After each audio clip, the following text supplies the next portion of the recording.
Welcome to my unranked to challenger on Lillia, and here I'll be explaining everything about Lillia you need to know. I am rank 1 Lillia and I've been 5 times rank 1 AOS. I'm explaining every single fundamental you need to know to 1v9 and I hope you guys enjoy. It's an omega banger and have fun. My new early game course is finally out and it has everything you need to know on how to win consistently early games. There is a free preview of the course, and if you get the course and you don't get results or don't like it, I will offer a 100% refund. My 40,000 hours of League of Legends knowledge is in it, and I will save you easily hundreds of hours of time and help you climb. Check out in the description below. Okay guys, it's Lillia o'clock. Let's just go through how to carry in this little weasel elo, right? The thing that I always explain in this elo is just fundamentals. So when I play Lillia here this game, I'll just be mostly explaining to you guys decision making. So let's take a look at this game, okay? What do I do to carry this game? So I usually like to do or think about these things. 1, which lanes are volatile? 2, what does enemy jungle wanna do? 3, what is my win condition, right? What do I wanna do? So those 3 questions, okay? Which lane is volatile? I would say that top is a little bit volatile. It's Ignite against Ignite. Mid lane is fine, Akali against Mel. They can both farm, both teleport. But in general, if there's a pike lane, this means that it's gonna be always volatile, okay? So knowing bot lane is volatile, I probably want to play bot lane because I have a scaling AD carry, and enemy has like a very volatile champs, okay? So what does enemy jungle want to do? Well, he probably wants to play around bot lane, I think. Because him killing top lane, I think is not easy for him. So he's probably gonna path into bot side. But. Since we're playing an iron elo, okay? Usually people don't really clear top to bot. I think more that they might just go... Hold up. Okay. Oh, what? How did I miss Baray? Bro, okay, I flashed thinking I was gonna hit that for sure. Okay, I got him. Bro, I don't know how I missed my smite though, but anyway, that's why I said... Even though this Wukong should be pathing towards bot side, he's going towards top side. In lower elo, people actually like to path into the... They just like to start bot side, honestly. Very often. So, just so you know, in lower elos, people will start bot side. It's a bit hard to predict. But in higher elo, you would expect them to start top side, okay? Anyway. Right now, I will look to play into his top side camps. So, one tip that I have is that if you're gonna walk in between towers like I am right now, just, you know, be a little bit mindful, but as long as you know how to do it, we're just hooking as well, clicking as well here, then clicking here. I'm not gonna do this, I'm just like pulling aggro here. And I'm gonna W this and get it. So now I'm just gonna, you know, slap him. And one thing on Lillia as well, you see I'm like just hitting him. Like, you see I'm hitting him and clicking, you see, okay, I'm gonna just W them here. So one thing you have to realize is that when I'm like hitting him, okay, just a very small thing that's super important that I always see like iron people make, which is that, look at me all taking this raptor here, okay? I'm hitting the raptor here and I'm insta moving, you see? This is something you want to do as well if you basically play and hit the enemy champion. This I call spacing, which is knowing how fast you can hit and how fast you can move. That way you can be optimized with your, you know, movement, and you can basically chase him better. And of course right now, if you look at my gold, I have a lot of gold, right? I have 1.4k gold. Even though my camps are up here, I'm not going for that, because running from here all the way to here, let's do an experiment. Usually I would base here, okay? Okay, now it's 350, okay? It was 350, kind of. So running all the way from there to like here, this takes, let's see how long it takes, okay? I know top lane is fighting, but it's fine. This kind of took me almost 20 seconds to get to my camp, and instead of walking all the way there 20 seconds, it's so much better to base, spend your gold, and then do these camps. So why is it more important? Because if you basically base and spend your gold, basically if there's a mid or top lane fight, now you're as strong as possible. But let's say now, okay, Garen's wave is bad, and let's say it's a free kill. I now have so much gold that I'm not as strong as I should be. But I should be very strong. So that's why in general, if you're in enemy jungle and you have a lot of gold and your camps are far away, you want to almost always base. So right now, what do I want to do? This is the moment where you have to base, okay? I could easily take my bossa camps here if I want to, but I'm gonna base. Why is that? Because right now, I don't know if bot lane is gonna fight. or if mid lane is gonna fight. If I decide to actually, let's say, do my bossy camps and I'm sitting on 2k gold, I'm very weak. But now, because I spent my gold, now if there's any bot lane fight or mid lane fight, I can join it. But because, you know, but I could have joined him earlier if I just based properly, you know, but anyway. So now I'm just gonna farm. So most people would just now think, okay, I wanna go for bot lane because they're walking up, okay? But that's kind of like the wrong mindset because, oh wait, hold up. I'm gonna press E here. Why did I press E here?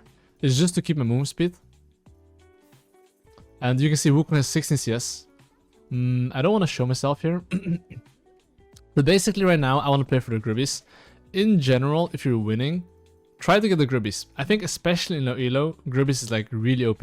Because that basically allows you to, like, you know, if they troll roam, whatever, you get a lot. And people usually don't respond to side lane good enough, okay?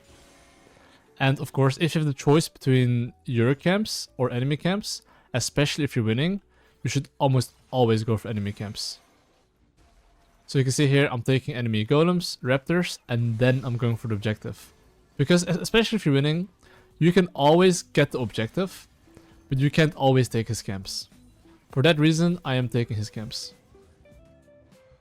So top lane is very low here, and I could go top lane here, but I'm actually not going top lane here. Why is that? Because right now, me going top lane here is gonna take... Like, he needs to push his wave, and then I can kill him, right? Instead of doing that, I'll just take the Gribbies. I'll clear towards the bot side, because in the end, right, my win condition is bot lane. Of course, if let's say I could kill top lane there and instantly path towards bot side, of course I'm gonna kill top lane. But because it took a while for him to push, I am just simply pathing towards bot side. But okay, now since I took enemy topside camps and I took the grubs, I took a lot here. Consider like Loki football, technically let's say I scored 2-0. I basically got his camps, which is 200 gold, and I took the grubbies, okay? So I got decent amount. As you get a lot of stuff, and enemy team didn't get anything, enemy has like one turn, which is one play to do something. So right now, what I'm thinking about is the following. Can he gank bot lane? Can he gank mid lane? Can he gank top lane? As long as he can't gank any of my laners, I will stay 2-0. As long as he can't get anything, I'm in a winning position, and it'll stay like that. So your job as a jungler is now to think, okay, what can he do? I'm down to fight this because I'm level 7 against level 5. So now I'm not going to use my ultimate because I'm very strong and there's no reason for me to use it, right? Like, you should use your ult if it's really needed, but otherwise you should not do it, you know?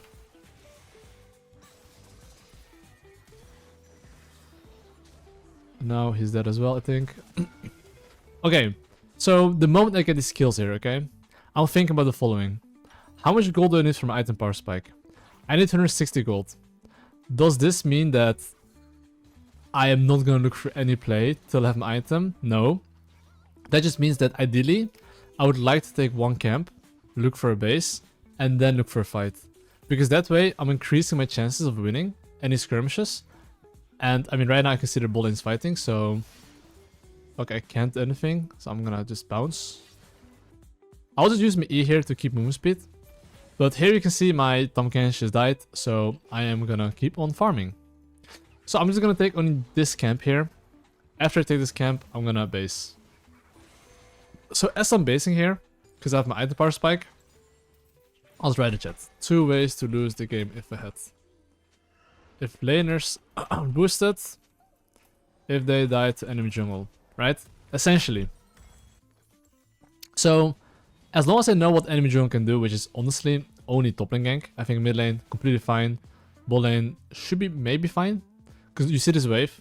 But I think enemy bot lane based, so they can crash the wave and bounce. But essentially, what I'm trying to say is that as long as enemy jungler doesn't get anything, and you get a lot,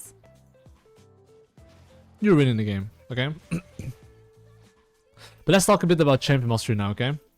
So I explained a bit of fundamentals, the basic fundamentals that you have to understand, which is a bit of jungle tracking, but in the end it's about how do you pilot this champion to a level where even if you have no fundamentals, you're gonna climb. And when I'm gonna go in a skirmish, I'll be only explaining that, okay? So first things first, let's talk a bit about what I kind of just want to do. You can see my bot lane is 0-5 combined right now, okay? Even though they're 0-5, does this mean that I don't want to play for them? No, that doesn't mean I don't want to play for them. This just means that I only want to play around bot lane if Trundle's not around. If Trundle's around, I'm not going to do anything bot lane. I'm just making sure that I am covering... Okay, I'm going to move bot lane here because... And look at me, okay, this champion mastery. You see how 4 stacks? I'm keeping my 4 stacks by using on Drake. And now because it's still 4 stacks, I basically, you know, get to this position here. If it wasn't for me using my E on the Drake here, maybe I wouldn't be able to reach them. So this is something you have to understand is Lillia. How should you use your spells and how do you keep your passive? It's very important that you keep your passive because that way you... Oh, yeah, I mean, honestly, I'll be very honest. This champion, if you don't have passive stacks, don't play this champion. Look at me. I'm even pressing my E here to last hit a minion to keep 4 stacks. And look at how I'm doing the gribbies here, okay? I'm hitting the middle one and the right one. So why am I doing that? And I'll show you why. And you should always finish the right one. Because now, both of them are stacked. And now you can once again deal like the bonus damage to both of them. If you clear the one in the middle, you don't get double damage. Unless you reposition. So you see what Wukong is doing? I call it revenge chasing. Which is that he's basically trying to see if he can contest an objective. But that's really bad. Because as a jungler, I think it's very important you try to recognize if you can or can't contest an objective. Because in the end, in my opinion, League of Legends is like a turn-based game. Which is that if I do something, he can do something. But if he tries to contest this, when he can't get it, he's essentially using his turn to contest me. Which then basically, yeah, allows him to not do any play now. Because I can match him on mid or bot if I want to. So see how he invades me here? Whoop. Okay, he's kind of fine here. It's like very close, but you can see here basically now he used his turn for red buff, but even that was like very like scuffed, you know, it was like very close. Okay, here I'm ulting him. Okay, look how I use my Q and wait as long as possible. Why am I waiting as long as possible? Because when you ult someone, okay, look as well, I'm spacing a bit. I'm not walking too close. I'm like, you see, when my Q's off cooldown, I'm kind of walking back, you see. And why am I doing that? Because, hold up, let me just... I killed him. But why am I doing that? Because think about it. Do I win alt attack trades if I play... Okay, look at me, just walking up, queuing, alt attacking. But do I win trades against Wukong if he alt attacks me and if I press alt attack? No, I don't. So unless I'm very sure I would win that skirmish, I'll alt attack him and trade alt attacks. But in general, you don't win that. Lillia is based off using your Q. And when your Q's on cooldown, you want to like kind of run away so he can't hit you. When your Q comes back up, you want to go back in. You kind of want to go in and out, you know?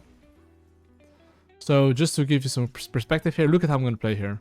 I'll Q alt attack. I mean, in this case, I know for sure I'm going to kill him, right? So you see I'm clicking on him and moving forward instantly. Just like the spacing, right? This is something you have to practice, and the faster you do it, the better. Because essentially this is just something that no matter what champ you play, is very important, and usually people below silver elo, they're actually really bad at this. Okay, this guy just omega trolled. Yeah, usually people below silver are not really good at like knowing when they can hit and move. And honestly, whether it's Lillia or any other champ, this is something you should get really fucking good at. Okay, I mean, I do need like 150 gold for my item power spike, but even then, I'm actually not going for it. Because in this position right now, I can of course look to greed a bit, get my item power spike, but in the end, in my opinion, as long as your availability is the best, which means that you're at the right place at the right time, and if your laners are fighting, you can be there. That is more important than you getting your full item, unless it's like legit next to you. You know what I mean? But I have to walk all the way from here to here, and in my opinion, I don't need it. I'm already strong enough. So do you see my Malphite right here? This is just a bit of jungle tracking, but basically if you see your laners crossing the line, which is that they're further than this line here, I would consider them being in danger. So But I say they're in danger, I would ping them to back off. Right now, my Malphite's Omega cracked and he cannot die. But if he wasn't a Malphite, he could easily die here. You know? You can see his Garen going Omega crazy good. And then I just kill him here. Bop. Okay, so, well, definitely right now, I do have my right line. I just got a top and kill. And there's nothing on the top side. No Rift Herald, no camps, no camps. In this situation, I might as well press B, spend my gold, and then go towards the Drake. So, you have one job as a jungler right now. Every single time you're winning, you have legit one job. Think about how many camps you want to take. I just want to take my Raptors, and just think which wave you want to contest. So right now, I want to do my Raptors, and I'm not fighting mid lane yet. If I think my laners are fighting without me, I would ping them back. But in this case, it's completely fine. And I think this guy's dead. Why is this guy dead? I mean, I do have 4 stacks, right? Oh, the FF. But basically, this game, you could see that by me kind of like playing mechanically decent and having good spacing, a bit of good base time. Actually I low-key troll my base timers a bit to just show you guys what you want to do and what you don't want to do. You basically get a better understanding of how you kind of want to play. Focus mostly on how you play your champion, and if you do, then you're chilling. Well, wait, this is bronze elo, right? I'll just show you guys how to carry in this elo. Okay, let's see what we're cooking here.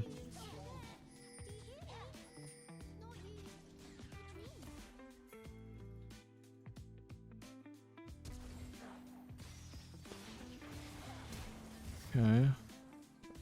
No flash on Corki. Okay. Alright, guys. Let's see what we're gonna do here. So, right now, we just got Corki flash. So how do I want to approach this? So usually I like to think about the following, okay?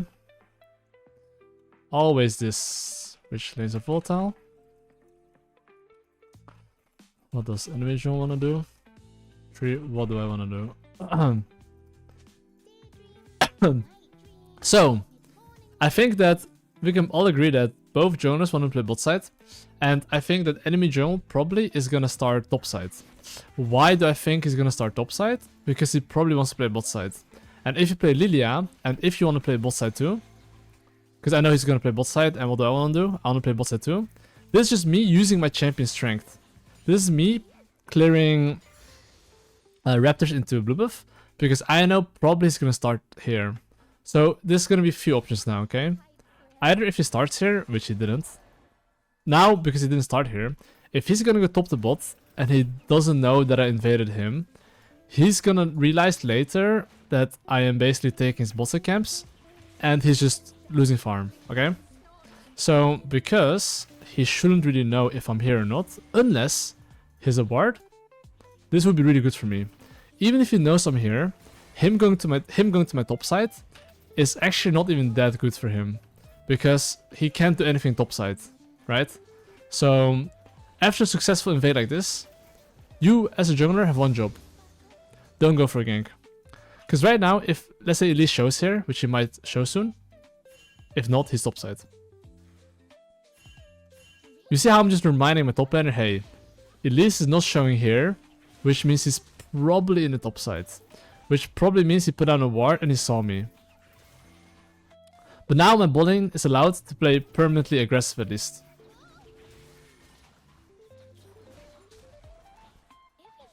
And okay, we can actually, you see, okay, Elise, I don't know what they did, but his clear is fucking slow. So I think he disconnected maybe. But essentially, somehow this guy's in the bot side. But basically, Elise can only gank bot lane. Every single time you get a successful 5-second rule off, you always want to farm. You want to make sure that you recycle all your own camps and make sure that you are, you know, farming. Because there's no point in taking enemy camps if you're not respawning your own camps. Very important to realize. And so right here you can kind of see that I'm not actually doing blue buff first, because I want to make sure my camps are very well synced.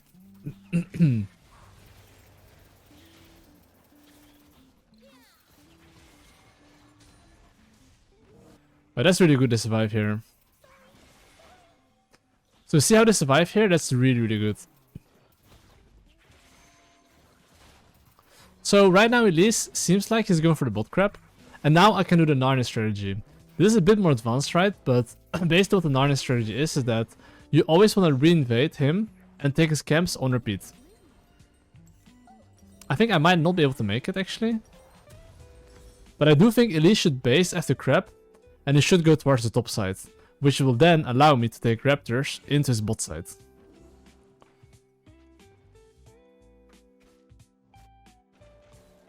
And that's what I'm gonna do. Raptors into his bot side.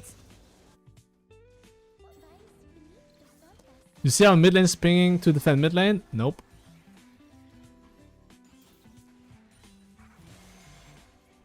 This is the moment where I literally clear the camps. So you see my stacks as well. I have 3 stacks, right? I use my E on the Drake just to keep movement speed. I ping for that bush. And now I do enemy camps. So before I go bot lane, I really want... Okay, if they play too aggressive. But I really... Like my general rule if I invade, I really want to take his camps first. And then move bot lane.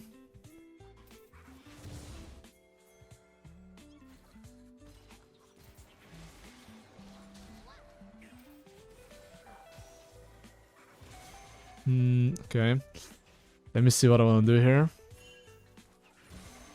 I want to cancel the enemy support base.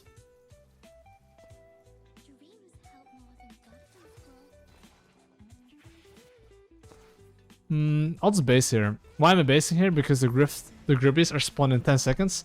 I think I oinked a bit lower than I should have. But but after you buy Faded Ashes, I would almost always recommend you to buy Ruby Crystal. HP is very OP. But yeah, of course, right now I do want to play for the Rift Herald. So before I go for Rift Herald, I will look at mid, I'll look at top, and I'll see how the lane statuses are.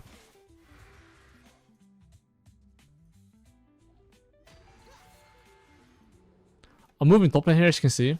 And look at my clicks. I'm clicking behind this guy, you see?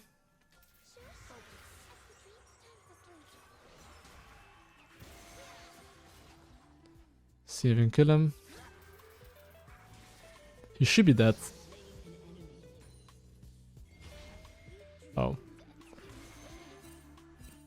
I was right, sorry. Just apologize. Anyway, right now, as I'm doing the Gribbies here, small thing you have to always think about. Just hit the one on the right side always. Actually, they're kind of stacked together. It doesn't matter in this case. Anyway, what's my game plan right now? I just got a top lane kill. You can see that Elise is maybe trying to do the Drake. But him doing the Drake is kind of illegal, I think.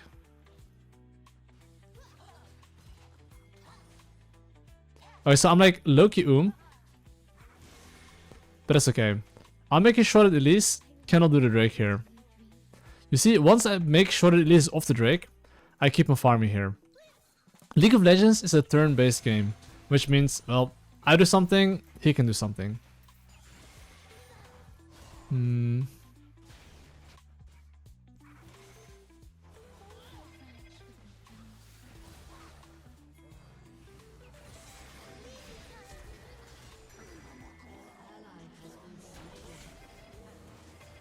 Well, doubling focus on mechanics a bit.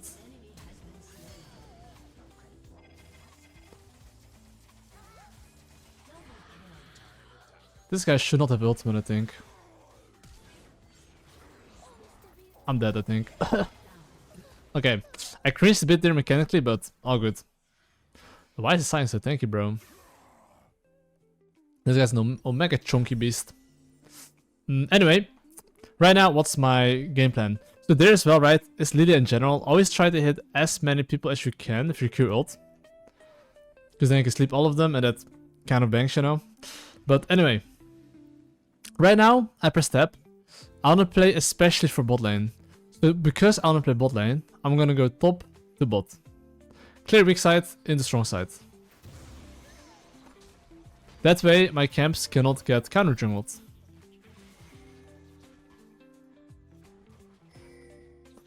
Let me see. My blue buff is spawning in like 5 seconds, so I do want to take that. And another thing as well is that, do you see here basically how I have 200 gold for my item power spike? I want to clear my top side, base, get my Leandry, and then play for the bot side. So till then, I want to make sure that I'm not actually fighting.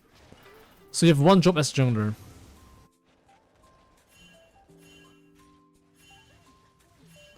Think, what can Elise do? As long as Elise doesn't get any kill as I'm farming, and my laners are taking fights with me, can't lose. Because you see how I have 1 kill and I just got my item power spike, I have more CS than Elise, I have 1 more kill than Elise, which means that I have item over her, which means that I'm a lot stronger than her, and in any fights. As long as I'm there, of course. That's the most important thing. And now, of course, I will take my camps. And I will just have very good jungle tracking, right? Like I said, as long as Elise doesn't get anything, and I get to clear my camps, that is big. And after I clear my camps, I'll do something. Of course, if there's, let's say, a play that I think I can for sure get something, like right now, I think this guy being in my jungle here is kind of illegal. I'll take it, you know?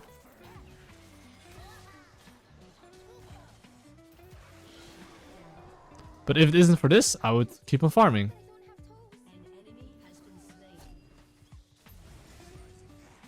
Okay. Small thing there that you guys probably haven't noticed. I actually pulled the Drake by using my E. So like, I always try to keep my stacks. Like, I'm not sure if you noticed, if you go a bit back, you would see that I use my E on the Drake to keep 4 stacks. And because I have 4 stacks, this champ is actually good. Without stacks, this champion is fucking dog shit. I'm honest. This champion becomes F tier. So I really value keeping my stacks before going for a play. Like, look at my gold. I have 1k gold, right? Because I have 1k gold, and because the grips are up, I do want to get a good base, and then play for the objective.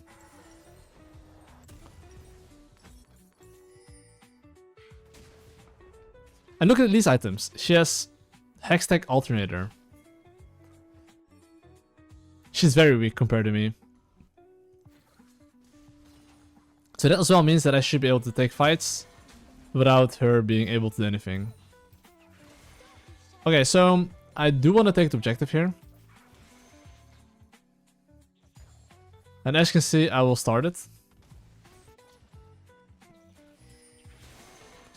And right now, basically, as I'm doing this objective, it's very simple. If Elise is smart, she should know, okay, maybe she can contest. Because you saw Sign moving towards my side. But I can still fight this. But I want you to think like this. You focus on the fight, you don't focus on anything else.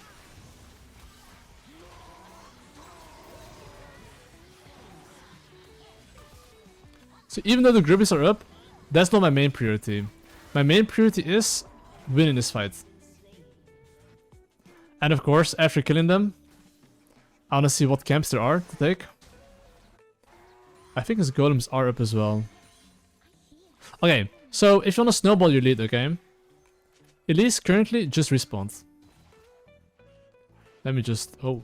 And I'm currently kind of like taking stop-set camps. So because I'm taking stop-set camps, right? This also means that I'm down tempo. Not in the top side. In the bot side. Okay, I didn't have to ping my bot lane. My bot lane's in base. But basically, as you can see, I'm just very aware of like, what can Elise do? As long as you get kills, as long as you understand what Elise can do, you can start snowballing. So I'm gonna explain a bit more like micro right now. Like how I'm just playing this champion, right? But basically, as you can see, look, before I go for gank here, okay, you see, I'm like literally waiting as long as I can, then I Q. So I have like 4 stacks. And of course, if you play this champion, right, use your E when he's using spells like this. You see, he just uses Q. And use your W when he goes for an alt attack. Look, he's gonna alt attack me probably right now again, you see? So now, I'm basically very focused on using my W. when he's like alt-attacking me or like whatever, you know? Like, this champ is really tanky, so I don't think I'm killing him, but... What a tanky doggo. But anyway, you can base... Oh, I actually killed him. Leandre OP. Huh. Oh shit, boy. If Bard ults me, I kinda have to get away.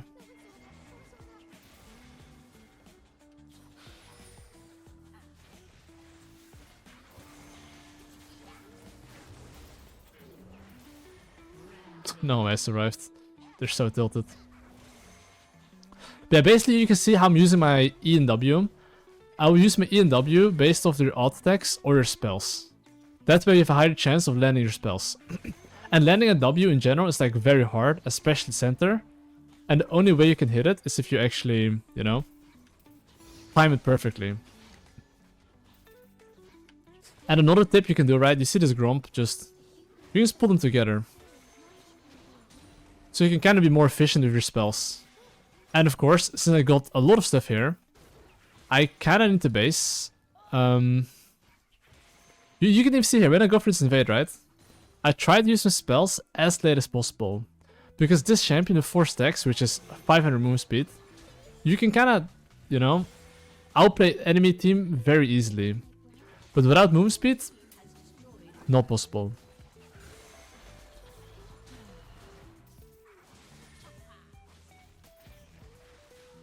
This guy's pretty cooked.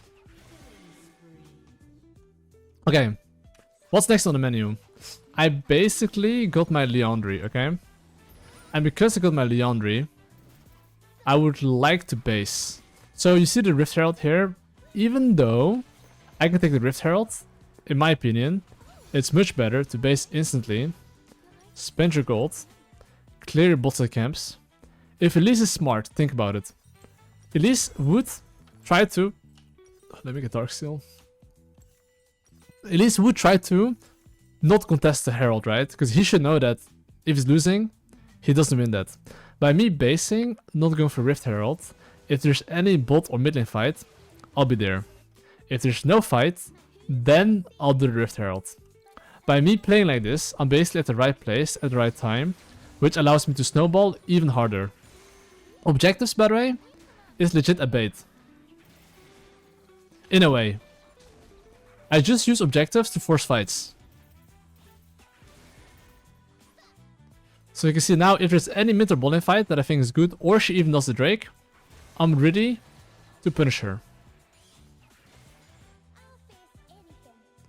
So now I'm just gonna clear the vision wards here. And you can even see here, right?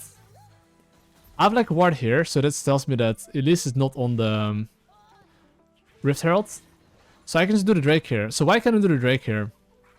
Wait, let me kill this guy first.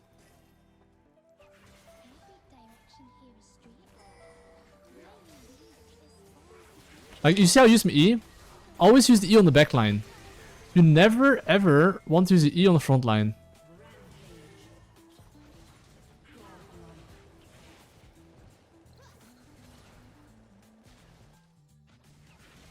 You see how I use my Q and like weave in and out? As a jungler, it's very important that you know Lillia, that I go in and out. I think he's dead as well, but I can just jump over, I guess. But like, on this champion, you really don't want to like trade alt attacks. The moment I Q, I'm instantly running out. When my Q comes back in, I go back in. So like small things like this on this champion, just know how to use your E and how to go in and out.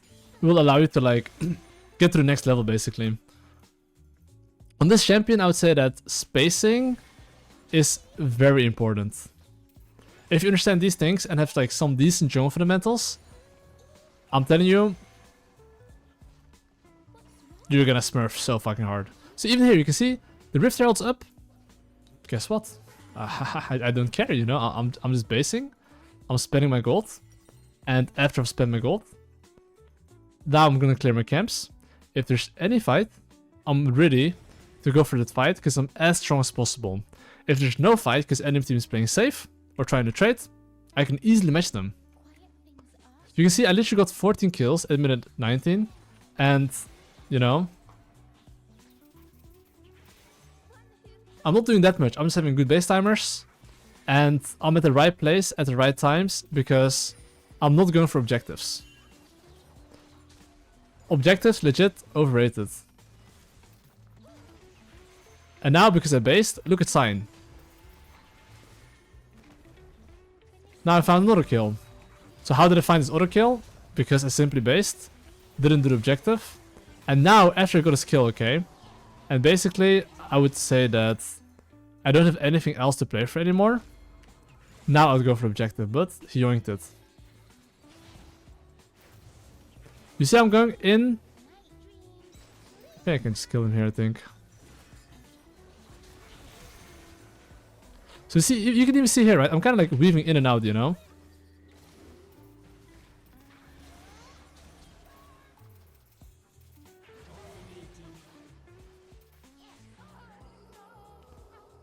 Okay, I guess we killed all of them here. So even he took the objective, well, we killed them. But you can see here, basically just like in general, my availability is just very good and I'm at the right place at the right time. And now, of course, I'll just take whatever I can, you know, and just because I'm playing like this, right, Elise is actually like 4 levels down. Because simply because I'm not doing objectives, basing, if there's any fight, I'm ready to take it. No fight, that's fine. Oh wait, I didn't see that. It's fine, they got it, you know, they don't need me. I actually did not see this up, but I trust my team. They can get it without me.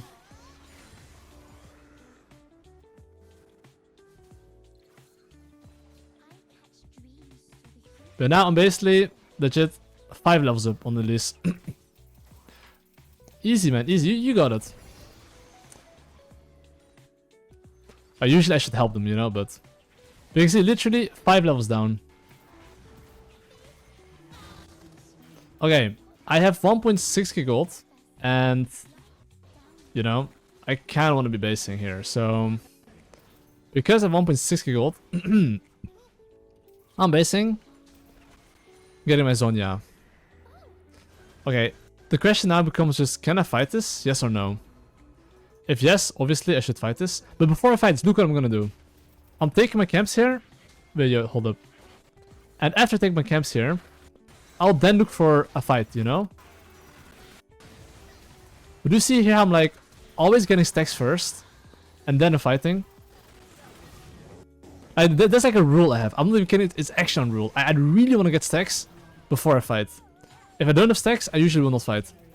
Yo, Empress, thanks for the raid, mate. Really, really appreciate it. I hope you had a nice stream. Hopefully you got some nice LP actually. That's the most important. And welcome to the stream. And make sure to check out Empress stream. She's the goat in jungle as well. Wait, actually, any mods in the chat for shout out? Wait, anyway, oh my god, almost died. Okay. Anyway, right now I have a lot of gold, so I need a base. But welcome to the stream, everyone. It's mostly education stream, and I'm doing unranked to change right now. And we're in bronze elo. But anyway, I will just press E here. And I should really base. Like, I have a lot of gold, right? So, basically, what do I want to do right now? You see my Rumble getting chased? That's okay, let him die. Make sure to just get a good base. And play for the next objective. And, hold up. Merc is officially modded. But yeah, basically, I just want to base, spend my gold, and play for the next objective. So I would say that right now Drake's in 40 seconds. The general rule that I would recommend is that you want to clear your camps first, and then you want to go for the objective. This is what I almost always do. So I'm clearing my camps first, then going for objective. If I have the choice between enemy jungle or my jungle, I would almost always go for enemy jungle if my laners are back on the map. But right now, my laners are not back on the map. So I'm not invading. But you can see here, now I am gonna go do the objective here. You can see Sion overextending, I kill him.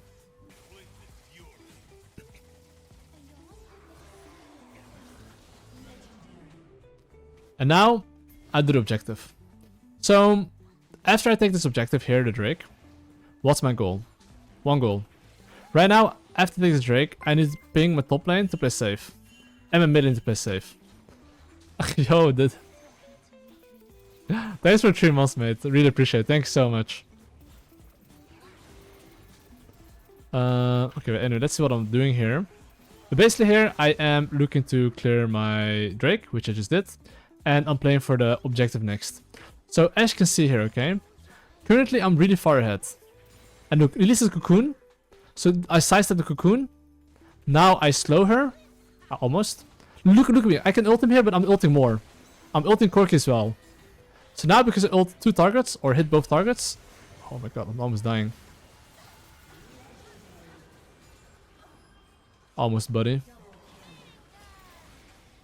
We can see here, in general, as Lillia, I'm almost never satisfied with just 1 target. I will always try to get 1 or 2 at the very least. But of course, knowing exactly your Q range, all of this stuff is like champion mastery. But essentially, it is quite important to understand that you want to hit multiple targets. And now I'll just, you know... Okay. I'll hit this tower.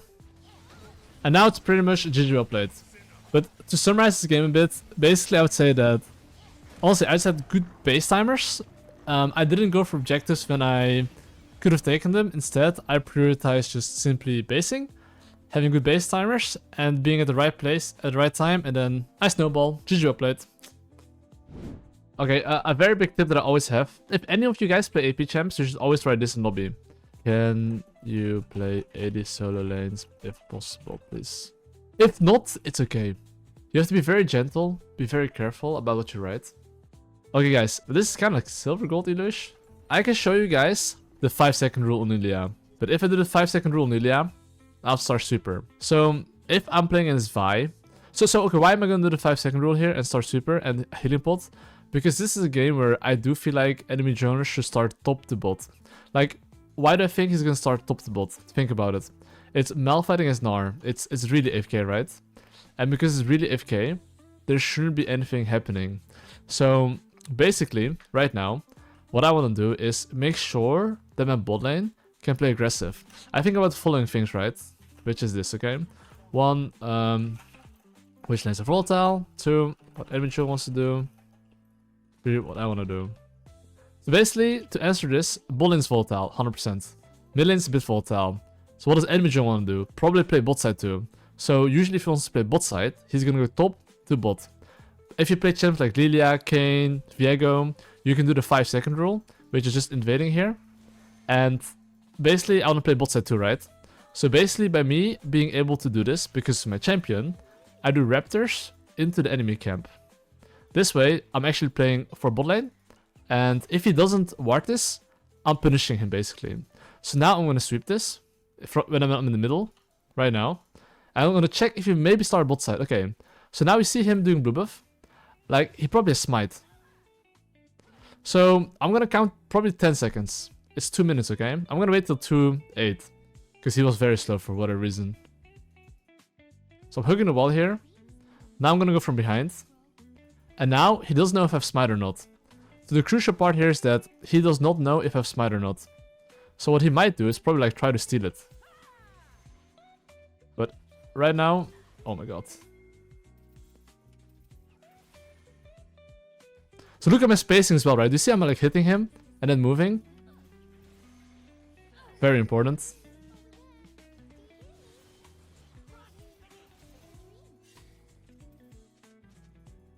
Okay, I'm fucking out of here, I hope.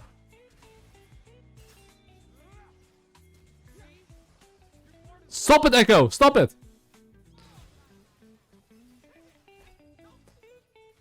Okay, I am out of here. Okay, but basically, by applying the 5-second rule, the enemy team got Omega horny. Like, they got really horny, bro. It's like, I'm telling you, like, that guy saw, like a crazy, like, hot girl there, bro. Like, that Gromp, he was like, Omega. He was Omega down bad for the Gromp. So basically, I mind controlled him with the 5-second rule. And actually, smite the whole time, by the way. So, by applying the 5-second rule, you can get a very good advantage. Anyway, right now, I would say that what do I want to do right now? This is the very important question. Since my camps are here all the way, and I'm here, when I have 900 gold and your camps are super far away, you should never ever walk from here till here. This takes at least 16-17 seconds. Instead of doing that, it's much better to base. And now, if let's say there's a top lane fight, mid lane fight, I'm actually strong to fight, and I'm not restricted. But, right now, because my camps are up, I actually don't really want to go for any play. I really want to full clear. So as a jungler, this is just jungle philosophy, okay? How should you jungle? You should almost always take your camps, unless you can guarantee to get something. Or, your laner's waves are really bad, and you happen to be around to help them push out. Otherwise, I would say usually, you almost always want to farm. Like, jungle farms, like, imagine laners are dropping their waves, and then trying to get something. And they lose like one full wave. That's the same with jungling. You want to make sure you take your camps and go for guaranteed plays. Okay. So you see right here when I'm fighting this guy, I'm now fighting and pinging a bit of my laners, like move your booty. So via Q, so I'm trying to block that Q. And look at my space, I just hit him perfectly and then take this, right? So now basically what I'm doing as well is kind of the Narnia strategy. I'm basically timing his Gromp, and I'm gonna invade it on repeat essentially. That's what I'm doing at the moment. Like, so now this is gonna spawn around 725. How is it not up? I think his top side at least is up. Okay. Oh my god, Star Shot hurt. Okay, there's this guy's a little bit low, bro.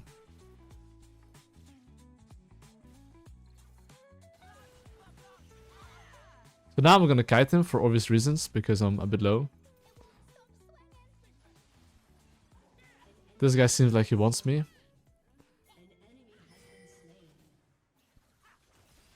And now enemy team is a little bit cooked, or is he?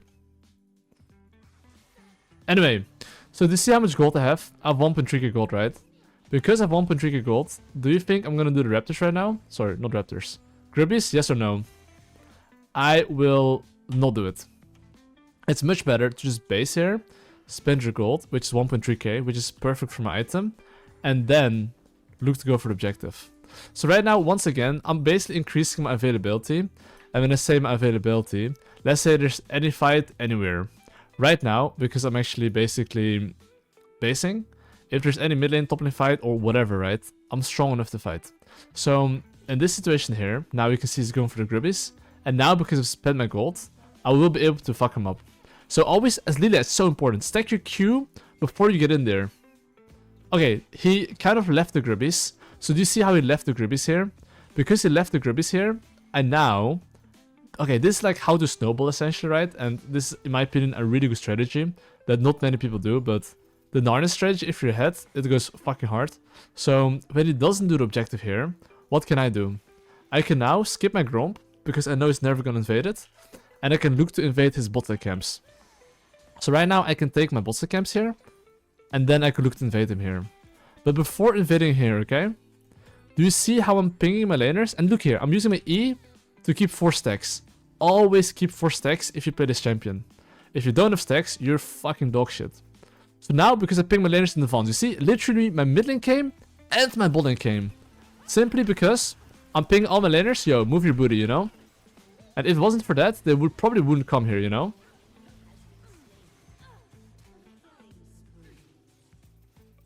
I think he's dead.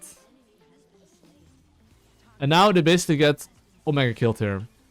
So I literally got 4 kills and my top lane solo killed. So we got an ace by me simply understanding base timers. And okay, this is not good, I think, but it's fine. It's actually fine to take. This is a way of the way you want to play. I personally would have liked it more to just base, but honestly doing Drake is completely fine. But the only downside about doing this is that you kind of lose a bit of tempo. So let's say I wouldn't do the Drake. I would basically be able to get like his top side camps here. And I would rather get his top side camps and the grubbies, then take the Drake. Because after I take top side camps and the grubs, I can just clear top to bot and then take Drake after. But I would expand my lead so much more. But maybe I can still make it. But I'm gonna do the exact same thing. Because I'm stronger, I'm gonna ping him in his face. So, okay, it does seem like my best wants to base. But you see here how I'm pinging my laners in their face. And what I'm gonna do here. And now because my laner knows I want to invade, he's actually staying here for me. While he actually wants to base. So now I'm basically in his face and you try to block his Q. Okay, oh, this guy's level 6. I think he's dead. But now you can see as well, I'm using my E to keep my move speed. But you can basically see here how I'm like... You see, even my Malphite is here, bro. Like, because I pinged previously, hey, move your ass. I'm invading. He literally dropped all his top lane waves to invade me. Is it good? I mean, it's good for me, you know, but you know what I mean, right? It's like... This is kind of how you want to ping. Ping your laners interface, it gets their attention, and then ping them the reason. You shouldn't expect your laners to follow you, but at least it makes your laners aware, hey, I am planning to do something, try to be there, you know? Okay, so what's my game plan right now? So, simply said, I'll stop invading right now, and I'll just show you a bit like, let's say you are going to play normal. So how would it look like if you play normal? So, this is the moment where all my camps are up. I have 1k gold, okay? So now, because I am taking my camps here, okay? I'm now basically gonna go for full clear. And I'll look for a base. Gromp! Whatever, man. Fuck you, Gromp. Anyway. So, what's my game plan? It's very simple. There's 2 ways to lose the game if you're winning. What is that? Number 1. Your laners are mega boosted and they die 1v1, 2v2 while being ahead. The second reason. They die to enemy jungler. As long as you have good base timers and path properly towards your win condition, don't go for random plays outside your win condition unless you're 100% sure you get something and you have good jungle tracking. This is basically the key to success. With, of course, knowing how to gank and some other stuff. But essentially, if you understand those things, you will smurf. So even right here, right? Look, I have 1.5k gold. Instead of me going ball in here, I'm not going ball in here. Instead, you see what I'm doing? I'm actually pinging my ball lane. Hey, try to play safe. I am invading here. And I want you to just not fight. Because after I space, spend my gold, I go from like, let's say 60 to 70% winning to maybe 75. You know what I mean? And if I went ball in here, I wouldn't be able to get something guaranteed. And okay, like I'm a bit more experienced, so I can tell when I get something guaranteed and when not. But they're basically, they were in the tower. And Vi could have been in the ball lane too. So then I wouldn't be able to get anything. And because of that, I, you know. It seems like I'm gonna get ganked. But anyway, I would like to invade his blue buff. So this is the moment where basically you can see bot tower is like 1 plating. Mid tower is 3 platings. So especially with winning laners in general, if you're farming, 1 job. You see how I'm spam pinging my bot lane? Because think about it from Caitlyn perspective. Because he's winning, what does he want to do? This guy wants to Omega Send it, okay? Which is completely understandable. You see, once again, I'm pinging him in his face. And I'm pinging on the way. But you can see here, basically... You see, even Renata, look, he's like, oh wait, he wants to invade? Instead of going to lane, I'm moving straight to the enemy jungle. But you can basically see, like, by just knowing how to use your pings, and in this, like, low elo, right, like around silver, gold, you basically get people to move their booties, and look, I'm getting numbers. Of course, after joining his camps here, you have to as well think about what you kind of want to play for, right? I could definitely proxy these guys. I'll just Q here and ult, but don't think I'm doing too much here.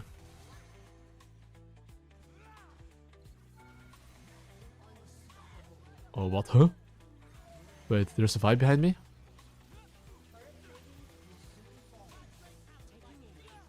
But anyway, oh, I should have tanked a bit for him, I think. If I could. Anyway, I would now look to bounce. And okay, look at me, okay? I have 1.2k gold. And the grips are up. The Drake is up. Why am I not doing Drake here? I want you to try to think a bit about enemy perspective. So when I say enemy perspective, this is basically what they see as bad Magi's. They basically see that they can't contest the Drake. We have insane vision. He has one play only. He can only go for Rift Herald. Or Rift Grubbies. So, and look at me as well again here. Before I go for anywhere, I stack my Q. So why am I not actually taking my camps? Because basically I think I can take the enemy camps. Same thing here, look, I press my E here. Keep my move speed stacks. Look, same thing. You see how I'm pinging my Ambessa in his face? So right now when I'm fighting, my Ambessa knows I'm fighting here. And he's moving instantly. So before I fight, you can see how I'm using my pings. My laners have so far moved 100% of the time. In like silver gold elo. So that's like really crazy, you know? So usually people in lower elos always tell me, Kirei, my laners don't move. But if you know how to ping, if you give them good reasons, they will actually move their booty. And you're basically, you know, able to get stuff done. So right now I'll just take my camps and... so usually, if you're farming or doing grubs or anything, I would highly recommend you to like ping your laners to play safe. Because every single time you're farming or doing something, you're not gonna move. So imagine they fail this play, okay? I'm just getting 3 objectives. And that should be the goal, kind of, you know? And I'm just gonna keep on farming here and look to, yeah, play for bot side next. Yeah, what's up, Savior? My god, what's up? Okay, let's see. I am gonna clear the camps here. And now I will look to basically play for the Drake. So, I have like a general rule, okay? The general rule that I have is that, especially if you're winning, you want to be... You saw where my Ilawi died. Sorry, my Ambessa. Usually, if your laners are dead this deep, you almost always want to do these 2 things. Which is either you join him... What the fuck, why did it go to Narnia? It's like either you join him, or you ping them back. If you're doing neither, you're doing something wrong as a jungler. Because just by nature, your role... Well, let me just... Okay... Not gonna make it. Just by nature, if you want to increase your chance of winning, you should almost always want to involve yourself. And if you're not involved, ping them back. So just an example here, okay? Let's say I decide to go towards my... or his top side camps. Of course, in this case, my laners is like 3v3, right? But sometimes, it's not a 3v3. Then you want to ping them back. But now, basically, GG well played. And that's how you get the breadth. And how you snowball a bit, right? So, to summarize this game a bit, I kind of like had good base timers. And I invaded him when I could. By having good base timers. And then basically, GG well played. Alright guys. Currently, in the gold elo, I will look to play bot side. I mean, if you look at the draft here, there's Lillia, something you have to understand. Top lane, Jax against Aurora, volatile. Yasuo against Mel, a bit volatile. Jhin Pantheon against Tristana Trash, omega volatile. So, knowing that bot lane is going to be super volatile, I'm planning to like late invade his Raptors here. And if he's going to start top side, I get his camps. If he's going to start bot side, maybe as Raptors, I can fuck him up. Basically, you can see here me late invading. Oh. So I'm gonna start this here. Okay, so he's clearly starting top side. So why is he starting top side? Because he knows that he wants to play bot side, right? So now basically I call like splitting the map. Basically, enemy jungler is now forced to go into my top side. If he doesn't, then yeah, he's not gonna be too happy, you know? But now basically this allows my bot lane to play aggressive, and that's really good, you know? However, as a jungler, I don't think I beat Yorick 1v1, so I can't go back to my top side. So I'm just simply clearing his entire bot side camps, and that's all.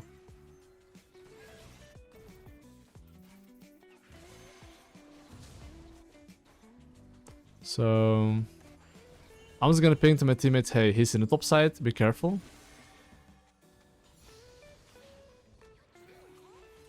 Just pressing my E there. And I'm just gonna full clear. As a jungler, every single time you invade the enemy, make sure if you can't get anything guaranteed, to keep farming. And of course, as you keep farming, make sure to tell your teammates, hey, enemy jungler is probably around top side. Be careful. Okay. I mean, I would love to retake my top side, but like I said, I think my champ is not stronger than Yorick. So instead of me invading him or like defending my top side camps, I think I'll just keep farming here, which I'm okay with. But then again, I do think I can't get the red buff here. So when I say get the red buff here, I think if he just starts it right now. Oh, he took it already? Oh, I missed just the timing.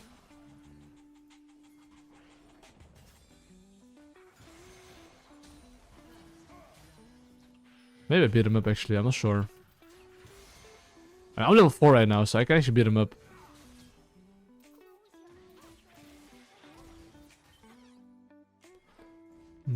I think I cannot do anything here. Actually, I don't know exactly how strong Yorick is, but I guess the champ isn't as strong as I thought, yeah. But I will now just have to wait like 15 gold for my item power spike.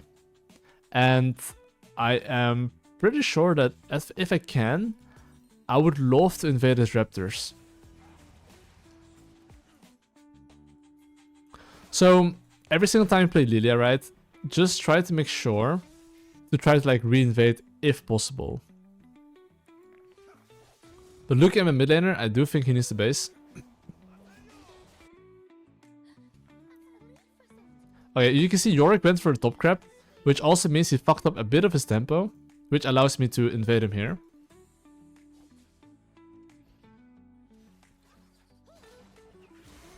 Let me just join this bad boy here. And now I will just clear bottom top. So every single time it's like 1 minute for Gribbies. Try to think about, okay, do I want to play for the Gribbies? Yay or nay? In my case, I would definitely say that I would like to play for the Gribbies. So I will do a full clear from bot to top. And of course, every single time you go for, let's say, bot to top, just try to think about what can enemy jungle do. Because this is the moment where you as a jungler... Oh, this enemy's going kind of crazy here.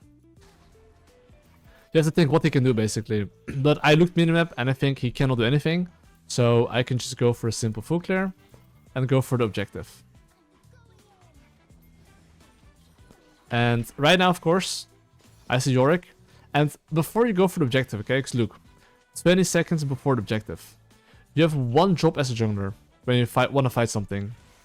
Look at your solo lanes and look if they're strong enough and healthy enough to fight. I would say that my top lane is a bit low, so I don't know if it's actually strong enough to fight. But you can see here as well, I'm pinging my support to move, because without my support, I think it's not that easy to fight. And here as well, I'm keeping my passive stacks, because without passive stacks, it's really hard to fight. Oh, so I can see the top laner moving first. So because I see the top lane moving first, and their support moving first, I'm actually not fighting this. See, there's supports here. My top lane is low. It's fine. I'll just not fight. If I can't get numbers, I just won't fight. If I could get numbers, I would fight. But I couldn't. So that's something you have to understand as a jungler, which is that simply look at lanes and see their status. And see if you can get numbers. If not, don't take that risk. There's always gonna be better opportunities. And you shouldn't feel pressure to like fight. So, I mean, at the moment, his camps are up in the bot side. So you see how low Mel is? He's like half HP. I think we should be able to fight in the river here.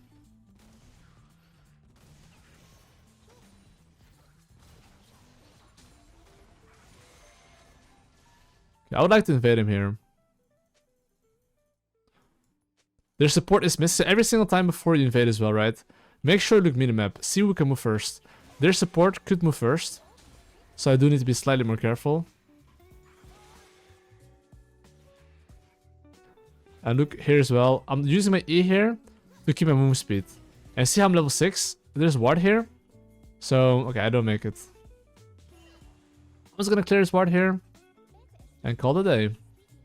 And do the objective here, I guess. So I'm willing to start this objective because look at Yorick base. Yorick, he hasn't based yet. He has only 700 gold spent.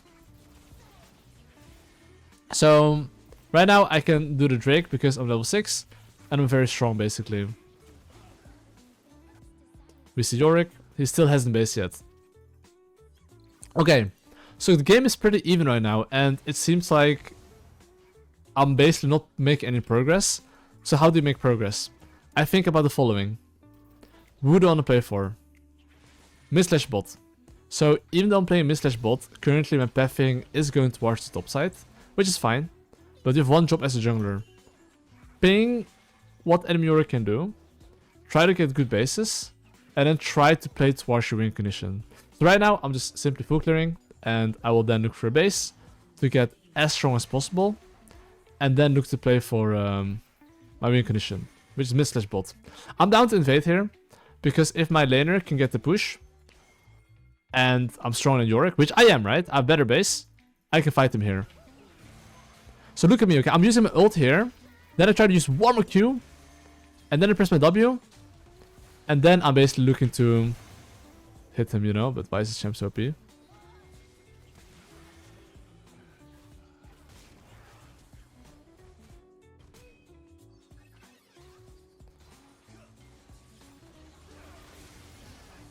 Okay. Anyway, that's good enough. We got a lot here. But basically here, by me having better items and my mid lane having priority, right? I'm basically allowed to make this play. So after you make a good play like this and invade, try to think about the following. What do I want to play for? Grubbies.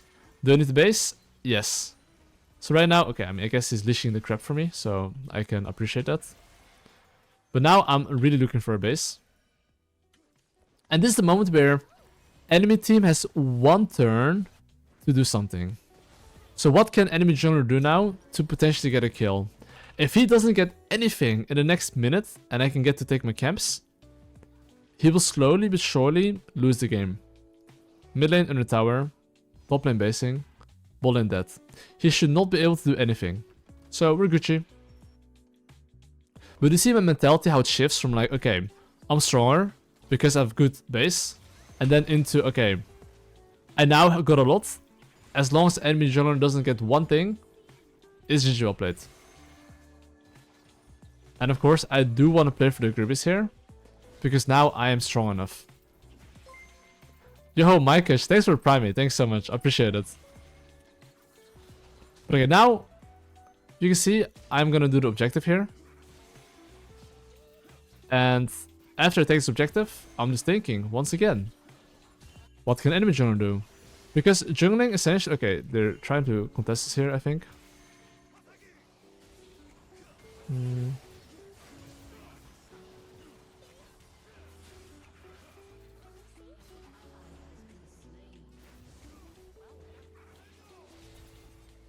Lol.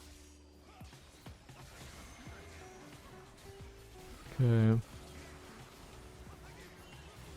Okay, here's the problem. My top lane got solo killed. Aurora's here, so they have like +1.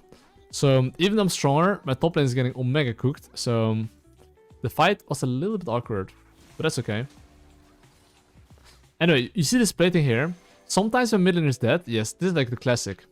This is the classic. You see this plating right here? He's gonna stay till he gets the plating. And because he's staying till he gets the plating, I love this champion. I truly love this champion. But anyway.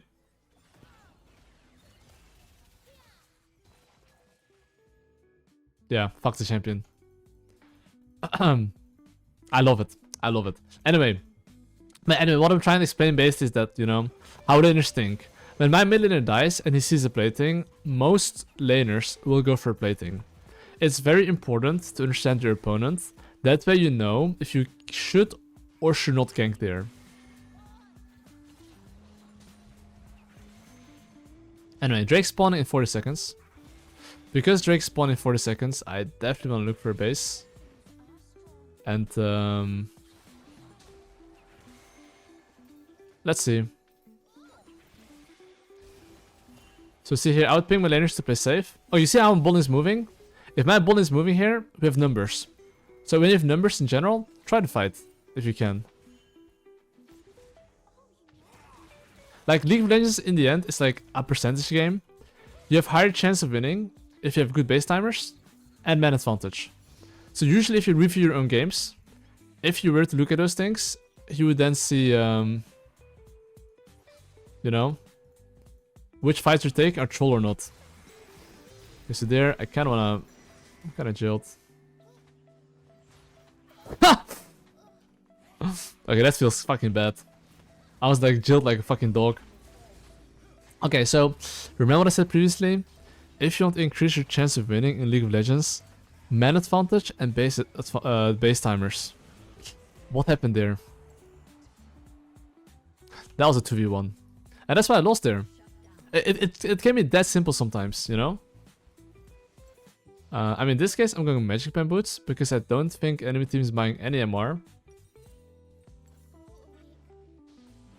Anyway, I just got cooked. I literally got cooked right there. And basically, their topside spawning. So, I would like to invade his topside camps. Why is that? Because, I mean, I think I'm quite strong. But, I will only invade if I can get numbers. Right now, can I get numbers? I would say so, yeah. There's a ward here that I will clear. Oh, Yorick is in the bot side. So, Yorick's mistake here is that I always tell people, clear your weak side before going to strong side. So technically, he tried to make a play in bot lane, but he failed. And because he failed that play, I now get his topside camps. So he's not doing the jungle fundamentals.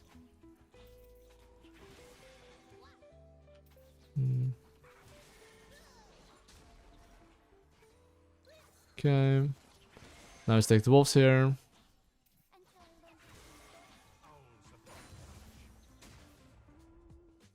And I'm out of here, boys. Okay, Mel's literally flashing forward. Okay, so I would not go top lane. And why am I not going top lane? Look at my top lane HP. And enemy jungles around.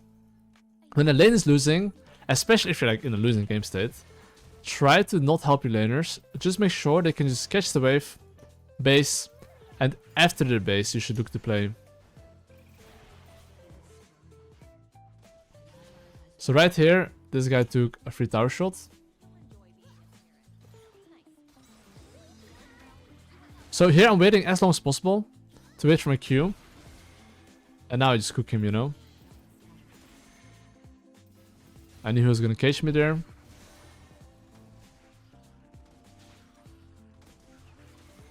And now I will look to base. I have 1.4k gold. I can buy 2 components. So I'll do so. And I'm gonna give the Gribbies. Because like, okay, cause I didn't beat him up, you know. I can't beat him up. Okay. Now my question becomes, can I contest this? And I think I can. If my Jhin catches the wave, my top lane moves after, we should be able to fight this.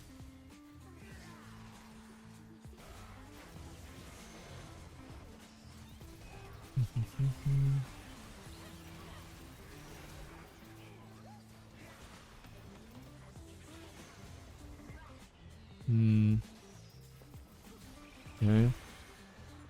I need to get the fuck out of here. Okay, let me run. I'm going. I was gonna get out of here and make sure I look for little base, I guess. Don't think I'm doing too much here. I could even get invaded here, so you can see here I'm being very careful here. Make sure I don't die. Okay, as you can see, it takes a bit too long for him to invade. So I can just take my camps. Okay, guys. Let's see what we're cooking here. Because right now, this is the moment where it's kind of like early mid-game. And when I say early mid-game, this is the moment where you can kind of like be so much better than enemy team. And I'm going to teach you how to do that, okay? So this is the moment where, first of all, you have to recognize, do you need the base for an item? I do. So if I do want a base for an item, any laner that's that deep, you should ping back. So you can expect in gold elo, your laners to be perma walking up interfaces and push till they die. That's what you should think. You see Jax, he's probably going to push next wave and continue. So you should be thinking, okay, if they're deep and they can die, bring them back. Because every single time you're farming, you basically want to make sure your laners don't die. So now I'm a bit far away from my team. So I want to fight when I'm close with my team.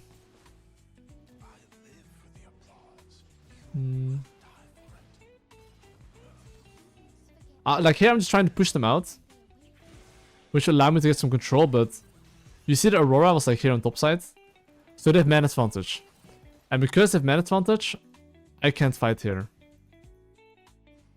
So I'm just waiting until Aurora goes back. And the moment Aurora goes back, I'm down to fight.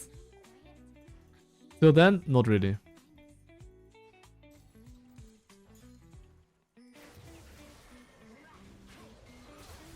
You see how I use my E? In general, I always try to use my E on the backline. Like as Lillia, it's very important to understand, you never want to E the first target. Always hit the backline. That way you can always sleep 2 targets and get an additional kill. Of course, right now I'm doing a Drake. And if you're doing a Drake in general, you should ping people to play safe. But in this situation here, I think it's completely fine. Because Tristana was pushing till the death. My laner should back off though after this. Alright, here it's just all about dodging skill shots.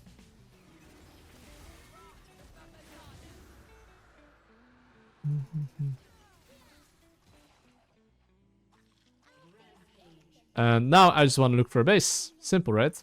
Because the Atacon is spawning in 10 seconds on the top side. So this is my following thought process, okay? 3 things. Number 1, what do I play for? Atacon. Do I need the base? Yes. Number 3 is just jungle tracking. Because as long as my laners don't die while I'm farming, and I know what I'm playing for, which then makes me think, okay, I should clear my weak side, I can now play for the top side. So you see my Jax?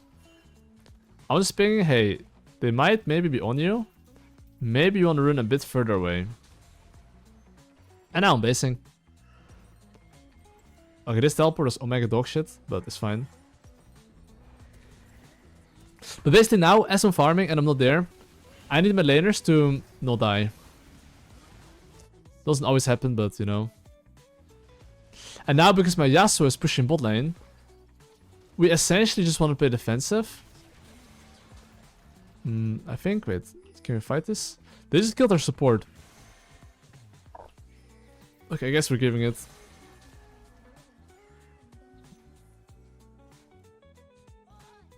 I would say usually, if your support dies, you can fight. Because he's technically your most useless member. And on the count, you can count as like 1 player, you know? So technically it's a 5-5. But if your team decides to like not go for that, that's fine, you know?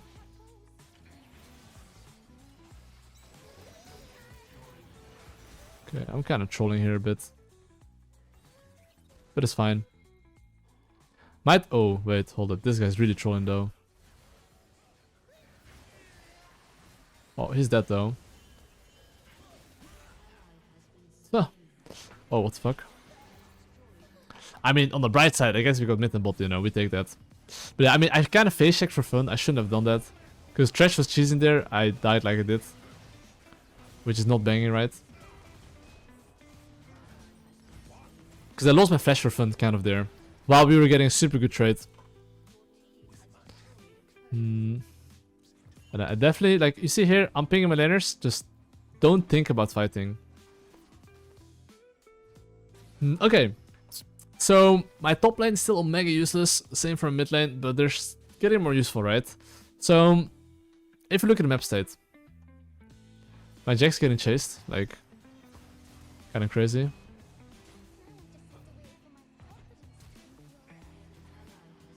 Oh man, the trash alt stack. Anyway, what do I want to do right now? I kind of trolled as well topside by dying for fun when we were looking to trade. So that was not banging, obviously. Let me just clear this camp here. Let me see what I want to do here, because this is kind of the moment where Lillia without flash and ult is not that OP, but the only thing I can do is just still have good fundamentals and think about the following, right? Drake in 140. What do you want to do if the Drake's in 140? You basically want to make sure you try to push out top lane, but in this case, we have to defend first. If they continue. Okay, so look what I'm going to do here, okay? I'll ping my Pent in his face, and I'm pinging him to go topside. Why is this? Because usually, if you want to increase your chance of winning... Oh, do we lose to 2 here?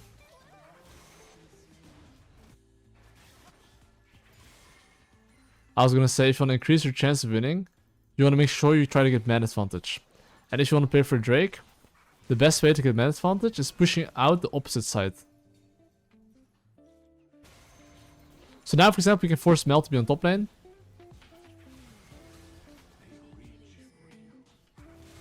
I mean, it's very... Actually, I think I can kill him.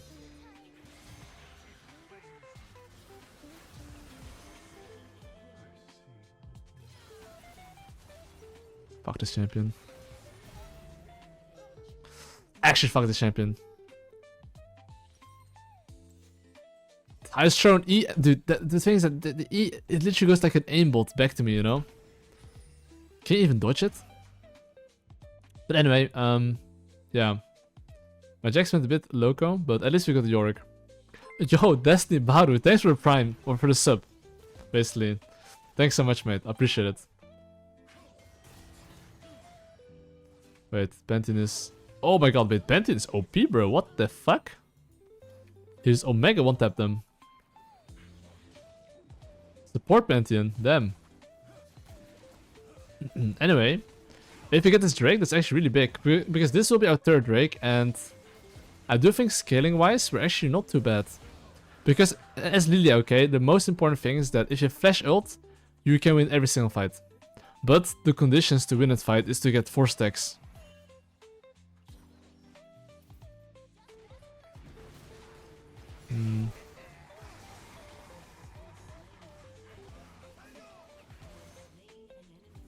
Okay, I mean now I just want to farm, right? Like, look, I've got my Zhonya, so I do not want my laners to fight. This is the moment where nothing really on paper should happen if my laners just don't go like a donkey. So usually if you have an item power spike and you just gotta kill, ping your laners to play safe and not fight like weasels. So here you see my Jax overextending maybe. I'm pinging him. Don't do that, my friend. They could be top lane. Every single time you're on a base, get an item. If you see your teammates crossing this line, ping them back. And right now, okay, I'll just show you kind of how to play mid game a bit. Now all my camps are up, okay? So basically, I think we can all agree that I want to take my camps. Wait, are they on Baron? Okay, but they're kind of trolling. I'll just show you how to play Baron, okay? You see how Baron's 10k? It's 11k. They're currently taking 3 damage. All we have to do is wait for my teammates, let them keep tanking and waste their abilities, and then, when it's like a bit lower, I'll then look for a fight. So now I've got Flash Ultimate. 4 man.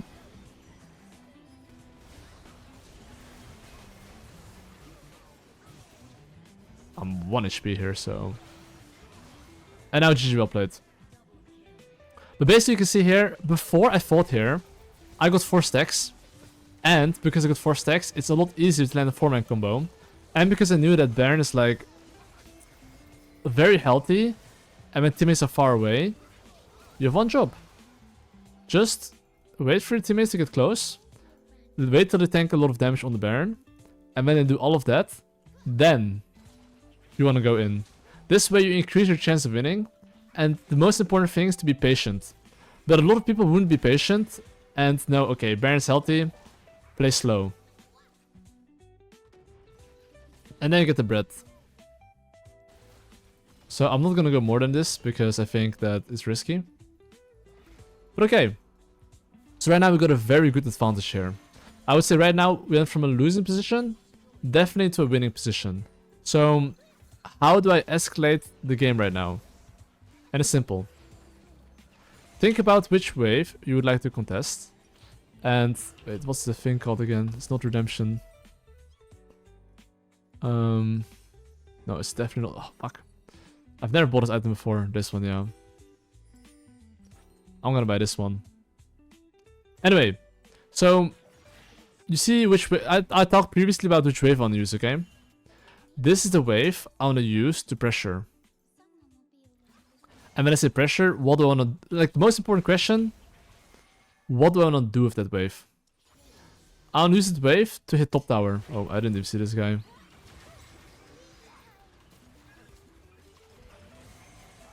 Lol. So right now, I'm just making sure I buff mid lane here. I Q him, slow him, W him, Q him, and I just space a bit, you know? But basically, if you recognize which wave you want to be on, if they contest it, you kill them. If they don't contest it, you can use that wave to siege. And if you're not on that wave, you have one job. Ping your laners to play safe. Till you're there.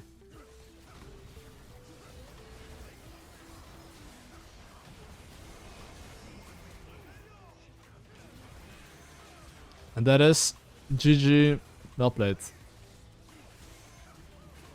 I kind of weak early game, or like bad early game. But based this game, you can see that, especially when behind, I still took decent fights with numbers. And the times I didn't, I got fucked. But hey, the cheese is butter that I'm explaining every single game. It's so fucking OP, guys. So like every single thing, every single time I think about the following, okay? 1. Which lanes are volatile? 2. What enemy jungle do? 3. What I do? This is currently Platinum Elo, and look at this, okay? Enemy probably wants to play bot side. How do I know that he wants to play bot side? If Jarvan is going towards my Mono lane to gank, I don't think he's getting anything. So what's Jarvan gonna do? He's probably gonna go top the bot. And because I know he's gonna go top the bot, what do I wanna do? I kinda wanna split him at bot side, because I think that... Oh.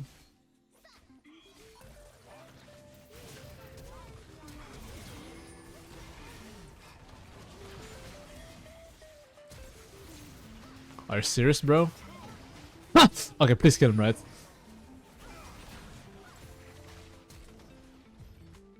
Okay, we take that. Anyway, so what am I playing for right now? I'm gonna play top the bot. I mean, usually what I plan to do is like start in his bot side or the Raptors into his bot side.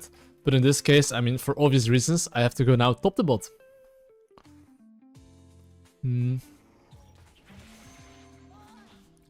Alright guys, so I'm gonna clear my blue buff. And after I clear my blue buff, sorry, I will just full clear into bot side.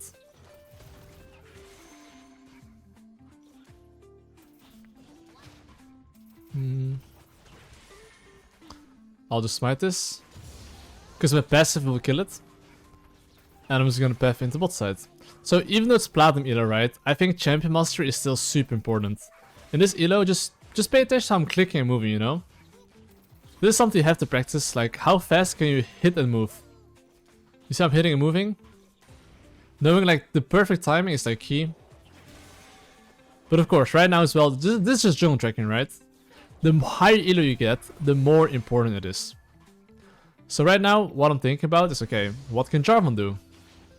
Top lane in the tower. Mid lane, kinda low. I would ping my mid laner to play safe.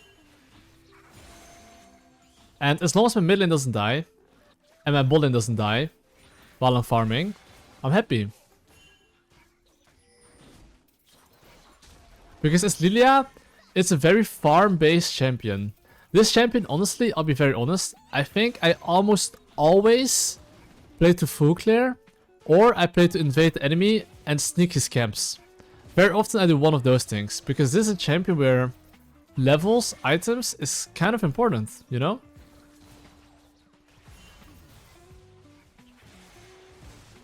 So here, I don't think I can help my laners.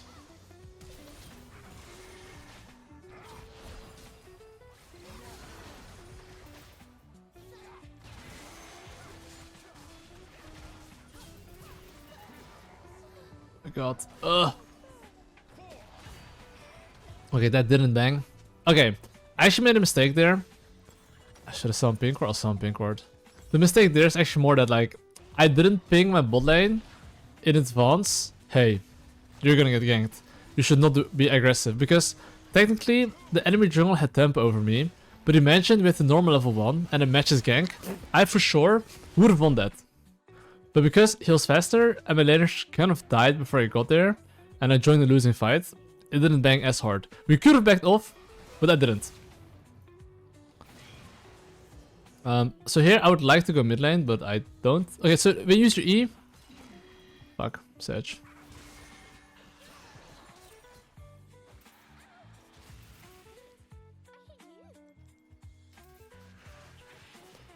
Wait, I'm playing is kind of boosted.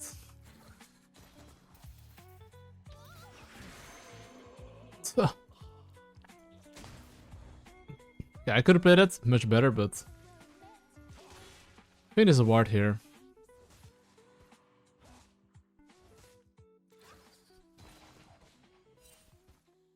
Okay. I'll take those. Anyway, what's my game plan right now? My bot lane is doing fine. My top lane is just vibing. My mid lane is kind of boosted. So what do I want to do right now?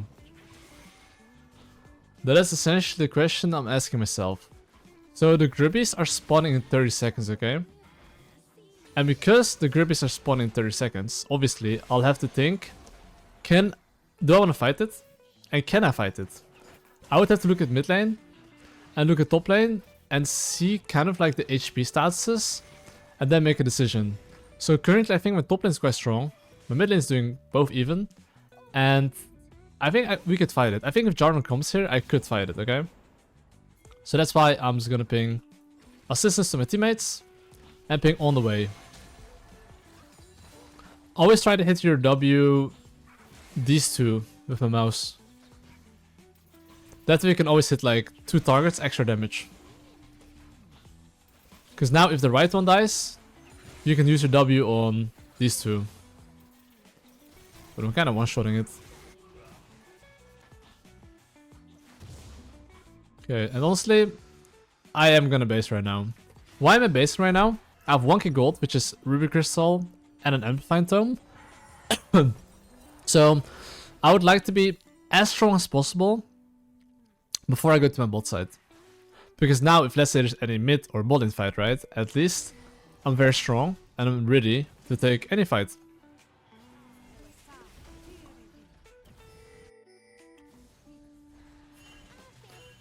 So now, look at Jarvan, okay? Jarvan tries to invade me. Look at my ult, okay? I'm using my ult right now. Because now, before, I can use one of my abilities. Before, but hold up.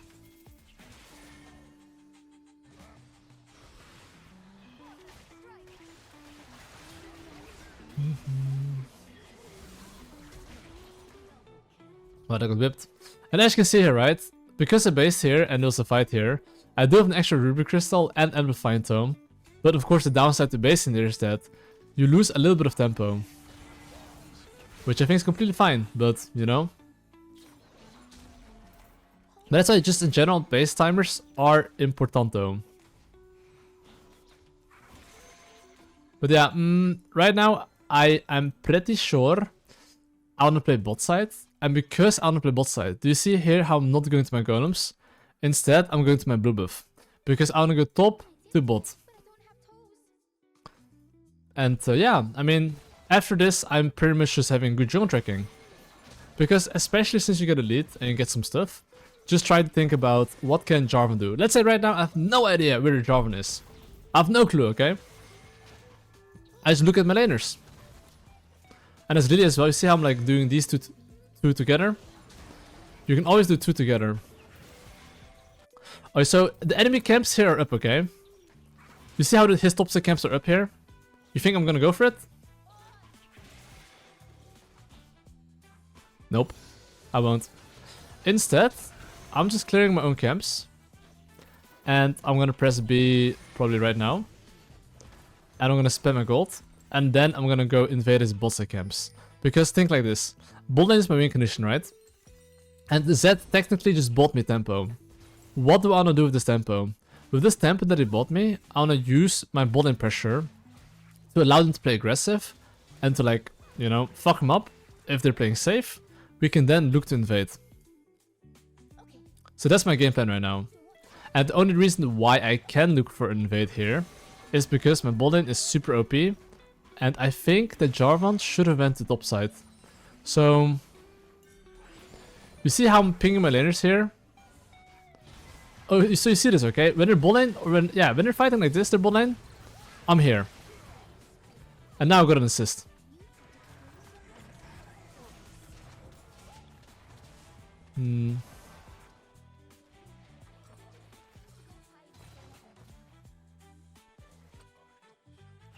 Look how I use my ult, okay? I'll use my ult right now. 2 seconds before my...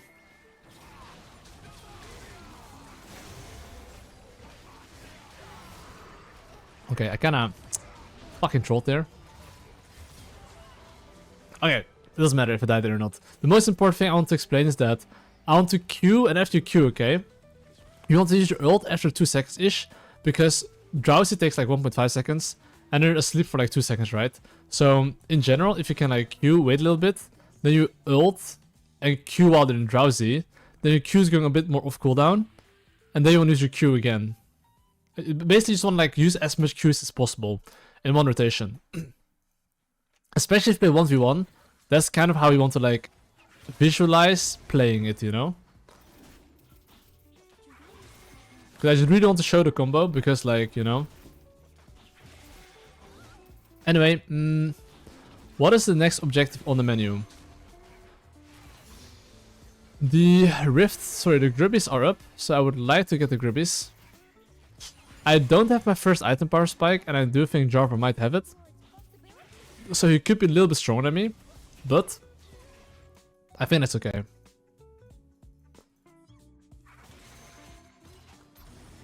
But I really would like the base here.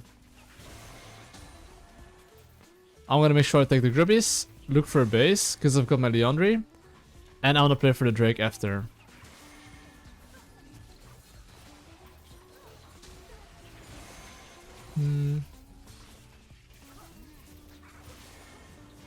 I mean, I'm thinking, right, I kinda don't want to give them the Drake, because I think my Samira is super strong. So that's why I'm just basing here, getting my item. And here I just want to contest the Drake.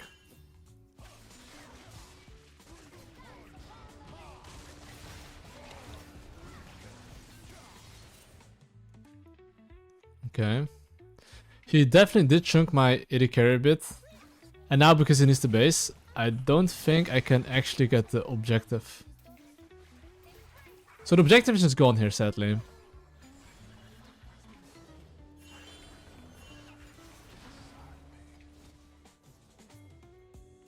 Okay, this is like...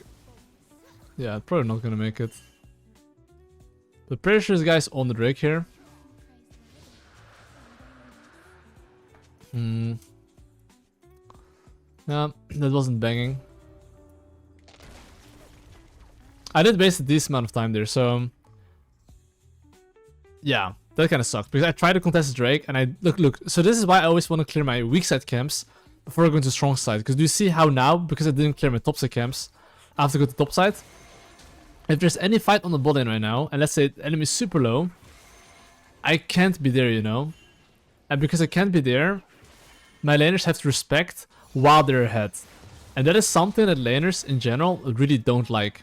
That's why you want to always clear your weak side camps and then go to strong side. That way you can help your laners. But then now, okay, I see Jarvan. I'll just clear my top side camps here. I'm just gonna take... Okay, I might go Riftmaker this game. Why Riftmaker? I'm playing as Galio, Garen, and Jarvan. And yeah, I mean, their enemy team is kind of like melee slash champion-ish. Like very close range.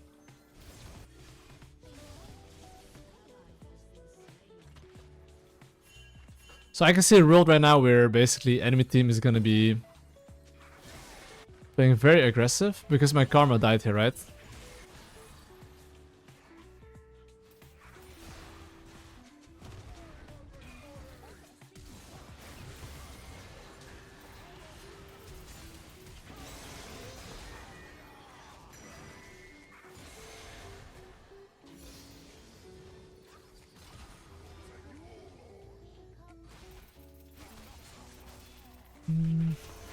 Oh my god, mother boost! Ugh. Okay. Okay, I kinda just broke my arms there a bit. I'll be honest. I think, okay, I literally just walked in the Galio town, right? If I didn't do that, then pretty sure I could have spaced them. But this basically boosted mechanics. Well, let's see Mundo. Mundo on the chase here.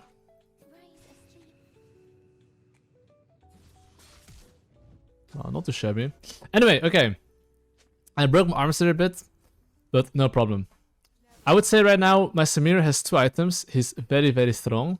And the Rift Herald spawn in 50 seconds. So if this is something about lane assignments, so in Platinum I would say that understanding lane assignments a bit more is a bit better, you know? Because I want my Samira to be on the mid lane. Because Rift Herald spawn in 30 seconds, and I want my Zed to be on the bot lane. That way it should be easier to play for that objective, you know? I mean, since mid lane's fighting, I'm gonna hover a bit.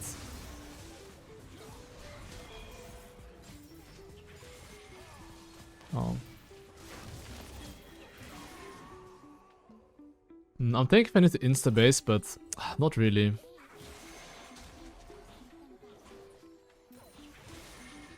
Where's Mr. Garen though? Because Lillia, like, you can kind of heal up pretty easily, you know? You see I was like almost dying. Trust me, I'll be full HP very soon. And instead of taking Rift Herald here, I'm actually just gonna take his camps.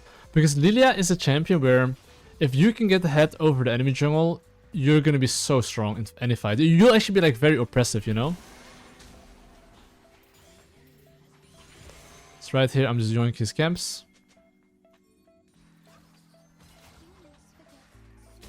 I'll take it. If he's dishing me.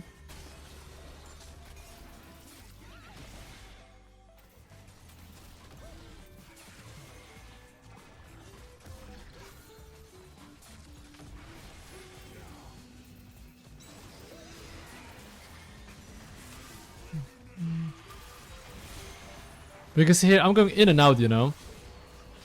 So that's just the type of champ that Lillia is. You kind of want to go in and out.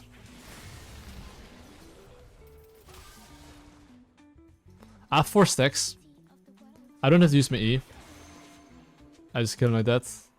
And now I base. I have like a lot of gold. I got Riftmaker. And as Riftmaker, I think I'm gonna buy Ninja Tabis or Zonya.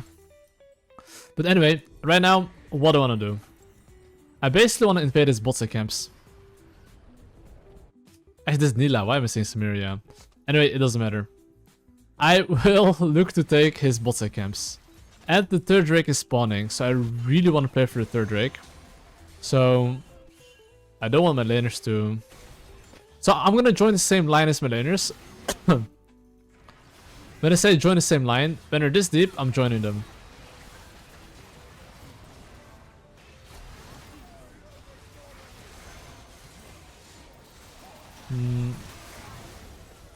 Okay, fuck. That didn't go too good. Okay, my ping sadly didn't work, and I joined my team, but I played it mechanically a bit bad, because I kind of walked a bit too far, and then I got, like, changed the seed, you know? But okay, this is, like, actually on mid-game decision error. Even if you take this tower, okay? If Drake is up, it's much better to take this tower, take the Drake, base, and then play for the objective. Like, usually people don't know when to back off, as you can see. And this is just a general rule, okay? If there's an objective up, you almost always want to prioritize the objective, basically. You know? Instead of going for one more and then having bad base timers and enemy team having full base, you know? Just a general thing you should be thinking about. I think it's okay if he gives his tower if needed. But I'm gonna be quite strong.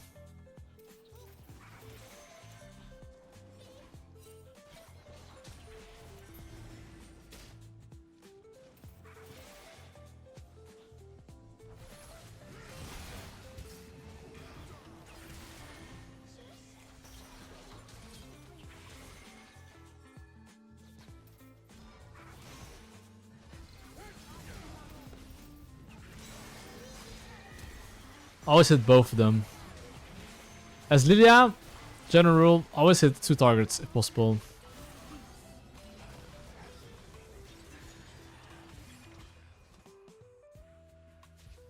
GG well played, I control. Alright, GG as well. I don't know why he's like, you know, but... Alright, GG too. Anyway, I guess we get the third Drake here.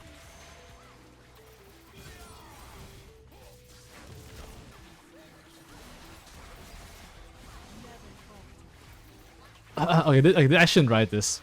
But this is basically like, what do you call it? Baiting them? Or making the chat more crazy. If you're truly desperate for elo, you should taunt the enemy team. And like put like more oil on the fire. But anyway, auto comes up, and I, you know, really want to play for it. Dark Fiddlesticks. Wait, this guy's actually trolling. Wait, he wasn't kidding, by the way.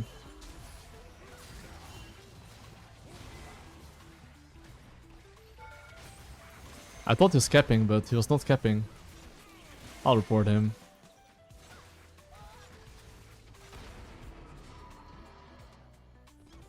Anyway, I have 2.xk gold. Usually if that's the case, I would highly recommend you to press B. And if you don't press B with 2.xk gold, you kinda die. So what's the problem? Okay, this game is like... Okay, the things that I'm saying and doing is a bit different, but anyway. Basically, if you have a lot of gold, and once again, there's an objective up. You wanna base. Every single time there's an objective up, you wanna fall back into the objective side. And why is that actually? I've never thought about it, but in general, the reason why you wanna just take an objective, if whatever is possible, and then go back to that objective is because... You see what I'm seeing right here? This is what they're seeing when they try to go to the Autocon. So if you push mid, and they don't know if you're gonna be on the objective or not, it's very hard for them to just walk in. Because what if you're cheesing? They're just dying for fun, you know?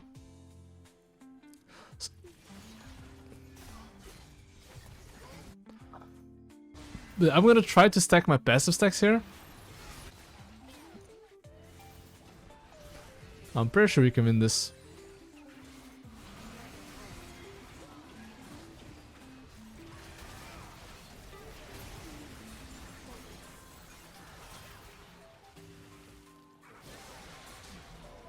Bonk. And now we get objective.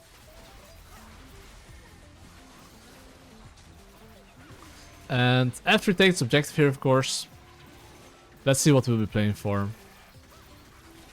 We are playing for top tower next.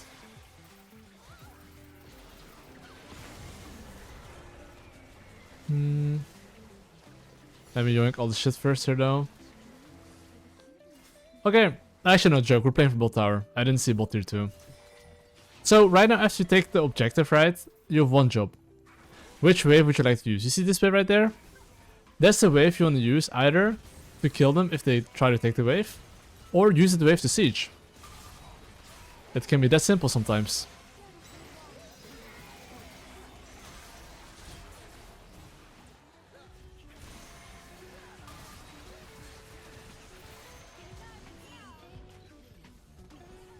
And now we just siege. Okay, so I mean, it seems like enemy team has mentally boomed, but essentially, I think this game came down to a bit more like... I think this game's a good example of like what you shouldn't do. A bit, like kind of like overstaying when there's objectives up. You know, not paying your teammates sometimes more to fucking back off. And but the good things you can take away is just good base timers in the end, and just knowing how to play through win condition. And yeah, those are the things you kind of want to be looking at. And then GG's. What do you think is the hardest elo to get out in these climbs? I mean, currently I lost an emerald. Out of every single elo, the first one emerald. My first emerald game I lost actually. Is that a coincidence, guys? Let's see what we're going to be cooking in this emerald game, okay? I'll show you guys how to escape the doomed elo. If you want to escape this doomed elo, okay? Why is this for me so important thing about what's my win condition and what's the win condition? Because, and as well of course just which lanes are volatile. Because let's say if my core gets ahead, can he completely take over the game? Decently, yeah, I would say so. And, oh what the fuck? Hey, you see I'm pinging every single my laner right now? I'm literally pinging my family. Oh what, they're pinging the family too! But my family's coming too! Okay, it's my family's coming, guys. My family's coming. Not your family's coming, but my family's coming too, guys.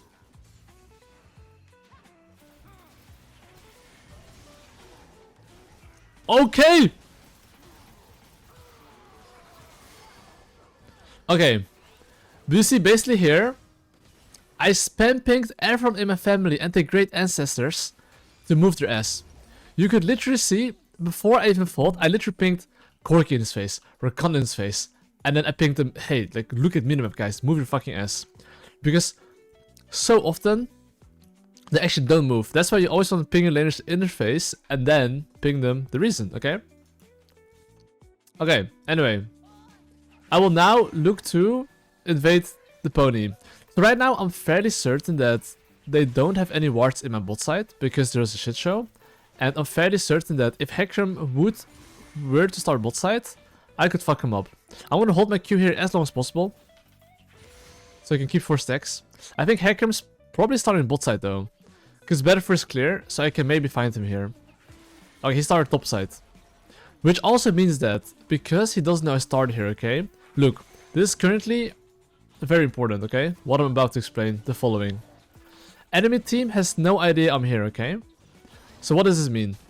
This means that I can gank them from behind, and they will not see it coming. And that's very important. Because right now, you see how they're playing? The moment my laners get level 2, I can make a losing lane a winning lane. But I think my Corki should use his fucking healing potion. Okay, right now, I'm not like 100% sure, but I think it's doable. I think I'm gonna be happy with Morgana only. Okay, Hecarim is literally 1 HP. So this guy for sure has to base, okay? I don't think he's looking for invade here. And because I think he's not looking for invade here, I am just gonna take my golems here. But technically, I made a losing lane, not like a winning lane, but like... they can now breed at least, you know what I mean? So look what I'm gonna do. I'm actually not taking my red buff. I'm going straight towards my top side. Why is this? Because currently I invaded his bot side camps, right? So because I have decent amount of gold, I would like to clear my top side camps. And then I would like to base and look to re-invade his bot side camps. Because now bot lane is my win condition.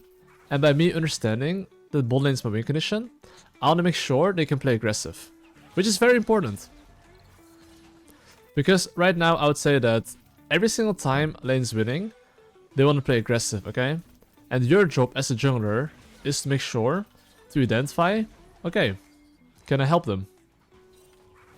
Playing aggressive, of course. I think this guy is really dead on my screen. Right now I have a choice though. The choice is basically... Maybe I don't want to invade Bossa camps, because I kind of delayed my farming a bit. I think I'll probably just won't invade him. So now I make a new game plan. So before I had a game plan to invade him, right? Wait, why is Morgana coming from my bot side? If he comes from my bot side, this low-key tells me that... Okay.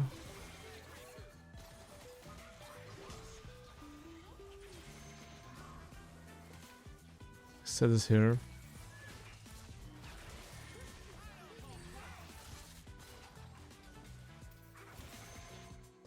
Very sure we can fight this.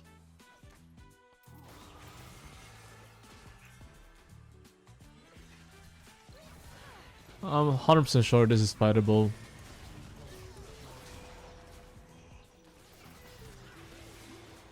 Raspberry. Emerald is such an interesting elo, man. Like, honestly, why do I feel like Emerald is worse than Gold? Or Platinum? That's what it feels like. This is Emerald, by the way. This is high Emerald. Should I ask in all chat, are you guys okay? Or what's going on? Anyway, okay, this is the moment where, as a jungler, you have to think about the following. Which laner or objective do you want to play for? I want to play for the Gribbies. In general, I would almost always say, if you're winning, try to play for the Gribbies. And if you know you're playing for the Gribbies, try to make sure to think about what enemy jungler can do. So I think the enemy jungler could go bot lane. You see him right here. And for that reason, I'm spam pinging my bot lane. Hey, be careful. So, as you can see, Hecarim literally showed in the bot side, okay? What does this mean for me? This means for me that I do have some luxury to be able to take more camps here. Why is this? This is kind of like high elo thing, where you have to understand that if you're winning, you basically... Okay, my Yorick's literally doing gribbies for me, so... I think I'll just start it, I guess. Usually I would just take my camps, you know? And why would I have taken my camps first? Because that way, all my camps are respawning. And, you know, I'll take the gribbies anyway. Because if he tries to fight me, he would lose this, you know? Of course, since Hecarim is dead right now, I can take his red buff. And this guy's level 4. He's pretty cooked, right? So I'm gonna put a ward here. Wait, my Yorick's leashing me, bro. Your wave! Hey! What the fuck? Does he want my red buff? Or why is he here, bro?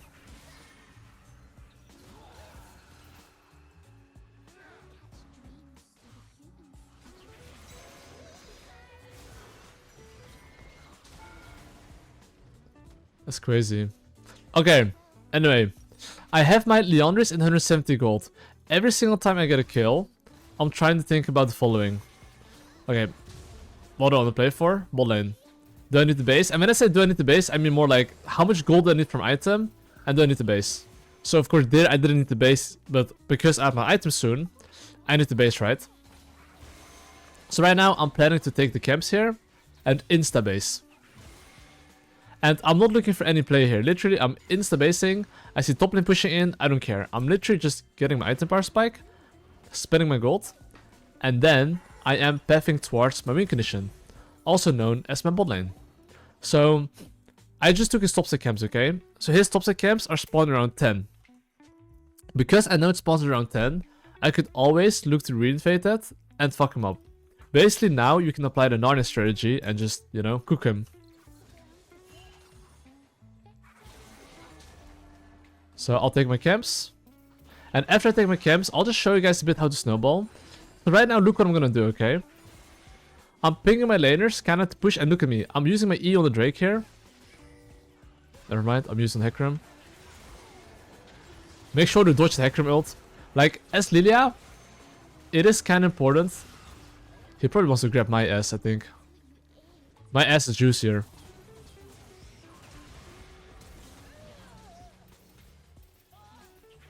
He's dead. My passive is gonna kill him.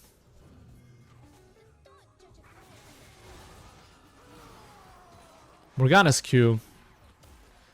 So like, as you can see, as Lillia, it's very important to think about the threat. And when I say threat, what do I mean by that? I basically mean what... Okay, I'm basing here by the way. So okay, this is like something not a lot of people would do. But why am I basing here instead of taking Drake? Like, at least 80 or 90% people here would take the Drake here. But in my books, it's so much better to base, clear top to bot. Now, because I based, and if there's any fight, I'm strong enough to take this fight. And you know, look at him. If he does anything bot side, I can now run to him and fight him. And he can never do the Drake. So now basically I respawn all my camps. And then I'm going for the objective. And as well, of course, I do know his top side camps are spawning very soon. And because it's spawning very soon, I could look to reinvade that. So look at Hecarim. I would call him homeless right now. He has nothing to do. If he goes to stop side, I'll kill him. If he does Drake, I'll kill him. But you can basically see here, by me just not doing the Drake here, I now have multiple options to fuck him up. So right now, look what I'm doing, okay? I'm pinging my boy in his face. Oh fuck, I was late here. I failed the estimation of like how fast I could be there to take it. I should have skipped my Grom and went for his camp there, essentially. Anyway, I guess I'll just take the objective here. So look, when I'm gonna start a Drake here, I'm pinging my laners, hey, I'm starting a Drake, please help me. That's what I'm doing right now, because if they contest, I would want my laners to be ready to push and move and help me basically. So now I will just do this objective here. And of course, I am not giving him the Drake here.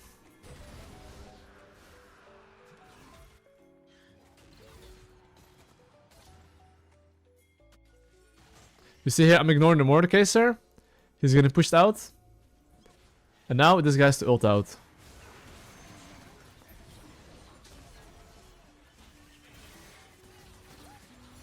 I'll try to hit a bowling ball here. Okay. What's the next objective on the menu? Basically, I took 6 groupies here. And I'm gonna sweep this area here. I don't even have to gank him here, by the way. I just have to clear this ward here. And this is good enough. Right now, by me clearing this ward, he basically can't farm anymore. Because he doesn't know if I'm here or not.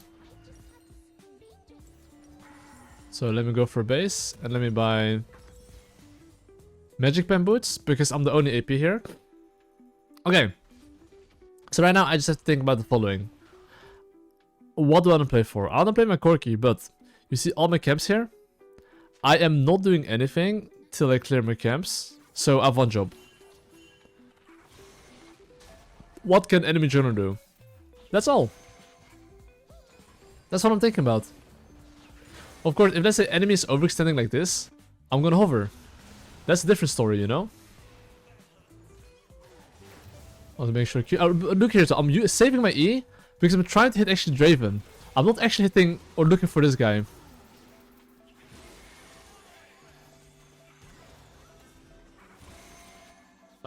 Hello?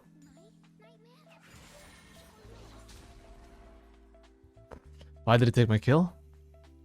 Anyway, you see this wave right here, the next wave. I'm basically crashing the next wave as well. Because you see Draven spawn in 10 seconds, right? If I crash this wave as well, he's basically going to be losing all the farm. Which is really good, of course. And now I am basically really fat. And I would like to take all his camps. So his blue buff is up, I'll take it. And here's the thing, okay? You see this wave here. And the animated carry is going to show here. And after he crashes this wave, he has 2 options. Either push more, or walk in the jungle. So I'm ready for whatever he's going to do next. And based off his movement, he wants to go for one more. which is fine, you know. The only thing is that he's just gonna die, and that's all.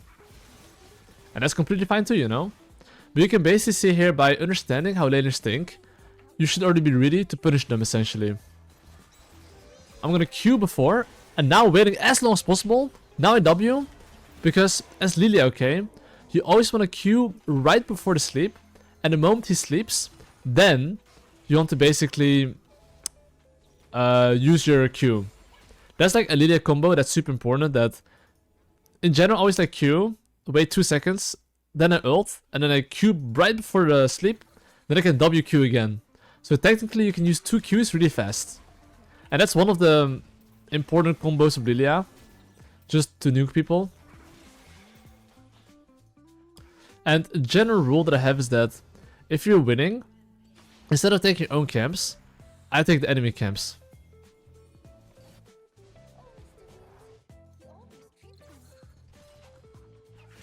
So here, for example, I'm just... Oh, fuck this guy, he's too good.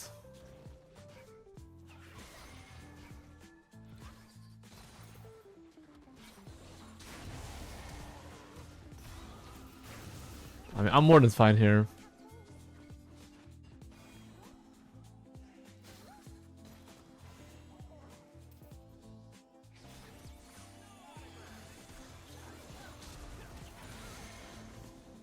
You let him die like that.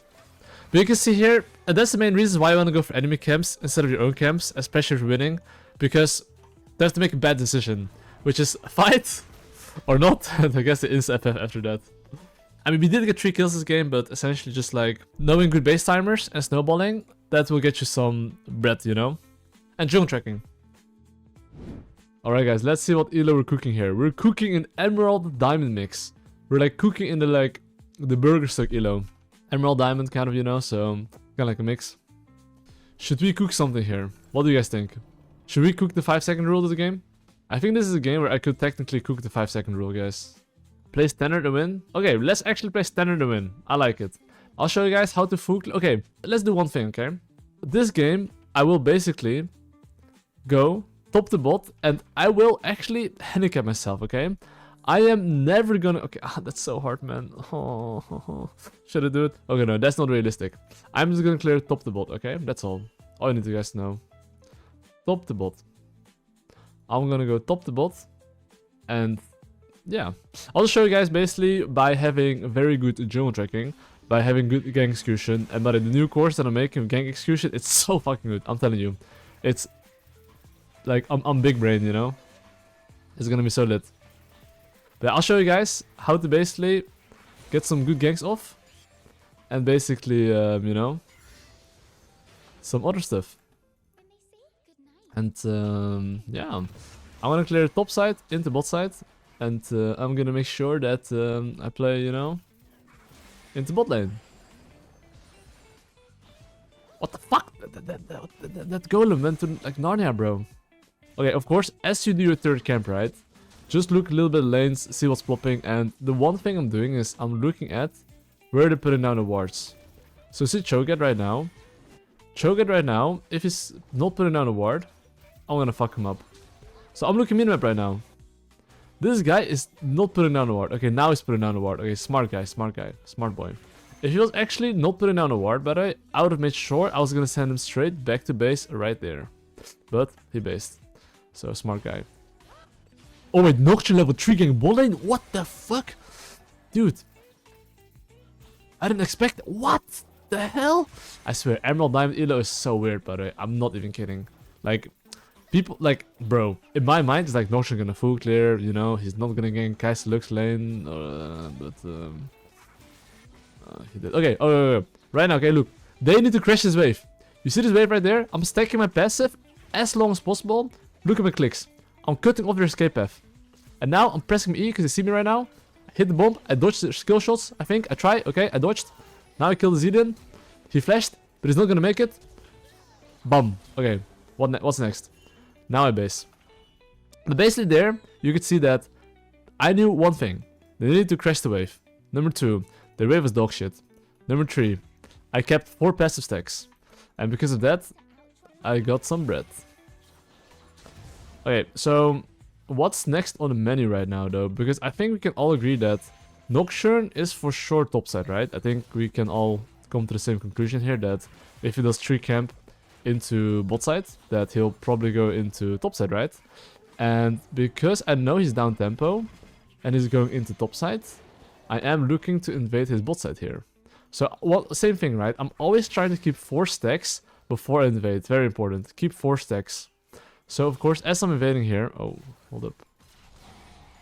Hello. Oh, this guy went straight to defend his bot side. Okay, I mean, that's fine. I mean, I think right now I could try to throw my bowling ball here. Oh my god, I got a kill as well. Okay, my champ kind of needs to run away here. And you see the top crab right here. In my personal opinion, especially if you... if it's the first crab and you need the base kind of, I would say don't go for the top crab. In my opinion, it's much better to just take your golems, base instantly, and be available. Because in the end, in my opinion, in solo queue, people are always gonna fight. And because they're always gonna fight, having a good base timer, being at the right place at the right time, gets you kill. Should Nocturne have gotten this kill? I don't think so. I actually didn't even ping, but still, you know. Regardless, you can see that because people in solo queue are such donkeys, this shit right here is just not worth to take. I'd much rather base, spend my gold, be as strong as possible, and I do think this is a game where I'm probably gonna get very fat, so I'm gonna go Darksteel. I'll only go Darksteel in games where I feel like I can snowball and not die that much. And of course, as I'm in base, I try to make a basic game plan. Do I want to play for this objective? Yes, I do. So, because I want to play for this objective, right, I'm gonna clear my bot side camps and go straight into top side here. But of course, meanwhile, while I'm farming, I'm just making sure this guy's not getting some random shit on the map. Nocturne of 3 kills in the early game, crazy. Anyway, I'm making sure I recycle my camps. And after I recycle my camps, right, I am looking to play for the objective. And one thing as well, this is just a side note. If you play Lillia, think about the threat. What's a threat? It's Cho'Gath Q, Lux Q. Those are basically the threats. I would say, but look at me. I'm actually pressing E here. I'm pressing E here to keep my stacks, you know. I could have used maybe a bit later. I think I could have timed it a bit better. But look at my pings right now, okay? You can see I'm clearly pinging my laners in their faces. And then I'm going for objective. Okay. I'm Wing because it can buffer CC. I think we should hard win this. Oh, fuck.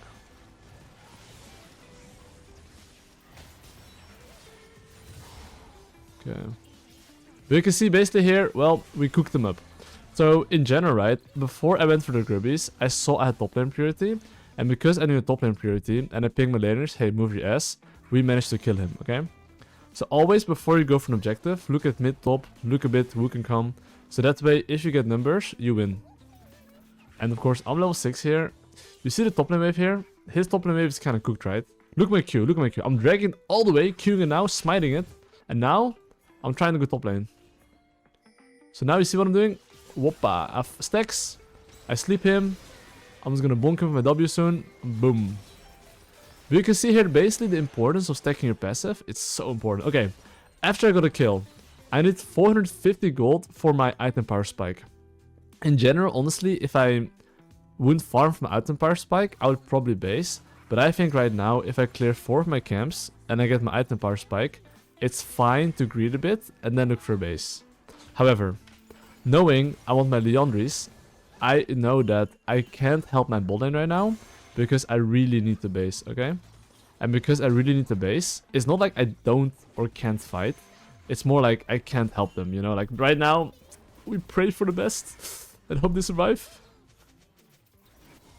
Yeah, they didn't. But okay, that's the thing, right? Sometimes it works the pings, sometimes it doesn't. But if you do this consistent enough, you will climb in the end. In the end, League is a probability game. The more things you do consistently fundamentally, the more you're gonna win in general. That's how I have to see it. And as you can see, I do have my item very, very soon. Ooh. Okay, and of course, here I could look for bowling, okay? But honestly, I do not know if they have wards or not. And because I do not know if they have wards or not, I'm actually not going towards the bot side here. I'm just simply clearing my Gromp. After I clear my Gromp, I could do something. which is actually clear the vision wards, and then leave. So it's not like I'm looking for a gank here, okay? I'm just looking... Oh, there's a ward here. Okay, now there's no wards. And now I'm gonna check Tribush. Now there's a Tribush ward, so... Okay, I hope I get the kill here. Okay. We can see here, I actually did not even plan to like gank them really. I just planned to see and clear their wards and base. But, you know, it happened that they played a bit aggressive and I killed them. But you can see my mentality is literally not, okay, I want to kill them. My mentality is literally, I want to base. Anything else is extra. But like, I'm not even like, the kills are going to happen naturally. We have good base timers. And you just focus on like tempo, you know? I'm legit not even looking for kills, I swear. I'm just looking to clear wards, seeing what's happening, and then they just start inting, you know? Okay, here I'm stacking my passive. Here you can see I'm literally stacking 4 passive stacks. And now I'm looking if I can do something. And I think, personally, I should be maybe able to look for something. I'm not sure. Like, spacing is very key here. Look what I do here, okay? God. Okay, Zealand, yo.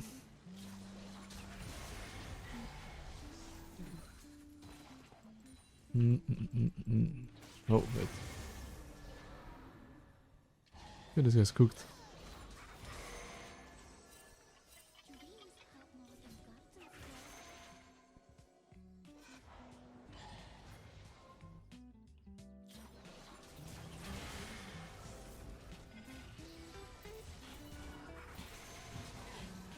Okay. There we go, banger. Okay. Here I instantly base. You might wonder, why am I instantly basing? I know what I'm playing for. I'm thinking, do I need to base? Yes, because I have a decent amount of gold. Second thing. What do I want to play for? I want to play for the grubbies. So because I know I want to play for grubbies and I know I need to base, I'm instantly basing and going there. The last thing you kind of need to think about is drone tracking, but we kind of come back from base from the same time. So I should be able to get objective. And always the same thing. The grubbies are up. What do? I look at mid lane. I ping my mid lane in his fucking face. To push that shit and move his booty. You see what I'm doing? I'm hiding a bit. Making sure he overextends. He didn't overextend. I was whipping his booty right now. Bam, the chunk. And now he's getting cooked, I think. But you can see here, legit, by knowing what I'm playing for and having decent drone tracking.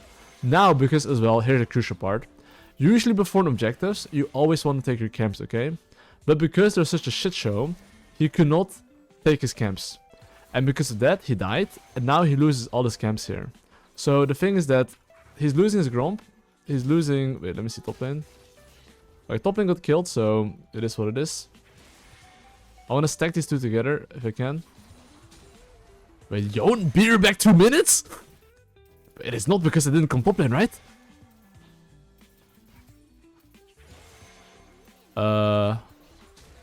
Right? No way, right? He's probably just, you know, like, you know. Anyway, his camps are spawning around 13. Is 13?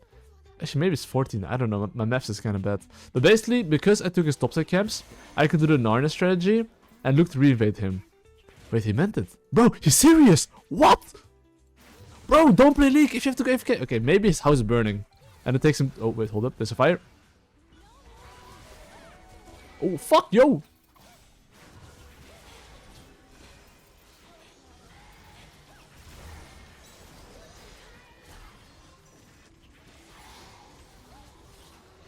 Bonk. Bonk. Okay, I'll never catch this guy. But wait, this guy's actually not kidding about it. He actually means it. Okay, actually now I'm very curious for his reasoning on why he's AFK. Okay, but here's all look, okay? I could do this Drake here. But why am I not doing this Drake? And no one else besides me is gonna tell you this. Like literally. But this is legit how you win solo queue. In solo queue, there's 1 kill per fucking minute. If I take the Drake here and don't base, this essentially means that my laners, if they're gonna fight, I will not be there because I'm down tempo, okay? But now, because I instantly base, get my Rylai, and then if there's any fight, I'm very strong and I can join anything. If I take the Drake there, if there's any fight, I wouldn't be able to join the fight. So, where's Mercs? So by me basing right now, right? Basically...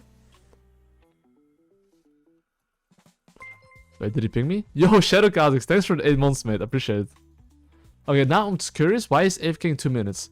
But anyway, basically right now, look, if there's any mid lane fight, any top lane fight, enemy Nocturne can never do Drake here, right? And look, if Nocturne, for whatever reason, okay, invades me here, I'm gonna kill him here. Let's see if he actually invades me, though. Well, guess what? I'm kiting his E here. Like, I'm Ryla, okay? If you Ryla, look, I Q, I go in, go out. You see I'm, like, kiting them a bit? Like, as Lillia, the most important thing you want to do is, like, use your, you know, champion. So, they basically can't reach me. You basically just want to, like, Q them, kite them. The moment your Q comes back up, you go in for a fight. But you see, basically, by not doing Drake here, by having a good base timer, there's another kill that I just got. And the thing is that it's so much better to do this than taking Drake. And look, same thing. Let's say I could run straight towards Drake. Would I do the Drake? No, I wouldn't. I would press B, spam my gold, and after I spam my gold, then I will look to basically play on the map. So now, once again, if there's any fight on mid or bot, I'll be ready. Look, I've literally 13 kills at minute 15. I'm getting nearly 1 kill per minute. This is simply because my base timers is super good, and I'm not greeding for objectives. Instead, I prioritize farming. And now you can see I'm literally 3 levels up on the Nocturne. And I'm not even trying to fuck him, by the way. I'm literally just having good base timers, recycling my camps properly. And where the fuck is Nocturne? His top lane. And because of that, I basically get objectives. And right here, okay, look. His raptors are spawning soon. So I'll be taking his raptors. You see my team fighting mid lane? Have fun.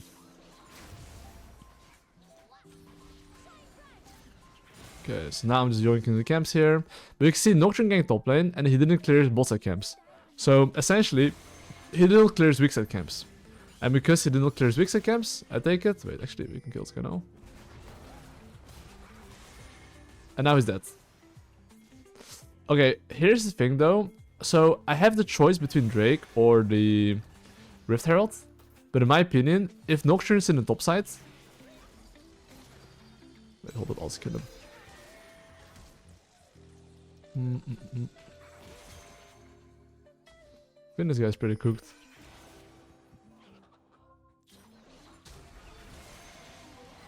Oh, Shibal. Ah!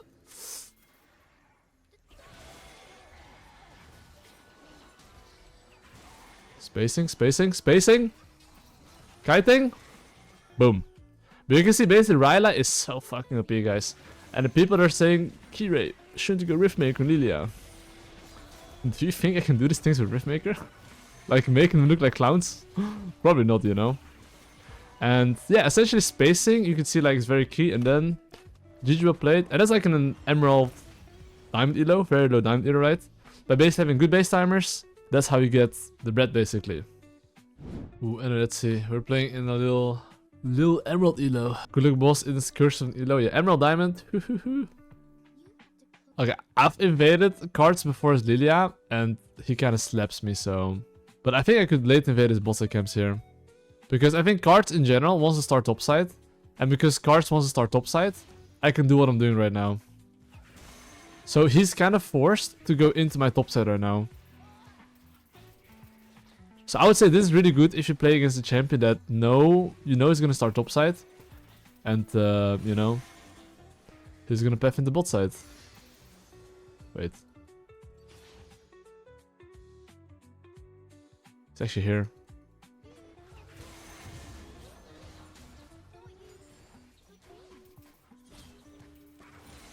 Or you do that.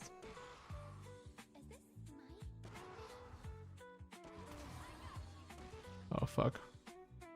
Hey man, let me go back to my own jungle, dog.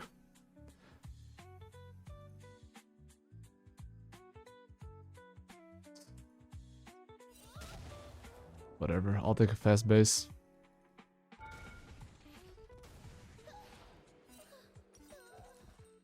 It's better to execute there, by the way. Like, look at this hack. Now because I could execute it, okay? Look at me. Zoom. You see this move speed? Home guard? Bro, it's so fucking cracked. You literally get per move speed. Look at me hopping, bro. Executing is so much better than trying to like survive. And now I'm literally back to my camp. Easy peasy. So like executing is like very, very fucking OP. Okay.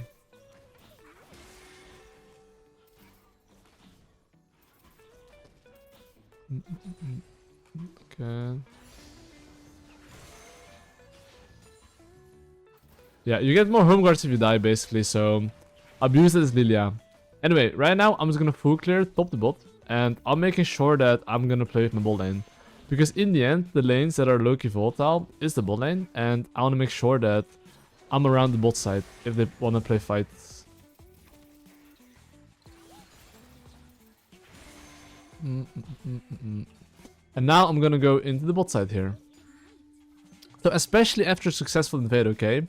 You can always look to re-invade. So his raptors should be spawning around 15 seconds. So I'm planning to re-invade that, okay?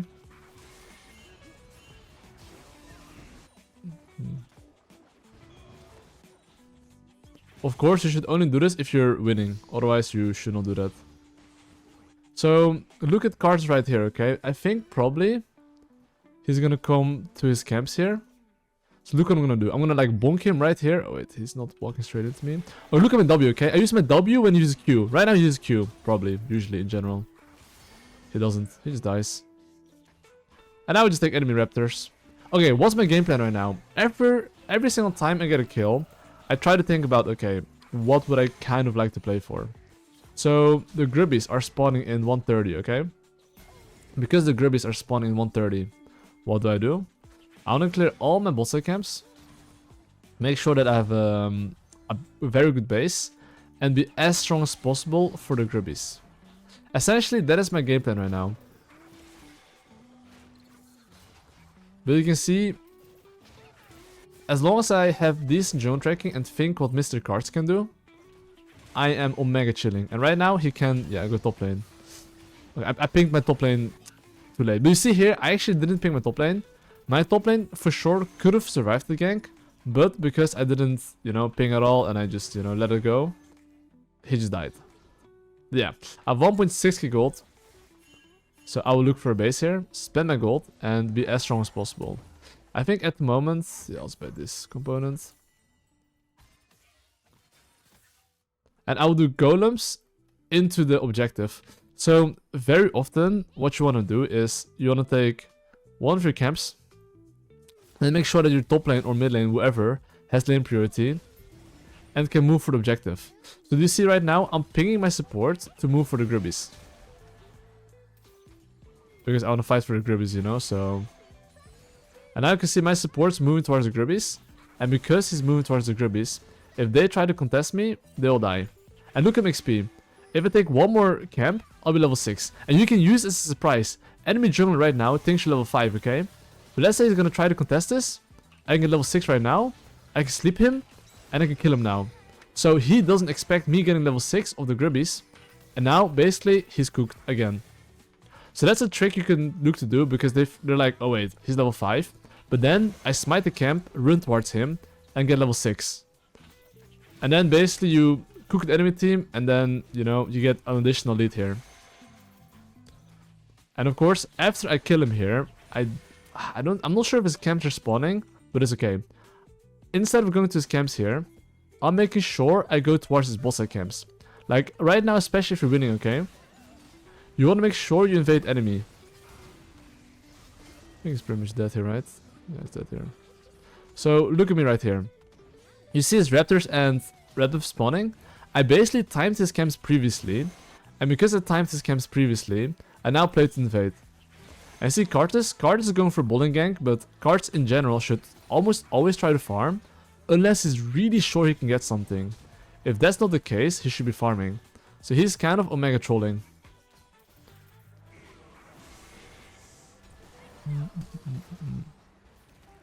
Okay, I mean, his fucking family came to me, bro. What the fuck? His grandmother came as well. We kind of don't want to fight here, because their family can still be here. So here, okay, my mistake here is that I didn't anticipate their great ancestors and family and, like, their guardians as well, you know? If I knew about that, I probably would have went for the invade there. So yeah. That's a mistake I made there. Anyway, it's all good. Instead, I'm now thinking about what's next on the menu. The Drake is up, so you see how Meteor is dead? This means that mid laner can hard push this wave, which is this one, and it can help me. And in general, as a jungler, if your laners can push and help you, it's super nice because my tempo essentially means that I can get more kills. And, you know, that's like so key because my base timers allows me to kill more people, allows me to help losing lanes, make them winning lanes. That's why in general, if my laners can help me, it's nice. So here, I'm not even gonna smite this. I'm literally gonna hold my smite so I can clear my future camps faster. This is something not a lot of people do, but trust me. If you know Drake is secured, saving your smite to clear camps faster is better. Your tempo as a jungler is everything. Because jungle honestly is the most OP role in the game, it actually is. But you need to understand how to actually play. And if you understand the jungle fundamentals, you will make fun of the enemy team, you know? So, mid lane here is kind of low. And I could look for mid lane gank here. Why is that? I have stacks. Okay, I hope my mid lane doesn't die. I have 4 stacks, so I can run at him, smite him, ult him, and now I can just W him. And now he's dead. And of course, after I kill him, okay, what's next on the menu? So what's next on the menu is a base. I have 2k gold, I've got my item power spike, and I'm pretty sure I want to play into the bot side here. So I'll be buying this item, and now I'm going top the bot. So how do I snowball hard this game? I basically clear top the bot, and I think about which objective I would like to play for next. Rift Herald. So especially 1 minute before the objective, try to make sure you're very, very good jungle tracking. As long as my laners don't die 1 minute before the objective, I can get the objective. So honestly, I have no idea where the enemy jungle can go, but I can see a world where if Camille jumps on him with ultimate and Karthus shows here on the ward, he's dead anyway. So I'm pinging him to play safe for that reason. And I'm gonna move mid lane now. You see my passive? I'm using my E right there, trying to see if I can make it. I'm trying to cut off escape path. I can't reach him, but that's okay. Okay, now Gribbies are spawning in 15. Because the Gribbies are spawning in 15, I would like to play for that. However, I am first doing my Krabby Patty. And after Krabby Patty, I'm going to go there. I'll Q this for movement speed. I don't have to last at it, it's just, you know. And then I can E this. And of course, oh my god, that E. Anyway. I'm gonna get the Gribbies here, and every single time we go on Gribbies, look at mid, look at top. Look, my mid lane currently is in base, and Pantheon just respawned. Okay, but they will not contest me. I was thinking maybe Pantheon is gonna ult me, but you know. So because I do the Gribbies here, okay, I'm low-key down tempo. So instead of going to my... or invading enemy, I want to make sure I defend my bot side camps. As long as he cannot take my bot side camps, I'm a happy man.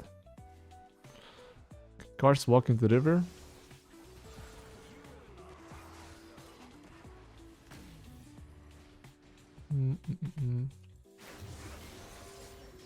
Okay, look at my ult, okay? I Q here, now I wait as long as... Okay, I can't wait as long as possible. He should be dead. I mean, okay, like, I know my limits very well, you know? Like, I know my Leandriel is gonna kill him there. So, I just... Actually, maybe not because of exhaust. I was right, sorry.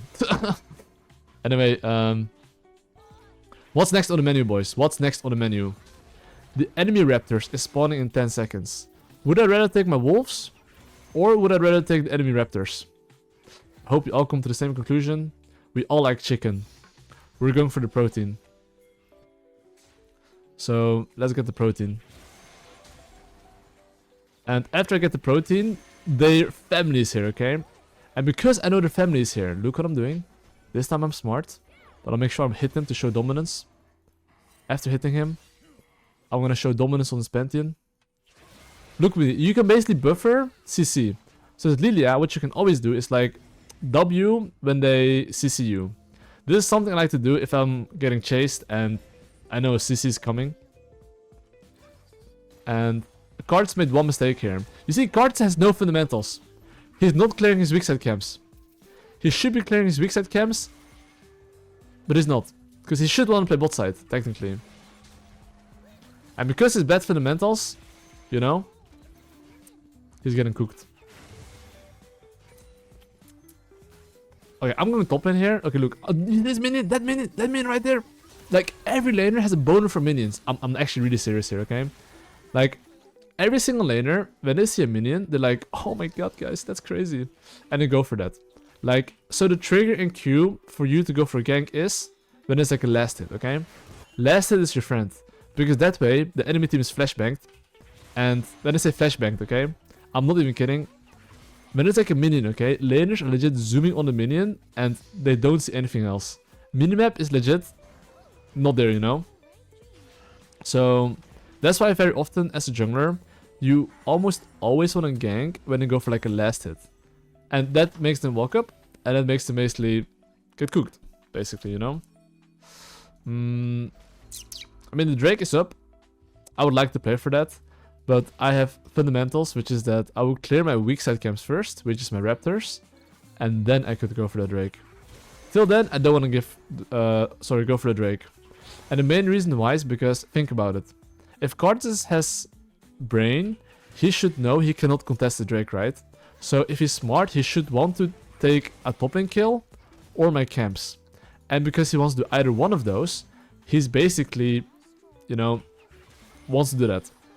He's joining my camps. But because I took my weak side, he now, if he goes top side, he has nothing to do. If he's in the bot side, I will cook him alive and he will just die, right? So what's my job right now? One job. Oh, find Karthus. Kill him. Loading ball. Ult. Oh, fuck. I didn't hit him. Anyway. This is not up yet. This is bugged. So, I would like to... I guess I'll just farm up here. Oh my daisy, bro. Oh, he showed dominance there. Okay, honestly, Cannon, you should all chat. Cannon, you should all chat. Showing dominance there. Anyway, what am I doing? His top side camps are spawning. And I would like to take it. Why would I like to take it? I mean, I'm fucking OP right now, so... That's the only reason I would like to take it, really. I'm showing dominance there as well. So... I'm sadly a bit late. And I know as well Camille's first on this play here. Okay, I'll show you guys how to rotate around, okay? I'm gonna push mid lane now and rotate into top lane. You see this Rift Herald? I'm actually not even taking it. Okay, wait, Camille's actually bot lane, bro. What the fuck? I guess I'll take the Rift Herald here, I guess. Why not? I mean, it's nice if we get a leash from AD carry because, like, me being stuck doing Rift Herald is like, sucks.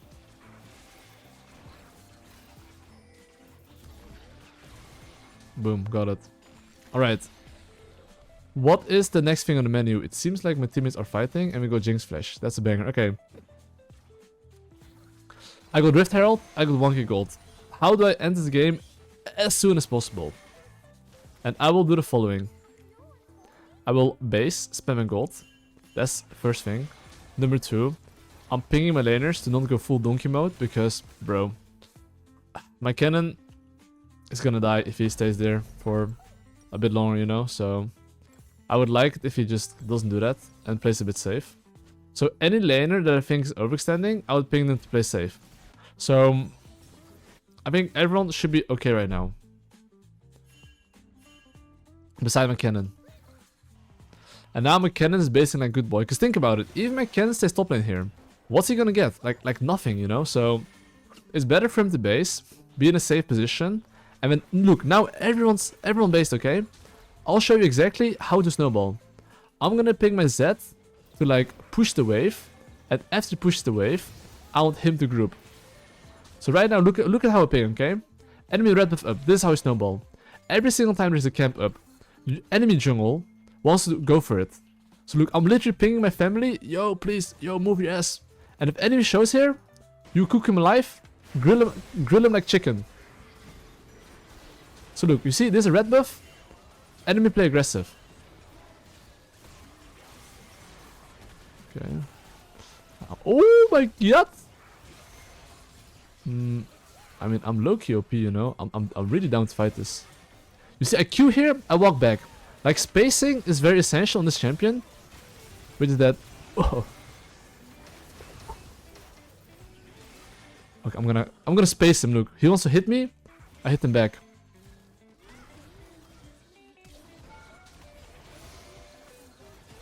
And now, I Q him, I wait, he's slowed, I go back in, I go out. Please don't kill me, Karthus! Okay, Milo dies, right? Come on, Leandri. Okay, we almost got the bread. But basically, yeah, we almost cooked them up. But as Lillia, it's really fucking important that you have like good spacing, you know? Like knowing that if you Q them, they're slowed, you can walk on them, walk back, go back in when Q is coming up. Essentially, it comes down to like you dealing more damage without receiving any damage. That's kind of what you want to do. Okay, anyway. So the Drake is spawning in 20 seconds. And you see how my team is like this deep? I mean, in general, I guess it's fine here because, yeah, they're, I guess, a bit OP. But in general, I'm not a big fan of my teammates overextending like this because I'm not there. Ooh, that's close.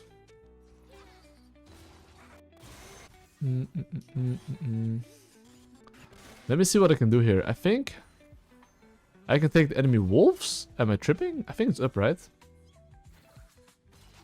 Yeah, it's up.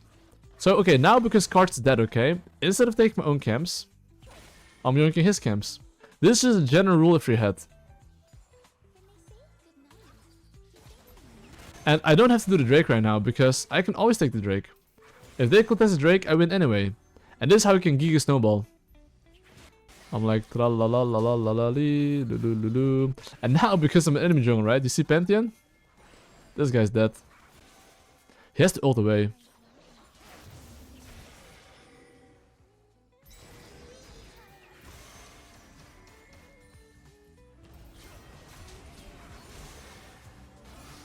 Voila.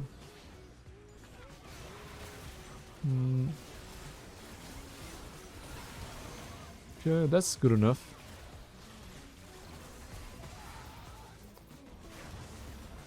Okay, I'm trying to get mana.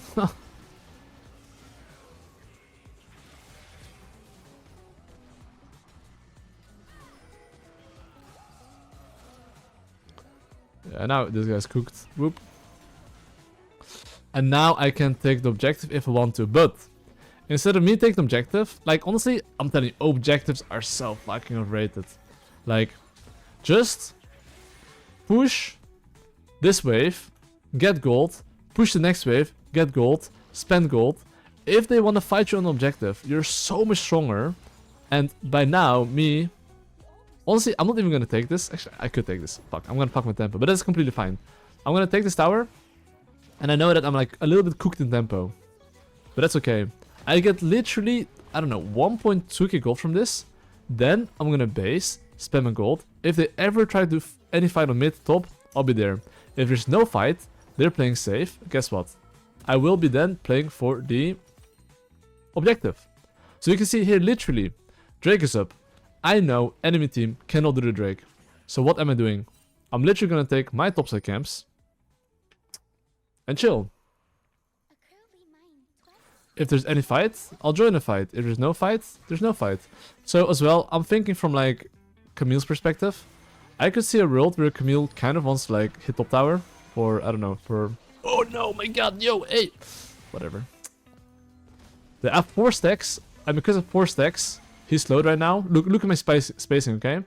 As Lillia, you always don't do this. Q him. Oh my god, not like that. Okay. I'll show you again, okay? Like, Q him. Okay, he's kind of dying too fast. Whatever.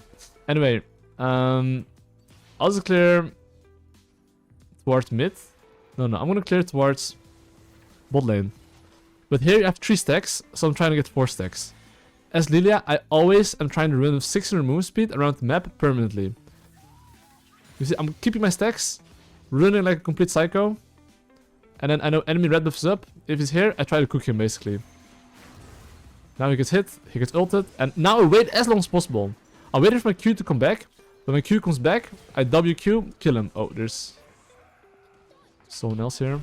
Like, here you can see I Q, then Zhonya. You can always buffer. You can always buffer your, what do you call it? Zhonya. And now I would basically just siege basically, okay? We just got a lot of objectives and we're looking to siege. And now I will look to push bot lane. And yeah, let's see what we can get here. I'll get this objective here. And that is basically GG, well played.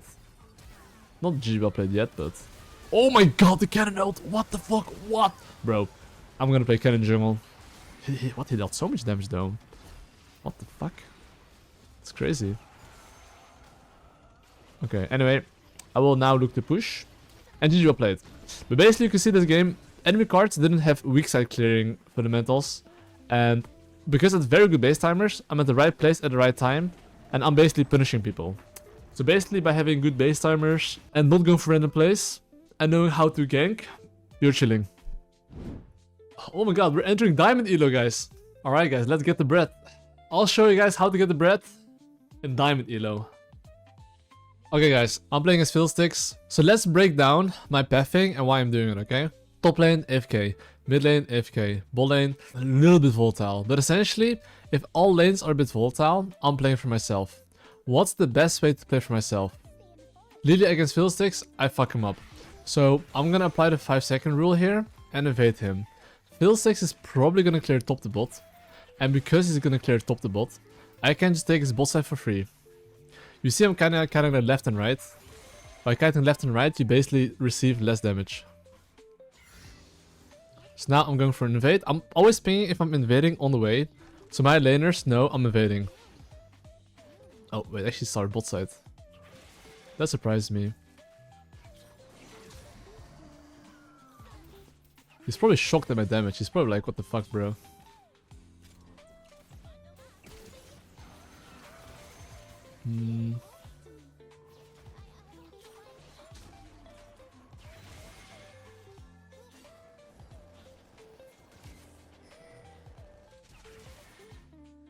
Wait, I think... Even if we were to chase misfortune... Oh, okay.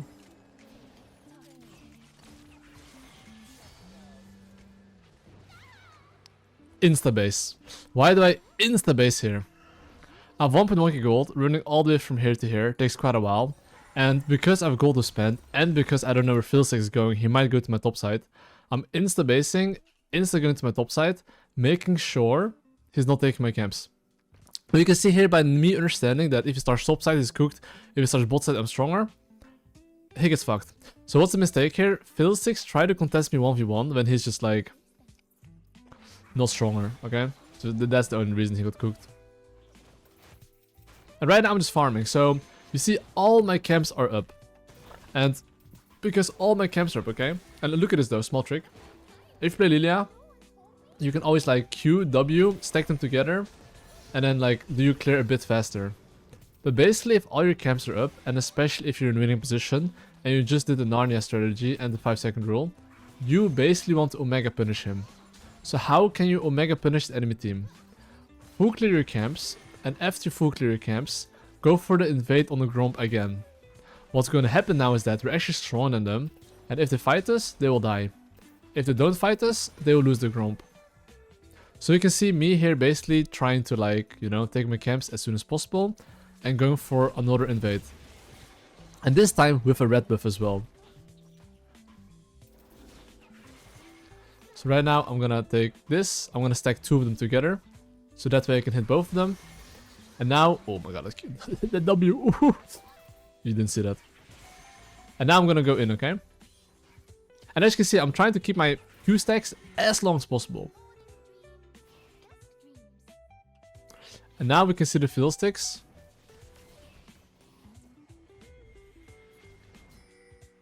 I'm gonna walk behind him because, you know.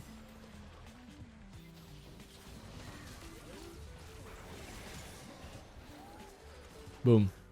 And right now, guess what, guys? And now I have the luxury to take his camps here. Also, we can dive. If Swain is here, we can for sure dive.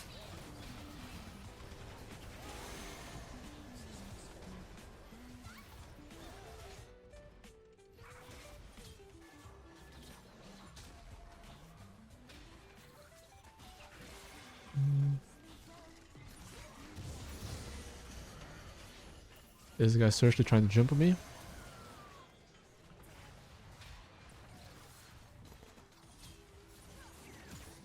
He's Omega tilted. Insta base again. Why do insta base again? Grip spawn in 30 seconds, I don't play for that. But you see here, by doing the Narnia strategy, like repeating the invade, the enemy team isn't too happy. But you can see it's simply because I'm invading here, okay? The enemy team is like, they refuse to give. In like Diamond Elo, even in Diamond Elo, they legit refuse to give camps.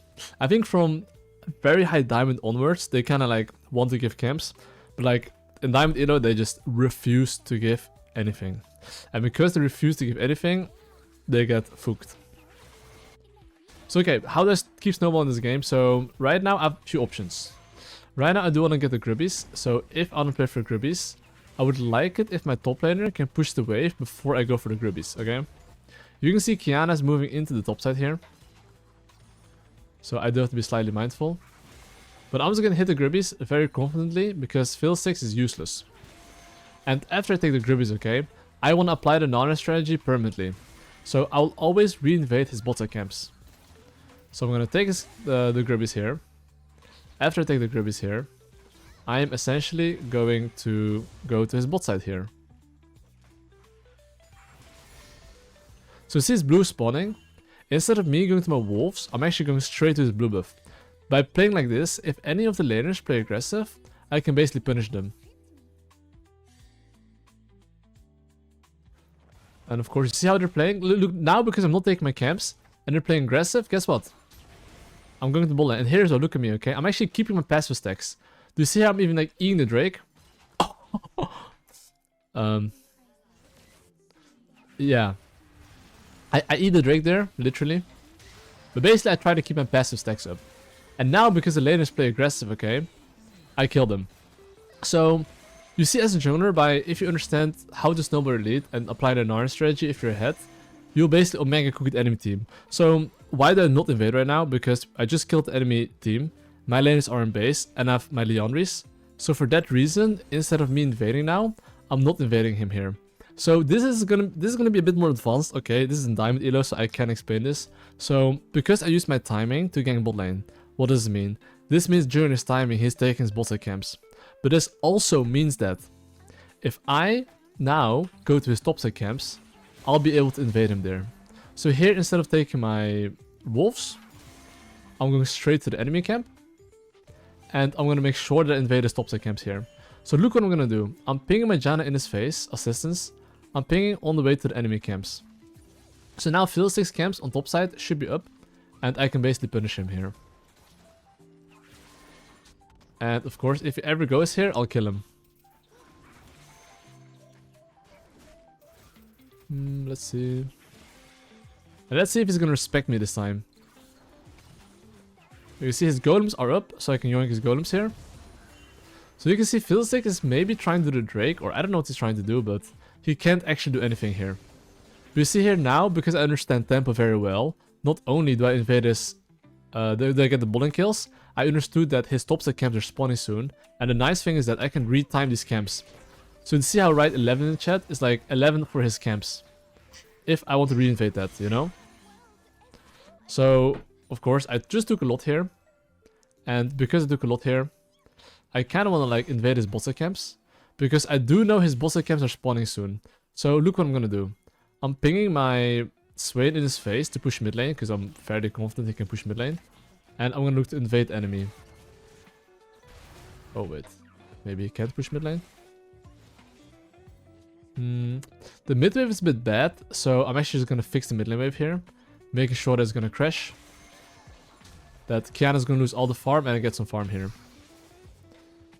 But right now, I mean, like I said, I'm fairly certain his camps are up. But you can see here, I'm basically perma invading on repeat. Because I know his camps are spawning. So this is like, what, 12 something? 12. So you can see, I'm literally taking his camps here. And after I take his camps here, I basically... oh look, Fiddlesticks probably is gonna move here right now.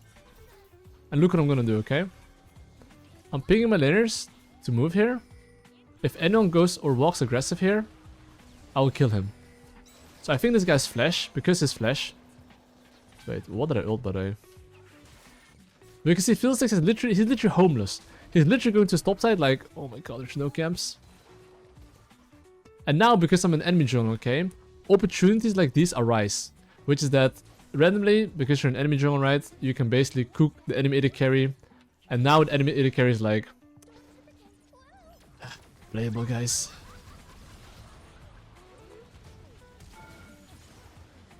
And now I instantly base. Why do I instantly base? Oh yeah, even if he dies, it is what it is. Have fun. I'm going straight towards the top side here. Because I don't want to lose my top side camps. I think losing the groups here is fine. Because I took his bot side camps and I took kills, right? So I'm fine losing groups. So he's using that one turn to lose groups. But I'm very aware of like what he can do. And I'm thinking one step ahead. Okay, because he takes the groups. Oh wait, he took my camps. Okay, because he took my camps, I can now take his camps. Maths.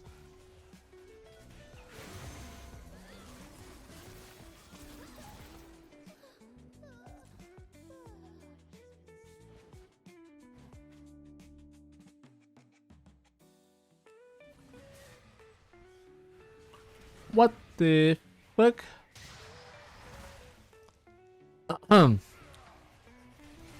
Yeah. Good job. Well played. Okay. I guess he can do that. I'll be honest, I was so fucking cocky that I thought I could just walk in his face and not give a shit, but... I guess I'm mistaken. My bad. I'm sorry. I know for the next time.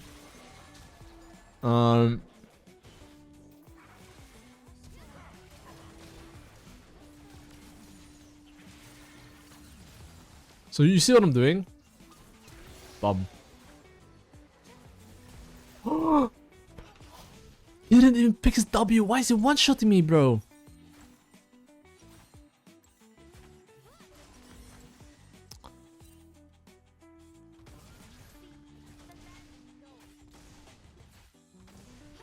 Okay. I mean, it's not like I'm squishy. It's fine. That happens, I guess. I mean, me dying there kind of sucks because, you know, I can't invade his bossa camps. But it's part of the life, guys. Anyway, what will I do right now? The Grubbies are up and the Drake is up. So, a lot of people now would usually sprint towards the Grubbies. But in my opinion, it's much better to clear your bossa camps and be ready for action. So you see how bot is fighting here, right?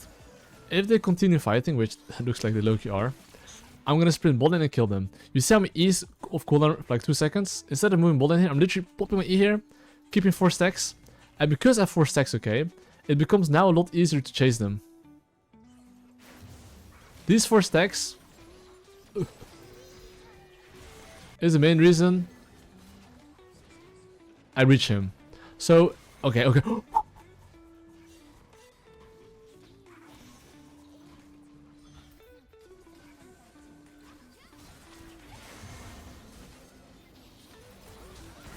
I'm boosted!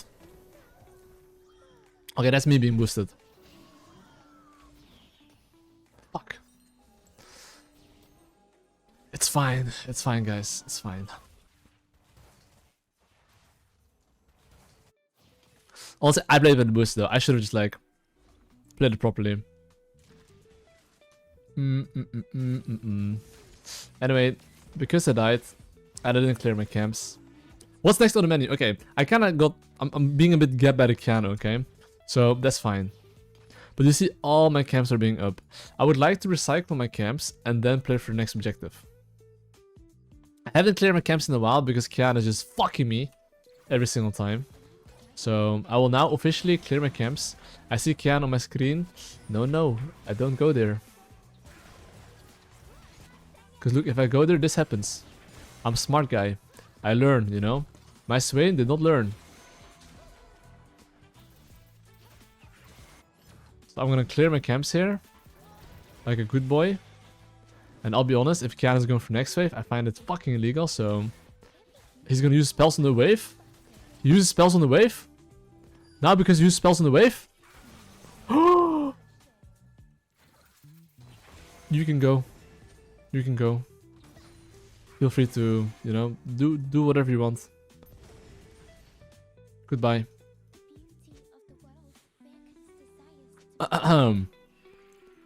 Well, guys. I guess, I should have bought Zhonya's, by the way. I should have bought Zhonya's. This guy's one-tapping me, bruh. Anyway, okay. Let's actually stop ego-checking enemy team. I think we can all agree that I do not beat this guy up. That's why champion mastery is key, guys. I do not know that Kiana is this OP. But anyway, I flash ult in 40 seconds. And basically, I would say that I don't have any vision wards here. And I would like to play for the Drake if possible. But I'm gonna clear my camps first. And after I clear my camps, I would then like to play for the objective.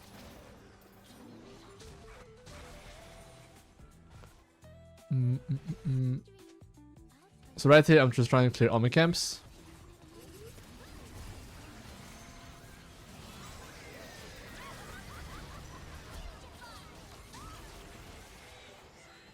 Okay, Kiki.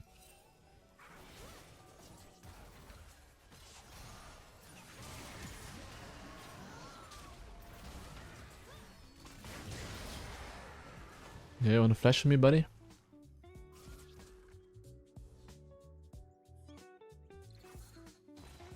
Okay. We chilling, guys. Not bad. Okay. Then you can all agree that I'm gonna base here. I'm gonna base, get my Riley, and I'll definitely be buying Zhonya's.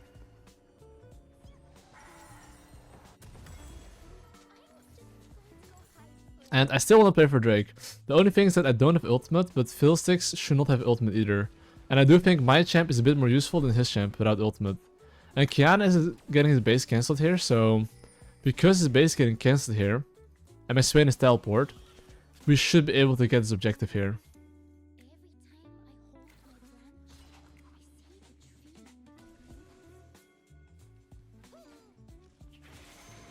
Of course, the Lillia always get your passive stacks. And I'm dragging the camp out here a bit.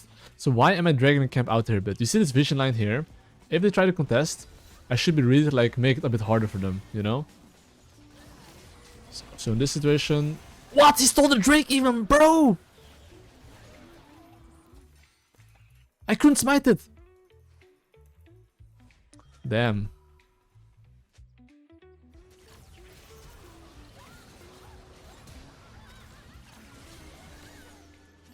He doesn't see me. I just dropped the pink. Okay, Kiana can be here, guys. Don't worry, I know Kiana's behind you.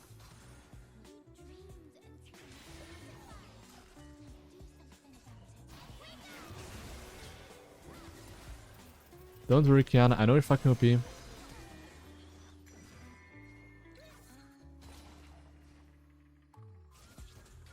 I'm just teasing you, bro. I'm just teasing you. I'm just saying hello. Nothing personal, buddy. Okay. This guy's a big fat fucking shutdown. And I won it, boy. Okay, the Corki took the 1k. That's huge. 1k shutdown. Okay. What's next on the menu? I think we can all agree that Rift Herald is next on the menu.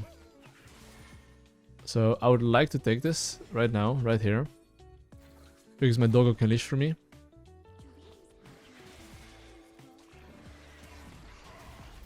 And the only thing I have to be mindful about is like Fiddlesticks ultimate because, you know, Fiddlesticks is bot lane. So I'm kind of chilling here.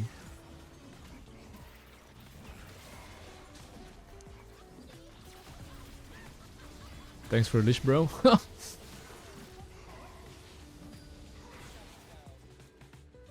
Appreciate it, my goat.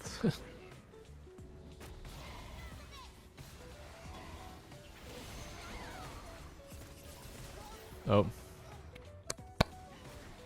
Okay, Kiana came to the party, so, but you know what? The doggo is more unskilled than you. He can just.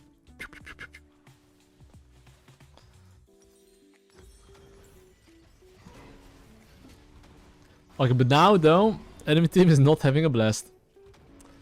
Okay, my laners can take mid tower, and we should look for a base after, because the Otacon is spawning. So right now I'm pinging my laners basically back off. We want to play for the Otacon, base as soon as possible, and don't try to fight. But okay, next fight at least I'll have Zhonya's. So it's gonna be easier to fight. So what will I do here? I basically want to make sure that I clear my bossa camps. After I clear my bossa camps, I want to contest the next wave. And then I want to go into mid lane. It's the next wave though, not this wave. So till then, if you see your laners do anything sus, make sure to like ping your laners to play safe, you know? So let's see. I'm gonna play for, you know, the objective, which is Otacon. But of course, do you see these raptors here? Oh, okay, I see Kiana top lane, also known as the raid boss. If I see the raid boss in top lane, we should send it here.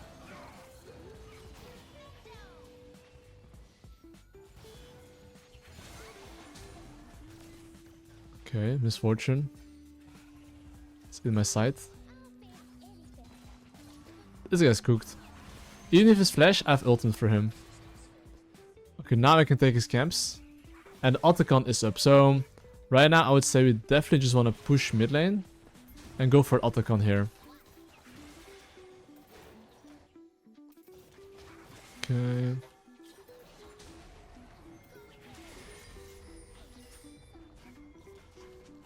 However, okay, I do think when we go for the Otacon, I think enemy team low-key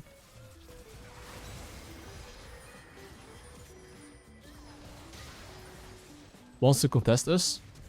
And because the enemy team low-key wants to contest us, for that particular reason, I am... Oh, thank you. I'm basically not doing Otacon because I knew they were probably going to face check. Because think about it, right? Technically, Kiana is very strong and he could defend the Otacon. But I think right now my lane should base. Base. Why should it base? Drake is spawned in 20 seconds. If they just don't fight here, get HP, and we get set up, we're omega chilling. So I hope they don't fight. I only think I can do spam ping, but I don't have pings anymore.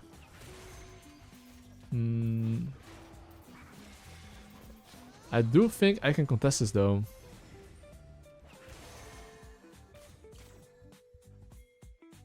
I'll make sure I keep my stacks. Because for obvious reasons I wanna, you know, fight it. Wait, fuck, I missed my stacks. Okay, I guess fucked up.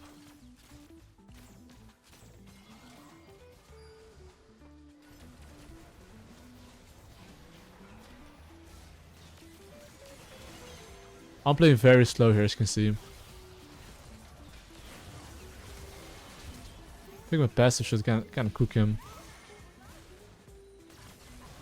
Oh my god. Okay, I mean, it's not the worst, you know.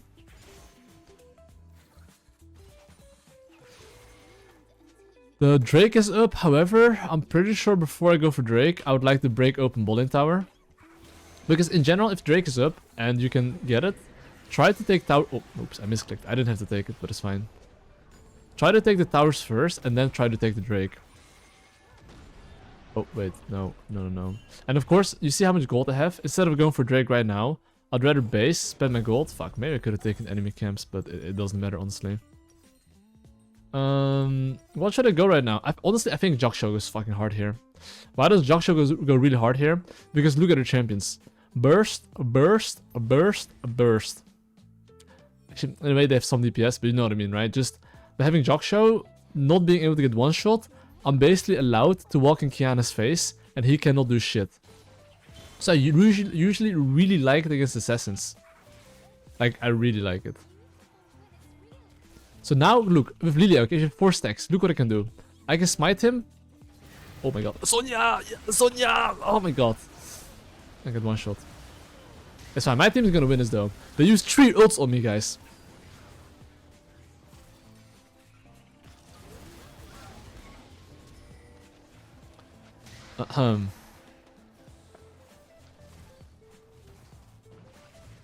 Okay, rockets are going to Narnia.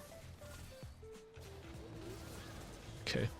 Okay, what I'm trying to say is that, like, if you get 4 passive stacks, you know, then basically you, you know, can run at them, smite them, and easily engage. That's why on this champion, this is actually the biggest tip I have on this champion. Every single time before you go for a fight, before anything, try to get 4 stacks. I'm not even kidding. I genuinely think if I'm not playing with my passive stacks as well, I would not be able to get super high challenge on Lillia or like rank on Lillia, right? I think using your passive on Lillia is one of the most important things. Like, it's like so important, you don't want to know. It gives you like, what, 540 movement speed? Like, hello, you know? Okay, I would like to clear my camps here. I think my team can kill the Misfortune, that's not a problem. But after that, they should be kind of careful.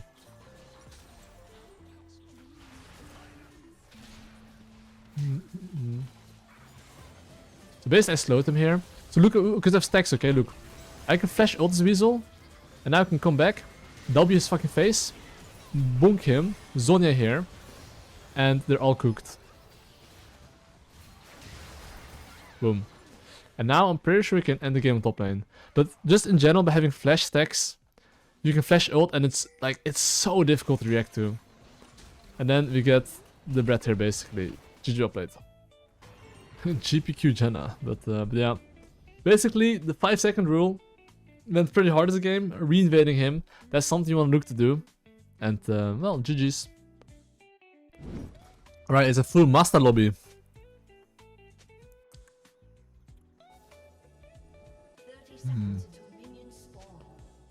Wait, who are they? Enemy team is kind of like chilling.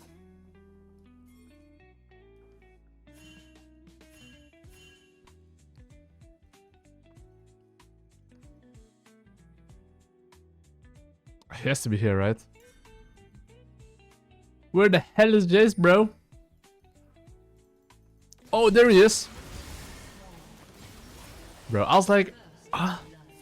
Bro, we legit did like a crazy U-turn. Okay, here's the thing as well. Since I'm playing as Vi, I could easily late invade his Raptors here. Because if, let's say, Vi starts on his red buff, he starts usually W. I have one ability that is useful, he has one ability that's useless. And it's low-key melee against ranged. And for that reason, I'm actually invading him here. So of course, as I invade him here, I do have to, like, you know, know ideally where the Vi is going. This guy started my bot side actually.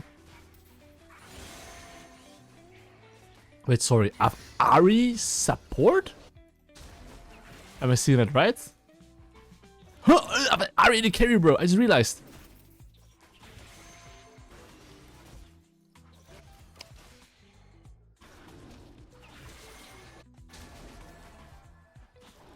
How the fuck did I come to this, bro?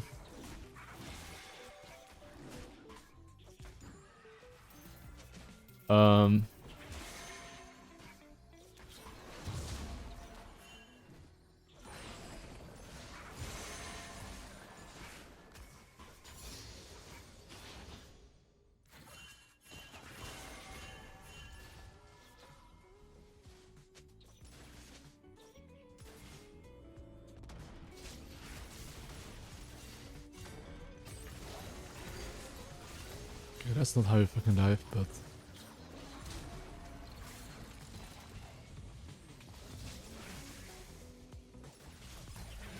Okay.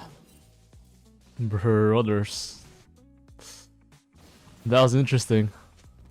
But we got him, guys. We got him. That's the most important thing, okay? We got him. Right, I'll start blue buff first before Gromp. And I'm starting blue buff first before Grumpy. That's because I basically want to make sure that I respawn my camps normally, and I'm kind of So by me doing blue buff, that kind of helps me, right? So, I mean, I think we can all say that I currently generate a lead, and we basically got a small advantage. So as long as I keep a good track of like what enemy drone can do, I should be quite happy. So my team is looking for top lane play, but I'm not looking for the top lane play. Because right now all my camps are up, I have a decent amount of gold to spend, and enemy raptors are spawning soon. Because of that, instead of going for top lane play, I'd much rather go for 100% play, which is my camps, enemy camps, and then maybe look for base, or if it's top lane's for sure guaranteed then I'll look for top lane. But otherwise, I'll just, you know, keep on farming. And currently though, I would say that it's pretty hard to look top lane, I think. Like right now, because Akshan's missing and he's hovering topside, this allows my bot lane to actually push the wave.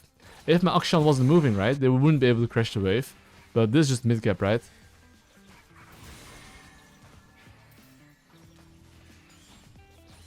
And now I'll look for a base. I could go for enemy golems, but I would say it's a bit risky, so I'd rather base here, get my Faded Ashes and a Reaver Crystal. And one pink ward. And that one pink ward, I'm in general always gonna try to put it very deep. That way I can see like a lot more information.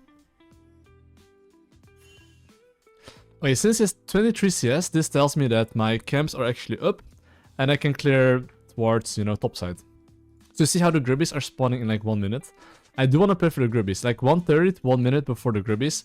I always try to think, do I want to fight for it, yes or no? And the answer is basically yes. Like since the is well 23 CS, right? This tells me that he probably didn't take the bot crab. And because of that, I'm gonna look for the bot crab. Okay, he did take it. So I think my golem should be up very soon. I don't know when, but my feeling tells me it should be soon. I'm not sure if this is ward or not, but...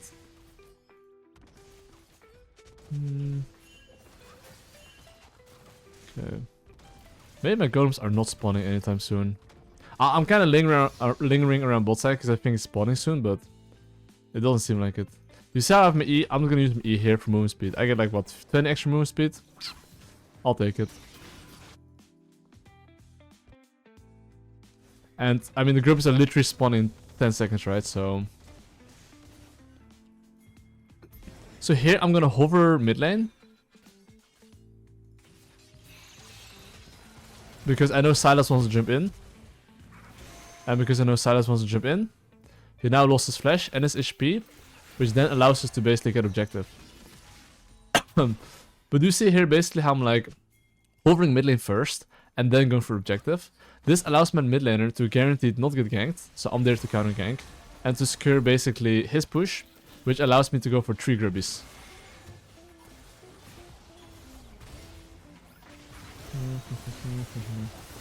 Yeah, this play is not winning, buddy.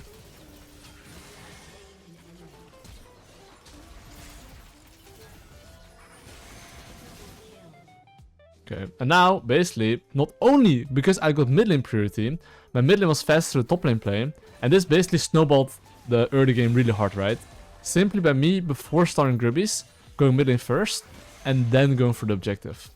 Because very often, a lot of people would just start the grubbies, but I would say that hovering mid lane first, securing the push, knowing that the lane is like volatile, right? Allows me to do this. Just understanding your opponent is very key to like snowballing. Like, this is just experience as well, right? Knowing which matchups can have to jump in. As a jungler, I mean, I played pro, so I kind of know like which champions need to play aggressive and need to go in. And based on that information, I can make better decisions on whether I should or should not gank them. Okay, so right now we got a lot. We got some kills, we get the grubbies, and I've got my Leonris in 400 gold. So because I've got my Leonris in 400 gold, I plan to just take my camps, and then I plan to base. So since I'm literally around mid lane, I'll just take the camps, but in general, usually, I'm not that big fan of like taking mid lane farm, because by you taking mid lane farm, essentially you kind of like show your position, and you lose tempo. And when I say you lose tempo, you basically can't help your teammates. So here how my bot lane gets ganked, this is actually my fault. I should have pinged my laners to not fight, because as a jungler, okay, I knew already I kind of want to base, and because I want to base, this means that I don't really want to fight unless it's super free. So my mindset should be, any laners, so any fight that my laners take, they shouldn't want to take. You know? So, well, but yeah, they fought and they died. So that was not good, obviously. Yeah, I do got an item power spike right now, basically. So I'm really, really strong. I mean, I'm low-key down to fight. Because, okay, look at Ezreal items, okay? Ezreal items is like Omega dog shit. And because items Omega dog shit, we can kind of push him off here. And if I can delay his base, this basically means that...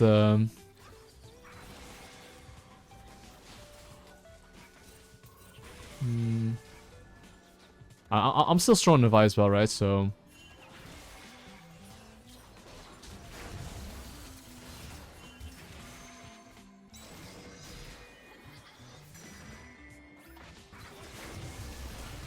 Oh shit. Can my team fight this? I think they can fight this, yeah. Oh, there's a banger revival.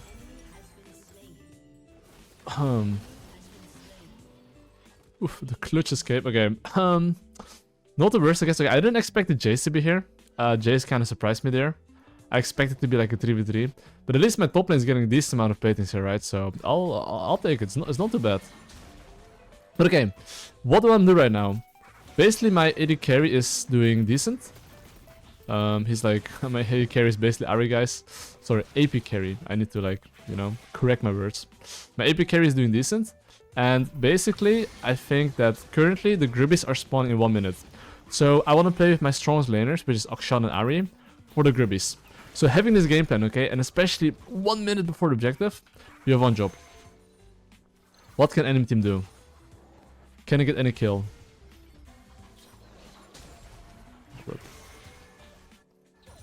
Okay, I mean... Okay, so Gribbies are spawned in 30 seconds, right?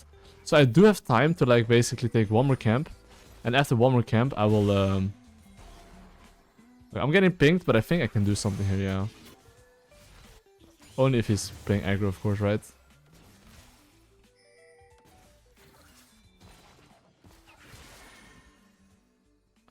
Yeah.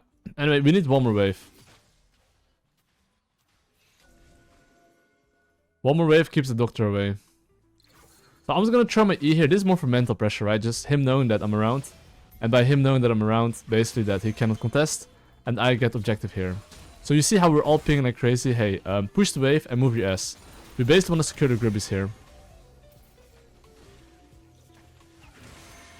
And now by them having no wards here over the wall, they know they could get hooked anytime. So they're not gonna walk up. Okay, that hook was bad, but it's fine. And now we get 6 Gribbies basically. Which is really good, right? 6 Gribbies. And if you look at my gold amount, I have like close to 1k gold. I do think right now I could use my Ari Blitzcrank strength, which is that if they ever try to defend, he cannot defend. He will just die. Because we have Blitzcrank Hook, Ari Charm, just wants to see and he's doomed. So... And he's doomed. So I think right now, because we basically killed him, I'm pretty sure we can take the tower here. We have 6 Gribbies, and 6 Gribbies is really OP, you know? So, okay, right now since we killed enemy top lane, okay? I have one mindset. As long as my laners on bot lane don't do anything funny and don't fight like dogs, we are piss chilling. Okay, we are literally piss chilling. So currently they're fighting like dogs and they're dying, and as expected. But usually these are the cases where you kind of like really want to have good jungle tracking and make sure they don't do funny stuff like that. Because that's the only one timer they can do something, and especially in Master Elo, people will be smart enough to like, you know, look for something essentially. Okay, that looked really troll for my Ari. I mean, so far no one's really covering mid lane. But it is what it is, I guess. But okay, what's my win condition? I mean, obviously, my Ahri is super strong. Look at enemy Ezreal items. You see enemy Ezreal items? He has like no items. And Ahri is like 1 item. So because of that, I really want to like, basically... Oh, that's close. Oh, I still managed to escape.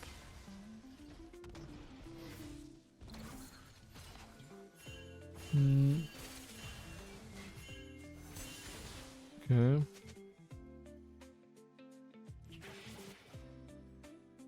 I think we can pretty much siege this shit here.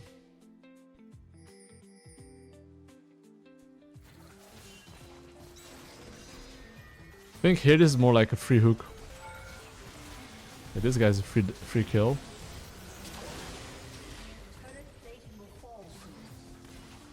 Yeah, basically landing your sleep with a Blitzcrank or Ahri is like very deadly for them, right?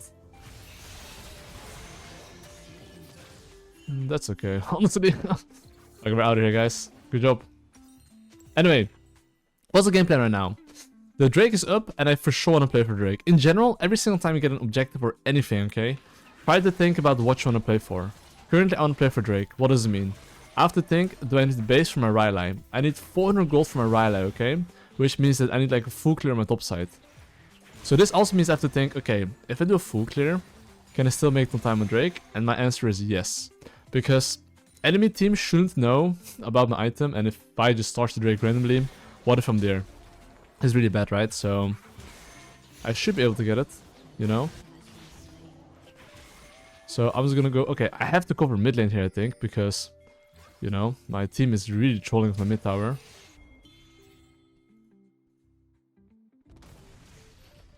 And obviously, I do not want to lose mid lane tower, so I will cover mid lane here. And now, of course, I'm basing, because last thing I would want is runs from here all the way to here. Oh, my base get cancelled. Fucking dog. Yeah, I just want to base here and get my item power spike, dude. I just perma hit him. And then I want to play for the Drake. So look at the stats as well, right? I've got 40 more CS than Vi. I've got 1 kill more than Vi. So I surely have like 1 more item over him. So because I have like 1 more item over him, I'm playing for a Drake here, knowing I'll win it. So you see this wave right here? That's the wave I want to contest to get mid push into Drake. Because I'm confident enough to start objective, and even if they come, we can win. That's what I'm thinking about right now. Okay, my Blitzcrank though. Yes, okay, so their bot lane is missing. So no one's showing a bot lane, okay? So because they're not showing a bot lane, we kind of have to respect it a little bit. But right now we're getting free bot tower.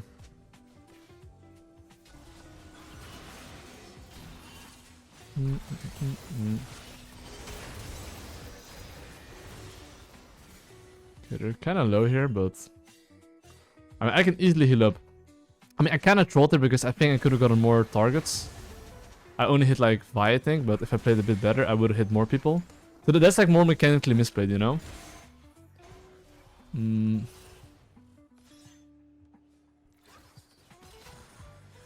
So here, I would like to contest this. But it seems a bit hard. So I guess we just push mid lane here. That's the conclusion that I have here. We just push mid lane and get the tower. We have 6 groupies still. So I'm pretty sure that if we just hit this tower and Vi is like not there, they are gonna get cooked.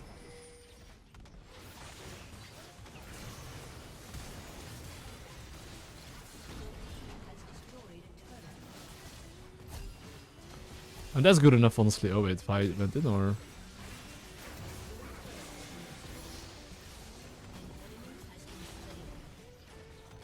Okay, wait.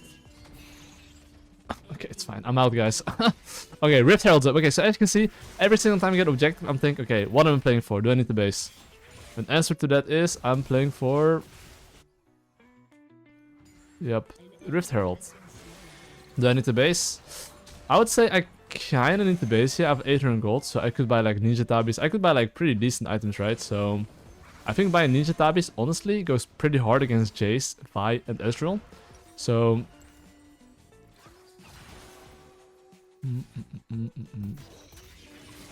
Okay, my base got cancelled there. Yeah, I don't mind buying Tabis against those 3 champions. Because the thing is that our team doesn't really have any frontline either. Am I usually a big fan of buying Tabis? Not really, but let's buy it before it gets nerfed. Anyway, what am I doing right now? You can see, okay, this is the moment where mid-game a lot of people cringe it. So when I say they cringe it, what do I mean? You see how Blitzcrank is walking forward here? That was so dangerous. Because Vi, if you ult him, his team maybe moves, he's dead. What do I want to do here? Well, actually it's not really nerfed, yeah. Doesn't matter. Anyway, I am just gonna clear all my camps here. And do you see this wave that's here? I now have to make a decision. Especially if an objective is up, you have to make a decision. Do you want to farm more or do you want to be on this mid lane wave? And then go for the objective. So currently, I'm gonna use this mid lane push into the objective here. Because right now, when my laners got the push, essentially, I now have numbers. And this is basically a good timer for me to do the objective. By me knowing... Okay, I kind of want him to like not... Go to Donkey. Okay, so enemy team is looking for a cross map, which is good. So I actually fucked up here. My Akshan didn't die, okay, but I didn't think at all about the fact that I could cross map. And as a jungler, believe it or not, especially in high elo, this is so fucking important. Knowing if they're gonna cross map or not, pinging your teammates to play safe, that's like very, very key.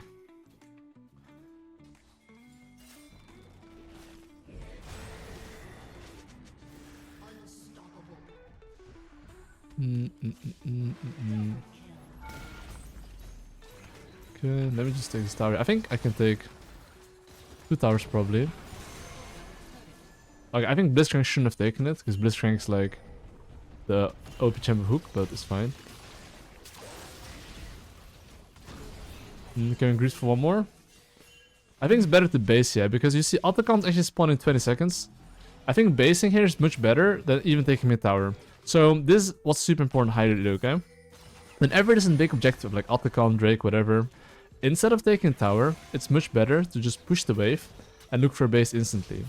That way, you basically can set up an objective, and if you set up an objective, you basically get higher chance of winning. So I think even this is really greedy, because, you know, no, just don't do it. Because I really need the base. I would like to get my Zhonya component before I base. So that's like 2 more camps. So I already have a game plan, right? Which is get my camps, look for a base. Of course, I should look for a base if I basically really need it, but I think I don't need it. I think right now, if anything, I could actually contest his bot side here. Because I think we're strong enough.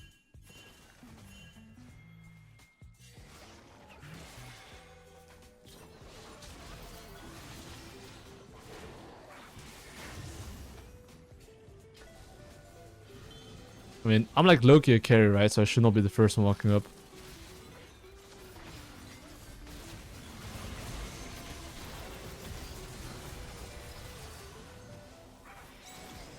I sleep 2 people. Okay, this guy just pieces out. This guy's still slow for a bit, but okay, but you see here basically, because I know I'm kind of winning, and because, well, I know I'm winning, right? Instead of basically basing here, I'm invading the enemy jungle. So this is kind of how you can like snowball in like the higher elos, even in like low elo, right? Like you could have seen like me in my previous Lillia games or any other games that I would omega snowball by understanding, okay, just invading, you know? Oh, he took my crap, fucking dog. So I'm gonna take this.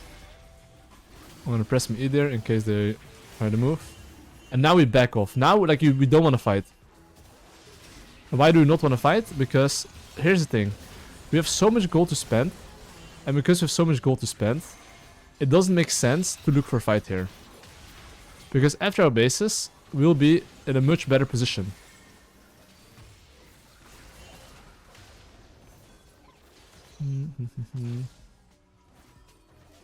So, I don't know if they're gonna go for objective, but only our support died. I could, so as well as Lillia, okay, what you always want to do is like stack your passive. So look at me, okay, I'm really stacking my passive.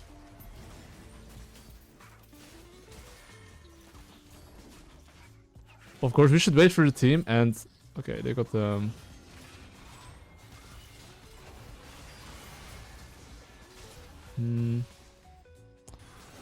Obviously don't want to fight.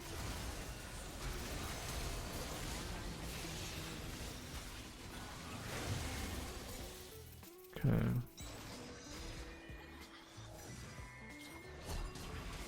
I don't need damage. What the fuck? Okay, that was kind of bad. We died like weasels there. But that's okay though. Let me see. I'm definitely going Zhonya's next. I kind of sucks I wasted my flash there, but it's all good.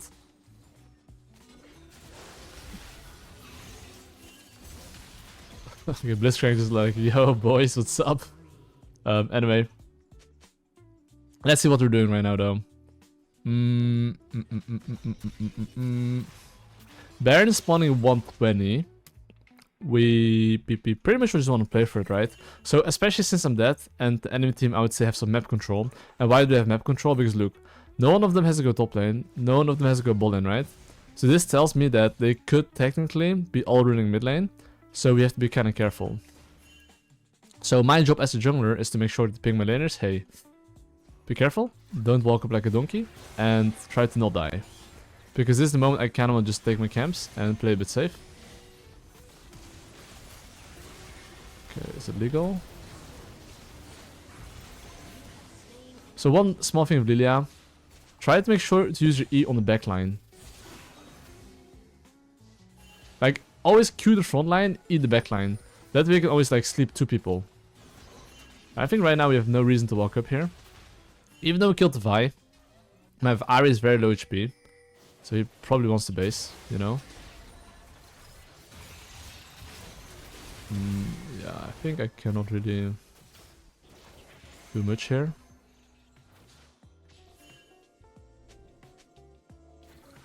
Besides pressing E there and hitting someone, slowing them down. And now basically just me taking his boss camps, right? Okay, so the Baron is up, okay? And because the Baron is up, basically we want to play for the Baron. That's basically what it is, okay?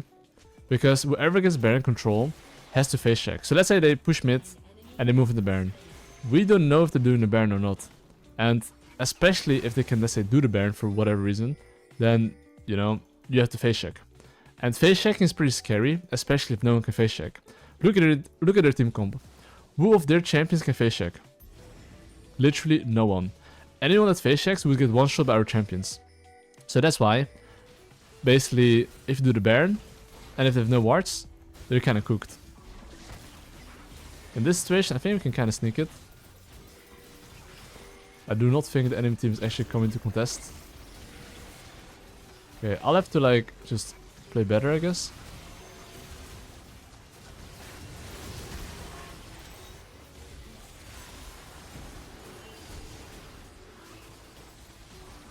Do I need to charm him or? Oh shit. I think I'm pretty cooked here. I was pretty cooked, but that's fine. I have my Zhonya's. I mean, if my Ahri survives, that would be really good, but he's probably pretty cooked.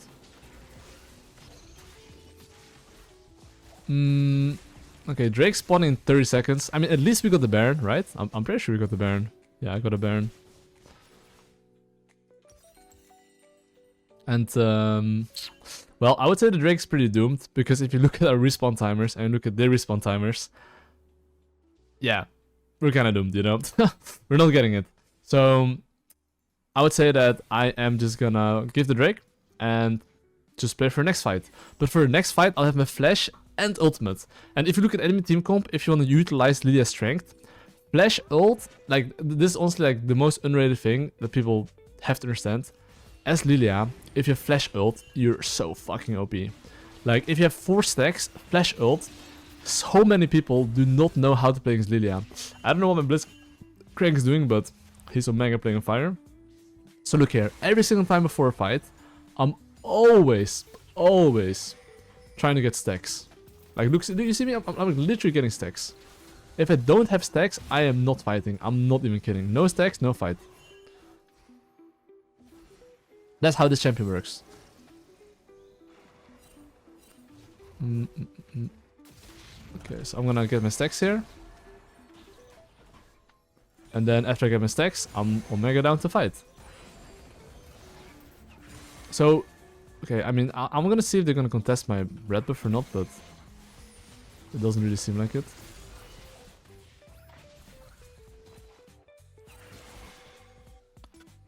Okay, I'll just get this objective here. Yeah, you can see here, even right now, okay, look, I have 2 seconds from a Q. I'm gonna wait as long as possible, then Q. Now what will I do? I'll try to walk up, see if I can kill them. So now I have 4 stacks, right? It's like so much easier to be able to make plays. We're getting Omega poked here. Let me just try to get my wolves. Oh, never mind.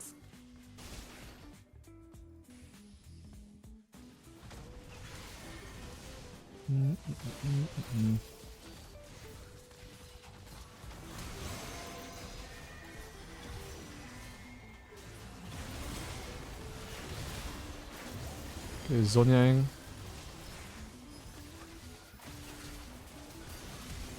I think we should be able to clean up here, right?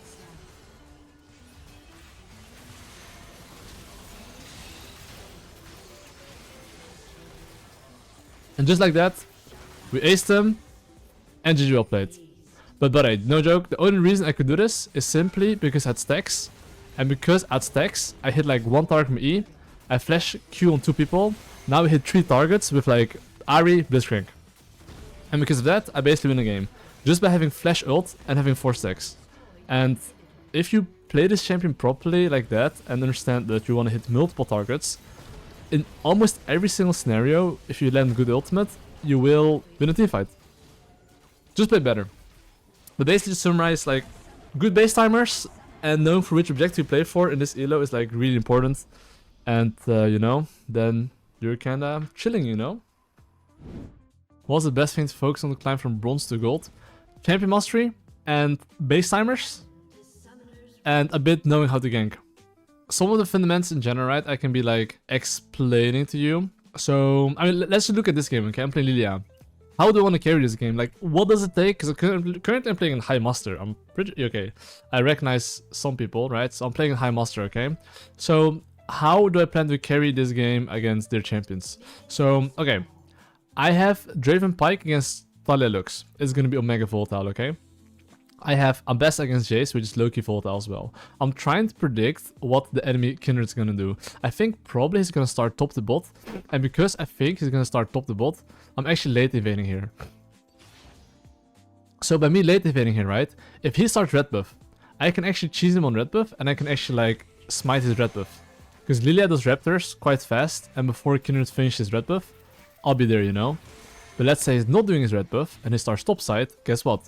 Now my bot lane can play super aggressive and that is good for them, right? So look, right now I'm seeing if he starts red buff or not. He definitely started red buff. And now I cheese him. But you see here, like, he's getting Omega cooked here.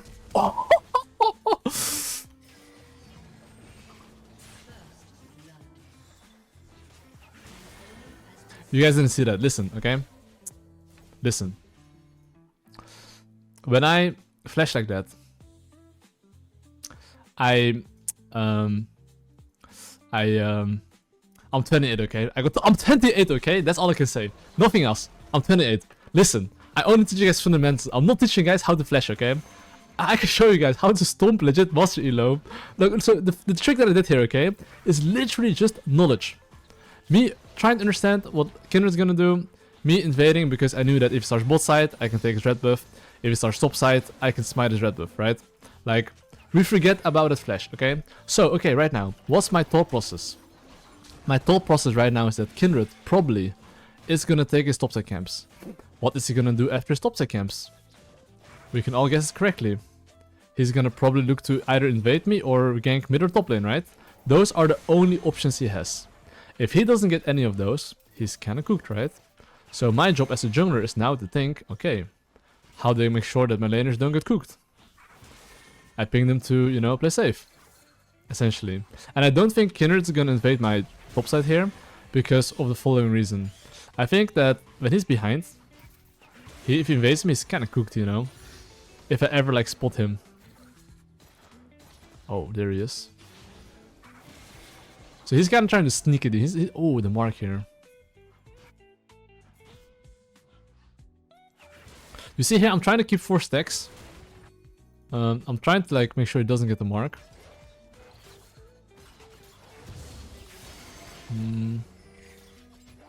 Sadly, got the mark.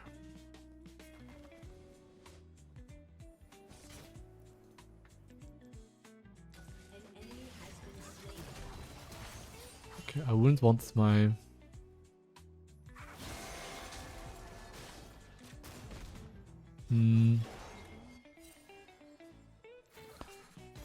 Okay, invading here is not gonna be that easy, I think.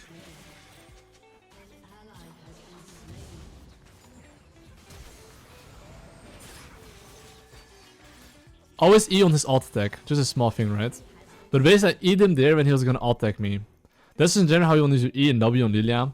When they go for an alt attack, when they, you know, just stand still, that's when you use your spells. Like, this is not like even mechanics, this is like knowledge, right? This is just to make your life easier on how to hit skill shots. Essentially. And now I'm gonna base because I have a lot of gold. Okay, as I base right now, what am I playing for? Rubies are spawning in 1 minute something. Because it's spawning in 1 minute something, I want to clear bot to top. So I have one job as a jungler, just one job. One job. Jungle tracking. He's probably gonna go topside. If I know he's gonna go topside, okay? I was gonna ping, hey, just be mindful, if you gang top lane, maybe Kindred is there. So they're not gonna be surprised, right? And now, of course, since my Pyke show top lane, as long as my Draven can farm, that's the most important thing. Like, okay, I'm a bit more extra, like, I'm really like a fucking nerd of this. When they see Draven, when they see Pyke, that basically means that they want to go really aggressive on bot lane, right? Because they see Pyke. So I even see their perspective, like what they're seeing. Like, I'm super good at seeing their perspective. And because I see their perspective, it's easier to read their brains, you know? So, okay, right now... Hold up, my Talon's probably dead on my screen.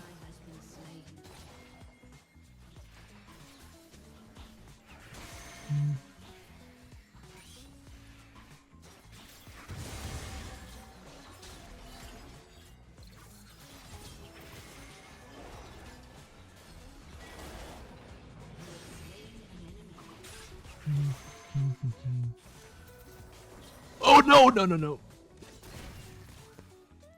It's fine. Okay, I'm a little bit unhealthy here, as you can see. And I would say that I would like to heal up here. What the fuck? What the fuck? He took every single plant, bruh!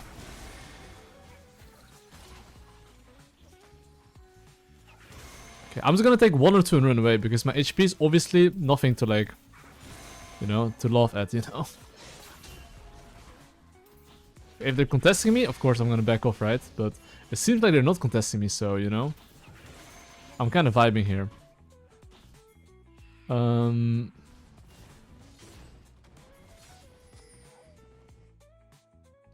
So I'm not sure if my Talon... Like, just send it, bro. Send it, send it, send it. Just... Like, when Kindred sees a mark, he's gonna get omega horny for this shit. Fuck my life.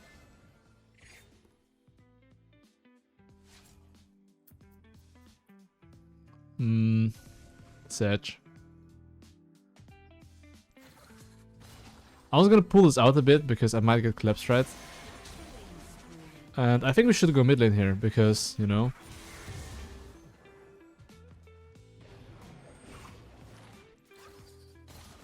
Was a nice try. Okay, what am I doing next though? That's the most important thing. Here I'm trying to not reveal my position, okay? My AD carry has hubris. He is omega cracked and omega jacked and he's like, you know, omega OP. So, knowing that he's omega OP, and I need like, I don't know, 400 gold for my item power spike, I'm trying to play for bot side. So what am I doing here? I'm clearing my weak side camps, also known as my top side camps.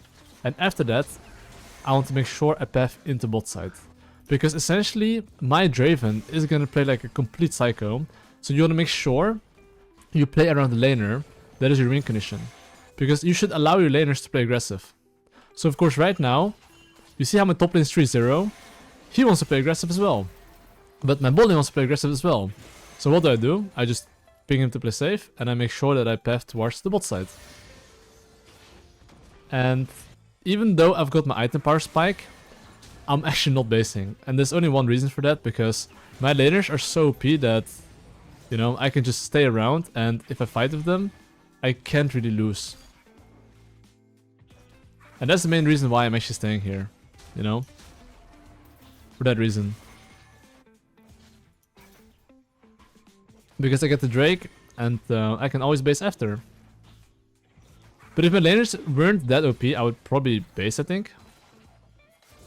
But they're really OP, so, you know, I can just take the objective here. So not only do I think about, like, my base timer, I think about my laners' base timers as well. Like, I don't have to base if my laners are mega cracked, you know? If he pushes this wave, helps me, this is mine, you know? So I will just take this camp here, and I will essentially look to now... Yeah, I mean, look for a base after, you know?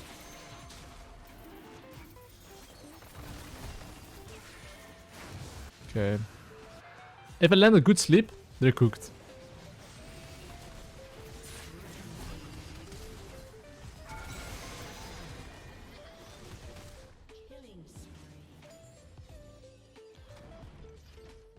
Okay, even though there's a mark here, I am basing here. I'm like, kinda low HP.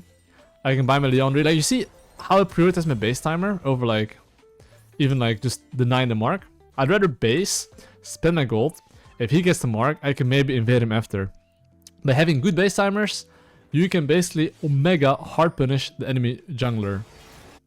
And one thing is I'm gonna do Narn V2. I mean, I do see the timer, so it's like 12 for the Raptors. So basically I have the timer of the Kindred. Oh, you see the bottom wave? Okay, so I think Pyke, I could be wrong, but I think Pyke showed on the top side. And because Pyke showed on the top side, I think enemy laners in general will feel more cocky. Not sure if we can slow him, but... Boom. Yeah, right now I'll just look to play for the objective, I believe. Also known as the Grubbies. And I'm gonna make sure I get it, you know? Okay, so since there's a ward here, I'm gonna like loop around. Like as a jungler, always try to not show yourself. And you see right here, I'm like W and Qing this. As a jungler, especially Lillia, always get stacks. Without stacks, you should think of yourself as like a handicapped dog or deer. With stacks, you're Omega OP. Without stacks, you're legit actually like one leg. This is how I see this champion. Stacks, fight. No stacks. Doubt. Okay, anyway, his Raptors is spawning in 1 minute, and his red buff should be spawning very soon as well. Knowing this information, okay, I really want to play for that. And because I really want to play for that, what do? I clear my camps as much as I can, and then I will look to invade him, okay? So I'm basically taking my camps, and his Raptors is spawning in 30 seconds, which means I have time to take my Gromp, and then I should look to invade him. Which is what I'm gonna do. And as you can see, I'm keeping stacks. And...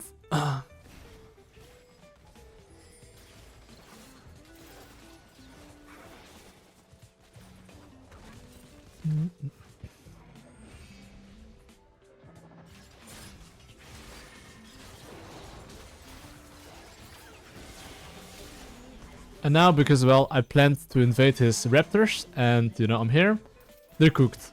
But you see here, by just timing the enemy Raptors, and knowing that you're ahead, playing to invade, not only do we get a kill here, I get his red buff, I get his chickens, I get the GP's life.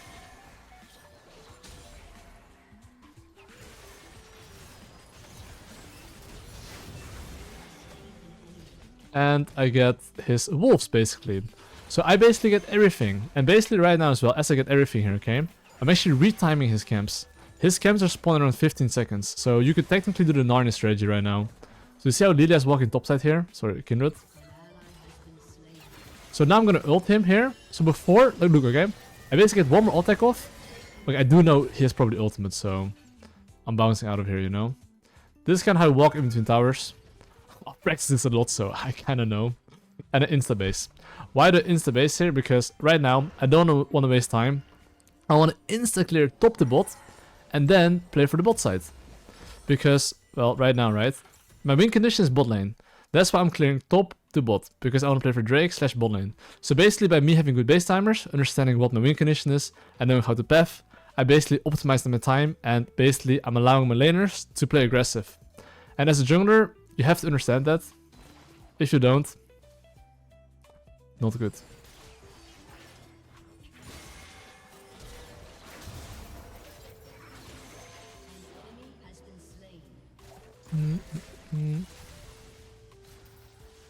Actually?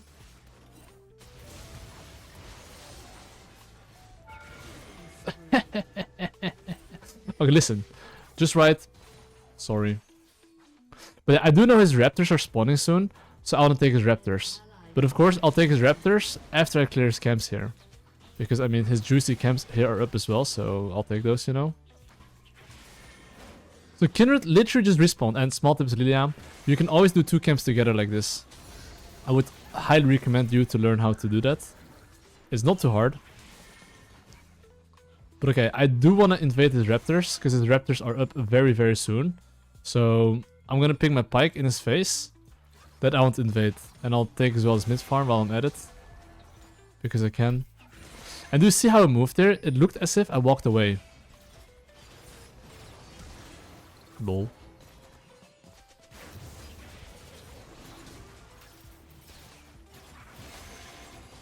I think I win this, right? Oh fuck, I think I'm pretty cooked here though.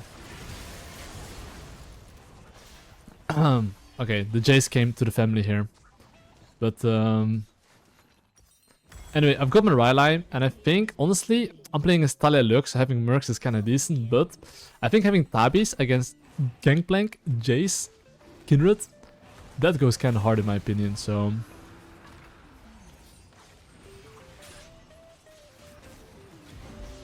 I'm gonna go Tabis. Or do I need Tabis? I mean, I know, honestly, if I play Kindred, I play against Lillia that's going Tabis, I would call him insecure and a fucking dog. So, I'm a fucking dog. Anyway, okay. I basically, right now, have to identify what I would like to play for. It could be a laner, it can be objective, but usually, if there's objectives up, you have to think about, can I contest this objective, yay or nay? The Rift Herald, definitely yay. I would say I'm quite strong, and I'm pretty confident I can fight it. So, knowing that I'm pretty strong to fight, I am just clearing my camps here. Oh my god! I kind of trolled there, but it's fine. But knowing that I want to fight it, I'm clearing my weak side camps, then going towards my strong side.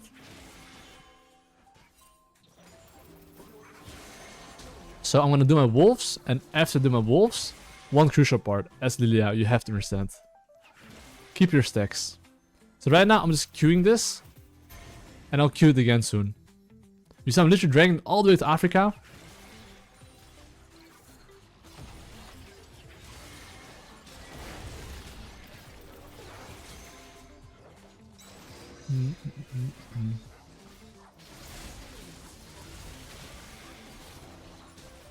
Hold up.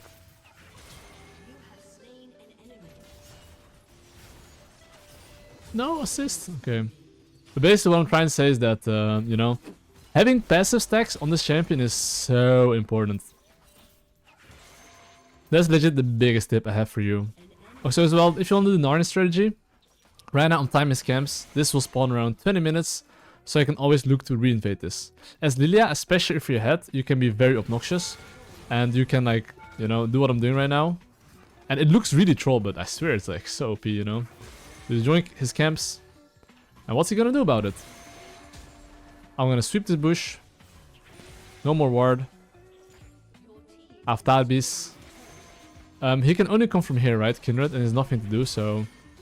I'll just throw a random E there. It's not there, that's fine. Oh fuck, I missed my smite. I'm boosted. But anyway, remember, his topside camps were spawning around 20 minutes. So what can I do with this information? Oh.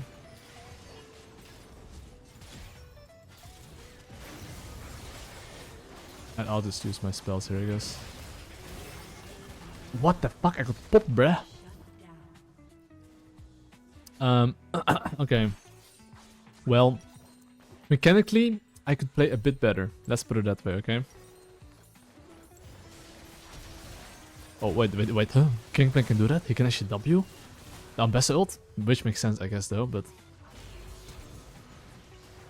That's crazy. Wait, he's really feeling it, bro. Okay, anyway. What's my game plan? Pretty simple. I remember that his topside camps are spawning at 20. So if I come back from base, stack my passive, I can actually invade his topside camps, and he doesn't have ultimate. So right now, because basically I know his topside camps are spawning, I'm gonna invade that as soon as possible. But since my Draven is doing what I want to do, I don't have to anymore. So this is kind of how you want to like snowball even harder. Even though I know his camps are spawning soon, because I'm winning, okay, this is what you can do. You can clear all your camps, and the moment he respawns, you then invade him. Because then, you know, you actually beat him up anyway, and then you get the objective, you know? So right now I'm taking my camps here, and I'm basically looking to invade him here now. I can just queue this for fun. But general rule, if you're winning, take enemy camps first and then take the objective. Because what can happen is that they try to contest, they die, you know? Oh wait. What happened? So now I can clearly see Kindred. He's probably trying to contest. But he dies.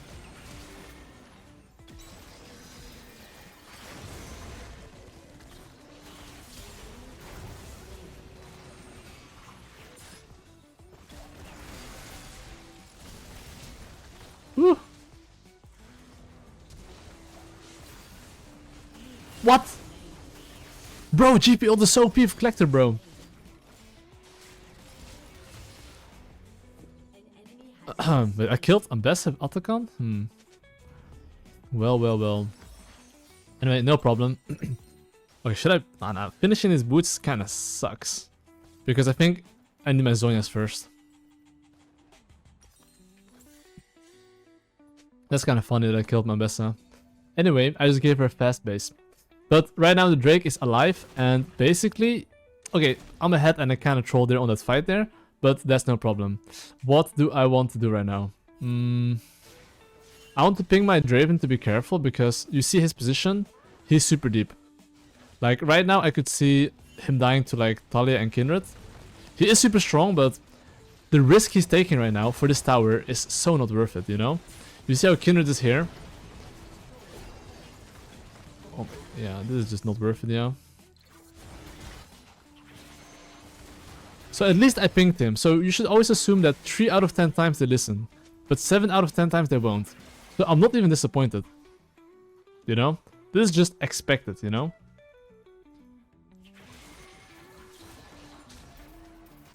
So, I mean, I'm pretty sure we can cook them up.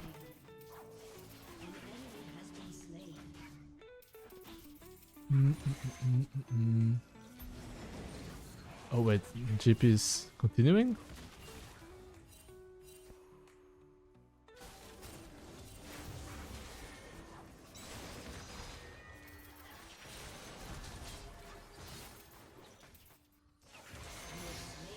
I think my Talon played the fire there. I think he could have died, but it's fine.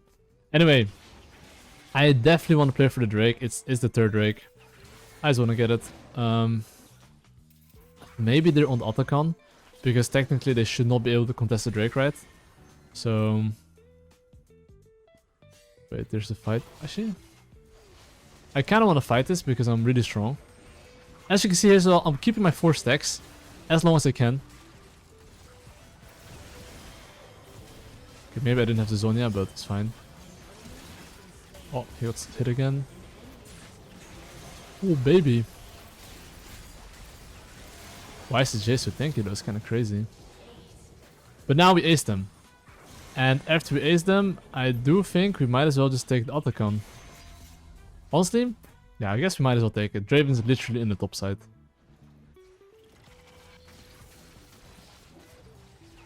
So, after we take this Atacon, we want to play for the Drake. And after we play for the Drake, we want to play for the Baron. So I'm gonna show you guys now just like how to just choke the enemy team out. I think the moment you're above Master Elo, you really need to learn how to choke the enemy team in-game, you know? Not outside game, but in-game. So, you see how Kindred is respawning in 2 seconds right now? I am simply basing and knowing that Kindred has one timer to do something. This guy's level 12. He's like 4 levels down on me. He's really cooked, okay? So I'm gonna get this item, and I think I'm gonna get... What should I get, bro? I can buy anything I want. That's the thing, right? I'm like so fucking OP that... I'll buy Cosmic Drive. Whatever, man. It doesn't matter. Okay, if I were actually to buy seriously, I would probably buy something like... I actually don't even know. Rabadon, maybe? A Rabadon last item sounds kinda hot. But yeah, I will just play for the Drake here. And because I want to play for the Drake here, I first of all need my laners to play safe. A bit. And then I'll go for the Drake.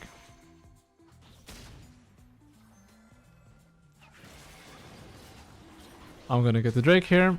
And I'm gonna make sure I ping my laners to play safe. That's maybe too late. But okay, you see how my Draven is dying here? This part of mid game that's super important to understand is that every single time your laners go over this line, which is the middle of the lane, ping them back. Nothing good comes out of it. That's where most of your laners just die.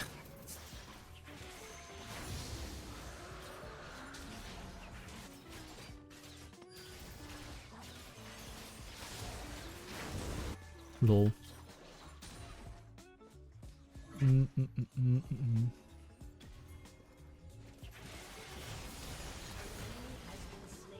we get Nidalee here. Oh my god. How to break arms 101.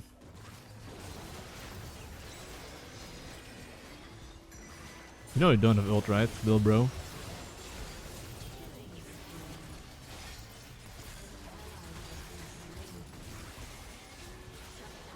But this chase is really OP. I'm pretty OP as well, but he's really OP too, bro. But you see that slow that I put on him? Bro, Rylai is so nice.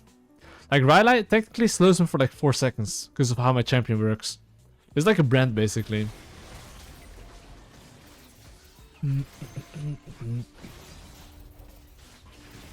Like, usually, I like Riftmaker more against a lot of melee champions. And it's like a bit beefy, but none of them is beefy. Oh! That's close. Anyway, I do have my Cosmic Drive in 500 gold, but I should not reach for that. It's better for me to just like base. Actually, I don't have anything to base for. Maybe I'll just stay around.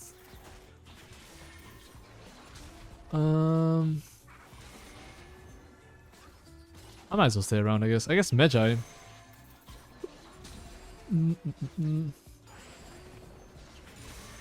Okay, well, I've got Cosmic Drive and 200 gold. However, the funny thing is that even though I have my Cosmic Drive and 200 gold, I'm actually not gonna base. Maybe I am now, because my Draven died.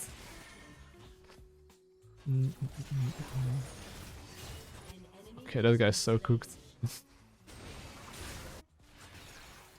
Okay, I gotta keep up my stacks.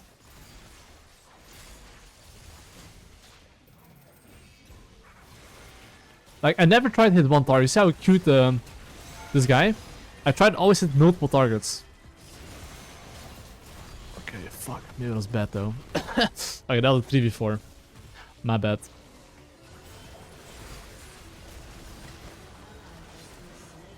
Okay. We are throwing a bit. When are we going for rank 1? When I go to Korea, I'll be playing for rank 1. In like 1 month. But anyway, I guess, okay, but I just saying, Cosmic Drive is really fucking ass last item. Like, Rabadon, okay, if the game's actually close, I think an item like Rabadon goes a lot harder, you know? Because, like, last item, Cosmic Drive, yeah, I have enough movement speed, you know what I'm saying? So I would rather buy these 2 components and go towards my Rabadon. But this Jace deals crazy amount of damage though for having just Black Cleaver as damage item.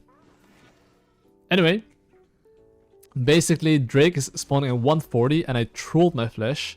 So usually what you want to do, especially if it's 130 round objectives, clear your camps, look for a good base, then look to fight it. That's kind of what you want to do. I need 400 gold from a Rabba Ding Dong, so I will try to, you know, get it. He took my camps.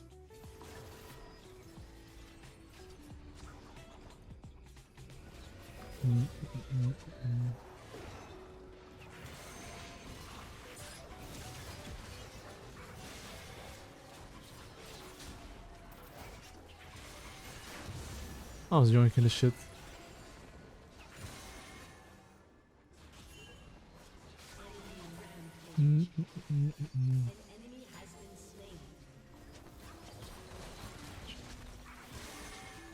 I'm Drake in 30 seconds, right? And I do. Stop. Yo, my farm, bro! Stop it! Bro, I searched how to use my smite, bro. Now I don't smite.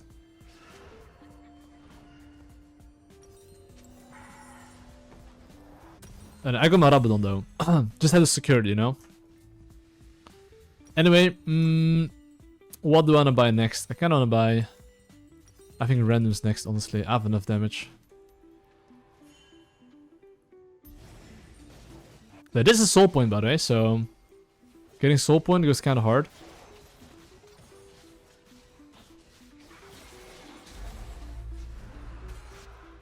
And now, honestly, because we oinked so fucking much, we kind of just want to play for the Baron. So the Baron spawned in 2 minutes. I mean, this is more like a slow game, right? So usually in games where you can't siege properly, you kind of just have to wait for the objective to spawn. And then, you know...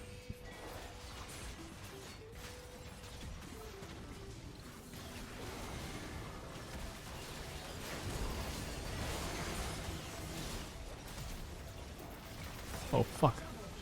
I guess I'm kind of trolling. Wait, what? No way, bro. Oh my... Dude, okay. No way we lost that. That's crazy, actually. Actually, I'd ultimate the whole time, by the way. I'd actually ultimate the whole time.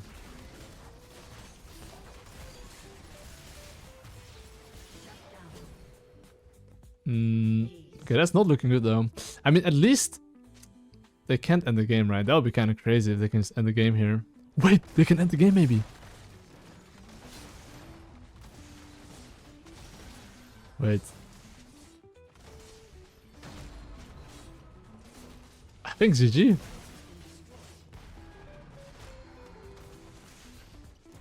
Wait, that's GG. Okay, that's my first loss, I guess. But yeah.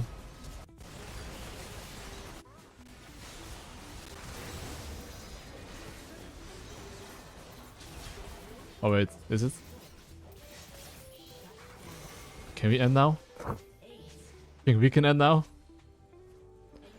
Wait, hold up. Is it winnable?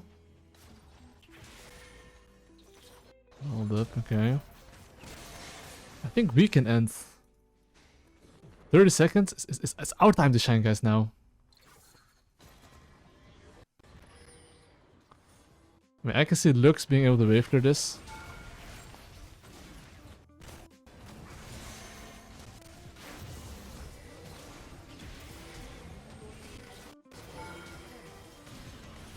Okay. Okay, I'm gonna tank this shit for you guys. Enemies respawn in a few seconds. I hit the Talia, slow them down. Oh my god, guys. Okay, guys, this is like, well, I thought it was my first loss, guys, but it was not my first loss. Oh my goodness, what a cinema game, actually. That's kind of crazy. I mean, I can explain some fundamentals. Honestly, I think no matter what you play, just know how to play for win condition. And I would say the most important thing is base timers, not going for in place, and jungle tracking. That's like kind of key, you know.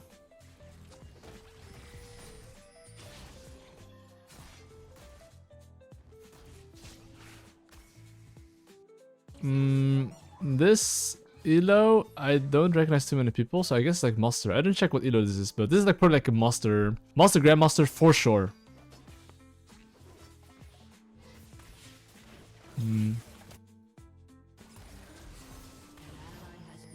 Oh, he got cooked. So what's my game plan? My game plan is basically to play for bot lane. I mean, I have Draven Maokai, right? Like, I'm for sure playing bot side, so... Look what I'm gonna do here, okay? Okay, basically, since I'm starting bot to the top, which means it's pathing towards top side, which also means that I can kill their bot lane. Look at their bot lane. This is fundamentals, okay? If I look at their bot lane, what am I seeing? I'm essentially looking at bot lane, knowing and seeing they have the push, okay? What the fuck? Yo, the small one! Oh my god, Riot Games, please. Wait, they're fighting level 1 against level 2?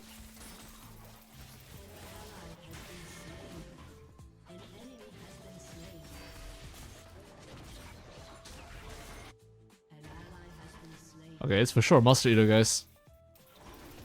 That is level up timers, guys. And I have a team of mid lane as well. Okay, that's not too good. That is not too good. I'm surprised my Draven is not typing yet. Anyway, guys, after we saw something like that, what is the game plan? I'll tell you guys the game plan. Don't panic.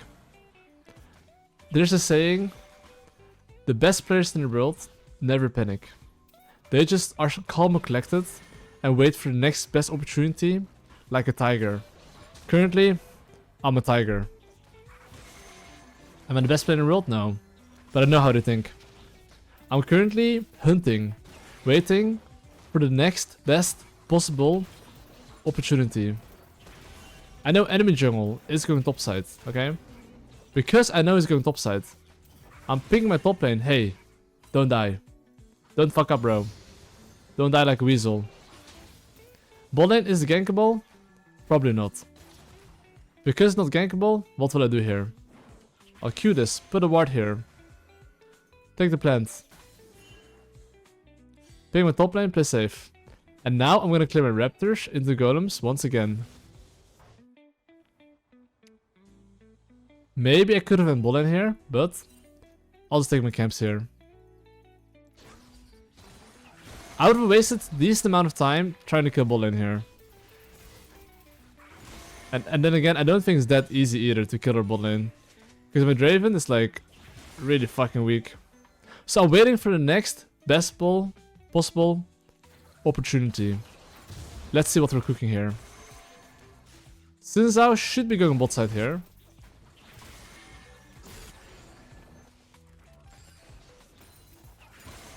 And Xin Zhao should be pathing towards the top side. I'm not going for it. I'm just warding for him here. And now I'm gonna base, spend some gold.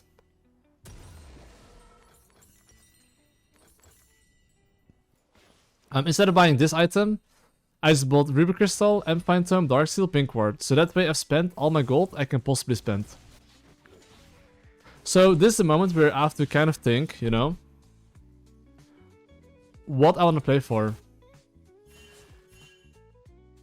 My camp should be up soon. Oh, smurfing! Oh my god, the Maokai, let's go! Okay, not bad, not bad. Anyway, I'm gonna do my camps, and okay, here's the thing. This is a beautiful part. Because... Oh.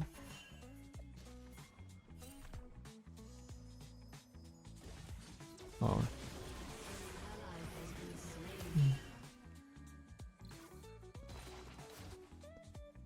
Okay, I mean... Malzar was here sadly as well, but all good.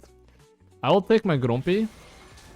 After I take my Grumpy, I'm thinking, is he gonna go Drake or not? Which I'm not sure about. I'm gonna keep my stacks as long as possible. And find out.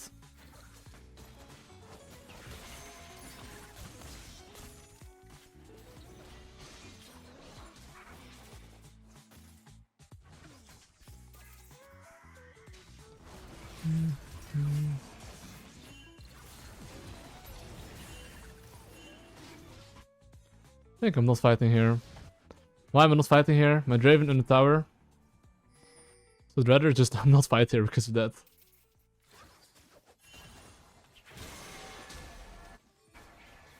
There's no way you died to that, right?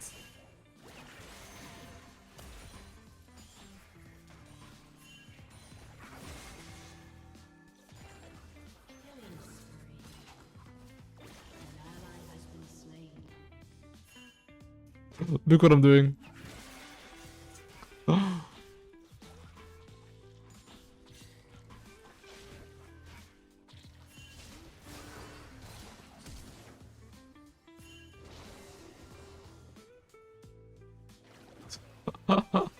Okay, I'm gonna try to get level 6. Okay, I guess with Teemo, just call it a day. Jesus Christ, guys.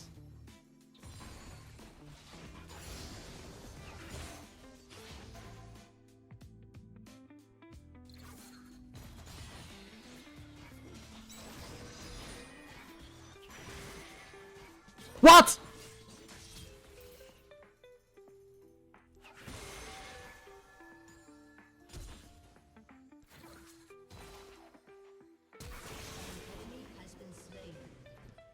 Fuck you. The group is a paid actor, I forgot. Anyway, I'm gonna yoink his toxic camps here. That's what it's to get. And after I yoink his toxic camps here, I think I can dive this guy, yeah.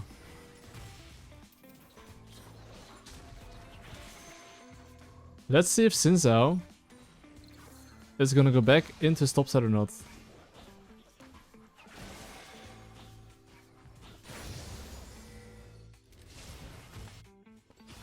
Okay, I would like to go for this, but...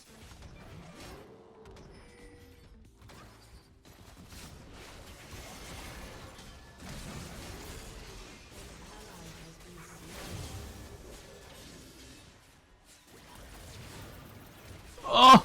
Oh my god! Oh! Oh my Daisy! Will I survive here? One way to find out! Oh! Don't give me AIDS, please! No way! Okay. Okay, we take that, guys. We take that. That is hella worth it. Dude. Ooh. That's not the bad. That's not the bad, guys. The stars actually aligned there. I almost survived. Almost survived, man. That's crazy. Well, we are definitely in business now, guys. I'm currently, you know, got some juicy kills. Teemo just like... He's like fucking kill steal like a weasel, you know? It's actually a weasel champion. It's literally a weasel. It's actually a weasel champion though. Just look at it. Bro, actually this champion's kinda cute though, not gonna lie. Maybe I should play Teemo too. Actually kinda cute. I understand the charm of Teemo right now. Still a fucking weasel though. Anyway, what's my game plan right now? Well, all my camps are up and I have this amount of gold, so I would like to full clear base, spend my gold, and then play for the next objectives essentially. That is my game plan.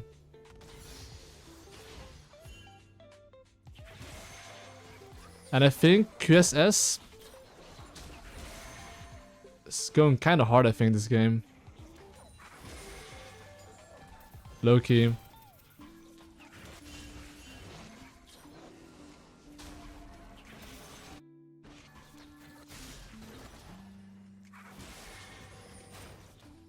Okay, let me just do these two camps together.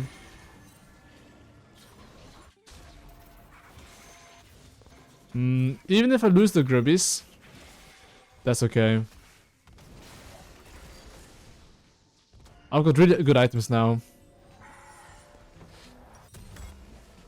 I was thinking, do I want to buy QSS? I think I should buy QSS. I mean, it's just one group. But I do want to invade his top six camps though. You see since our base, he's like Omega dogshit base.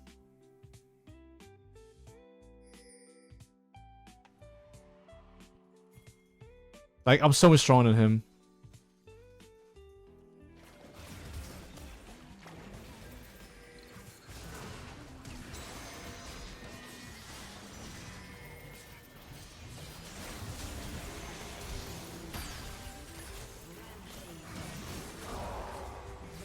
Oh shit. Timo! Okay, not bad actually, not bad. 3 for 2? Jay's getting top plating? That's actually not bad. We take those.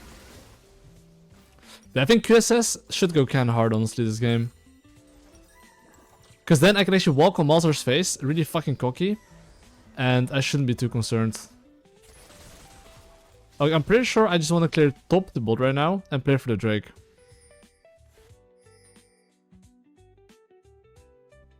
I swear, Lillia is so strong actually though, as a champion.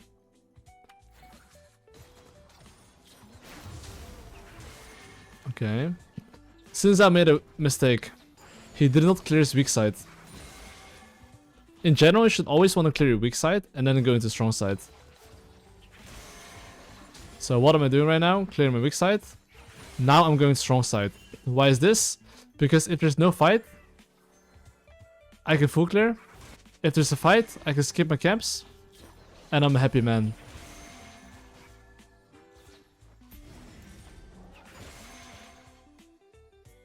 Shit, never mind. I'm gonna wait for my Draven to base.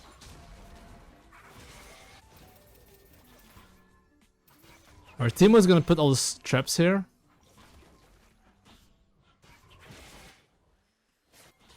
This is a good fight.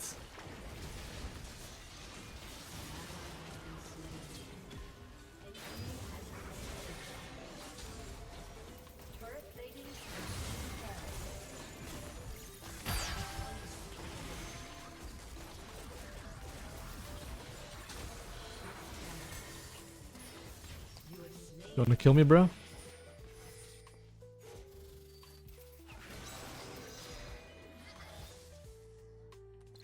Whoa! No way! How did I Draven? Oh my god, bro. I mean, it's... I think I could have played it better, honestly. I was so unlucky my ult was cooldown for like such a little time. Anyway. Don't want to go Tabi, Smurks. I'm kind of thinking what I would like to go. I think I'll go a Fett, maybe Mercs. I think Mercs actually not bad. But like, yeah, a Magic Pen Boots. Because Tabis or Mercs both aren't really that insane. Cedar Boots, kind of whatever. I became actually a Magic Pen Boots enjoyer instead of CDR Boots for some reason. And I'm gonna take his bossa camps here.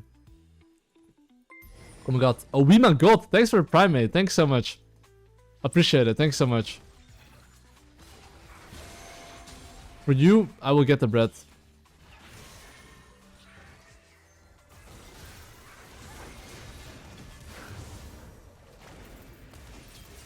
What? My QSS?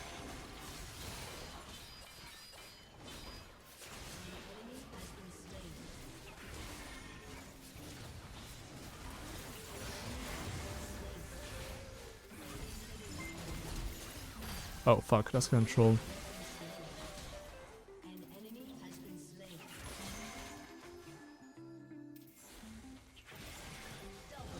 Fucking kill stealer. Wait, I pressed my QSS, it didn't work. And we got a... Oh my god, double J. Thanks so much for the prime as well. Thanks for the prime, boys. Appreciate it, lads. Wait! QSS doesn't work on Master ult? It doesn't work anymore?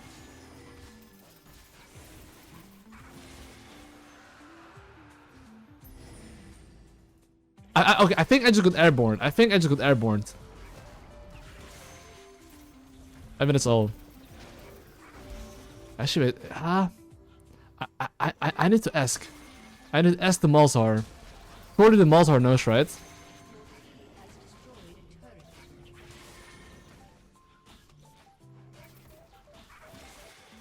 Oh, it works, okay.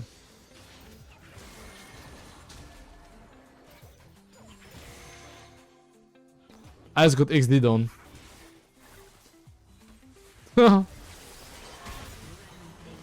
Oh, baby. Oh my god, my bowling ball. I should not go bowling, I can tell you that much.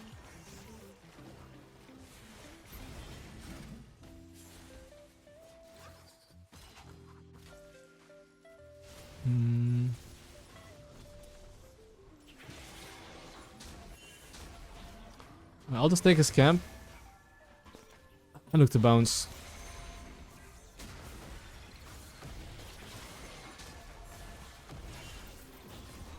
We're doing the objective here.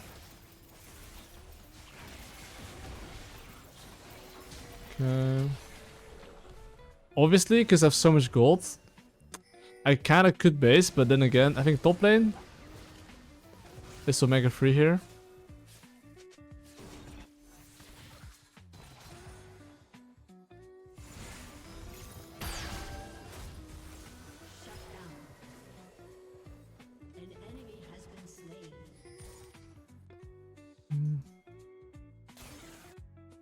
Alright, I'll just break open top tower here.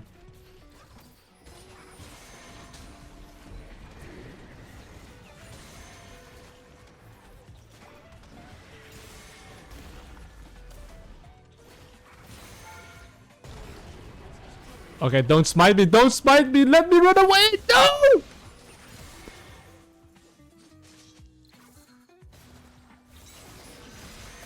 QSS, come in clutch!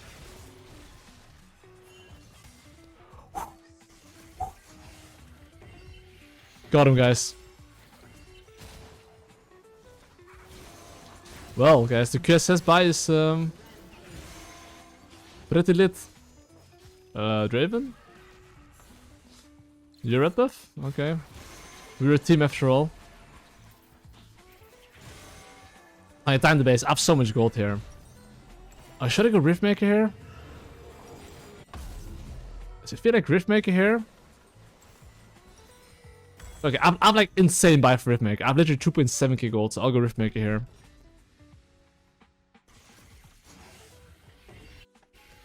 Okay, I still haven't changed my trinket. They just FF'd. Oh my goodness. Well guys, the fundamentals guys, they couldn't handle it. They could not handle jungle fundamentals. And of course, also I play mechanical Leeson too, but this is a banger game though. Wait, Solega! Bro, I'm playing against one of my patron boys. And I coached him. Oh my god, guys. Oh my god, my boy Solega. Yo, what's up, dude? Dude, okay, listen, Solega. You still have like one coaching session, you know, in the books. So maybe you could use this. After this game, you could maybe get a coaching session, you know? You might need to get a coaching session. Yo, okay. Let's take a look. You might need, you know? You want the Lillia? Oh my god. Okay, not only did I take your champion. I stream snipe you, bro. Sorry. Okay. Well. You can always watch my replay after. I'll show you the jungle fundamentals on how to stomp master players. You know, like high master players. This is like a Grandmaster lobby-ish as well. So yeah. Let's see what we're gonna be cooking this game, you know? Let's get the bread. Okay, anyway. What should we do here? What do we do this game to get the bread, essentially? This is something we have to like think about, right? So, what will I do this game? I'll show you exactly how to 1v9. Good luck, Solega. Alright guys. My student knows about the 5-second rule. Do I do it anyway? Do I do it? The 5-second rule against Udyr. I think probably if he knows... Wait, what the fuck? What if they 5-man topside, bro? Okay, my top lane is chilling. Okay, I want my team to be on the bot side here. Why is that? Because I kinda wanna play this. Look at me here, okay? I want my family to be here. Hey, yo, Ezra, please, move your ass, Yo! Hey!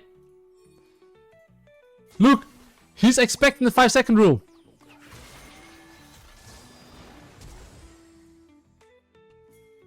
You know, he wanted this for the 5-second rule, guys. Just so you guys know.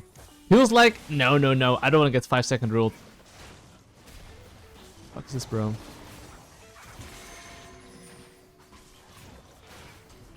Okay, the enemy team is, you know, having a bit of blast here. I'm gonna hold my smite here. Okay, so I'm pretty sure that enemy Udyr right now is gonna do his raptors into my bot side, top side, right? So I'm gonna just join all the camps here and just play for myself. So if my K'Sante could, I would like him to push top lane or play defensive, so he doesn't die to the enemy jungle, right? But right now I'm just gonna join his camps here. And after I join his camps here, I'm gonna make sure that I am just gonna clear my bot side camps here. And I'm pretty much too late to defend my top side, but that's fine. I have K'Sante. K'Sante is a very good champion at weak siding. So in general, after you go for a successful invade like that, try to not like waste your time ganking unless you're really sure you get something. But I'm not really sure I can get something, so I'm just gonna farm up here. And what's my game plan though? Like currently I'm not doing anything. I know this guy's in the top side, okay? So I will respawn my regular camps here, my golems and raptors, then on the red buff, so that way they're gonna spawn at better times. And what do I look to do? I will basically look to full clear, base, and then I wanna reinvade his raptors. Why do I wanna reinvade his raptors? Because I should have mid lane priority and I'm stronger than the Udyr. Well, not stronger, but only with lane priority. So instead of even like going for the bot crap, okay? Look what I'm gonna do here. I'm actually just gonna take this and instantly base. Or should I instantly base? Yeah, I'm gonna instantly base, yeah. Why am I instantly basing here? Because if I sprint towards enemy raptors, I should be able to make it. That's why I'm instantly basing and rushing there. And as well, my mid lane should be able to push mid, so I can invade there. And as well, you have to keep in mind that he was like a little bit delayed on his raptor, so it should be spawning around 4:10. And now, of course, as well, if he didn't base, I'll be stronger than him. So now, look, he's going for gank on top lane. If he fails his gank, okay, I will essentially take his entire top side camps. Boom. So now, because I have very good base timers, right, I do manage now to take his raptors. Did I know he's gonna go for top lane gank? No, but I should have known. Okay, I wanna see if I...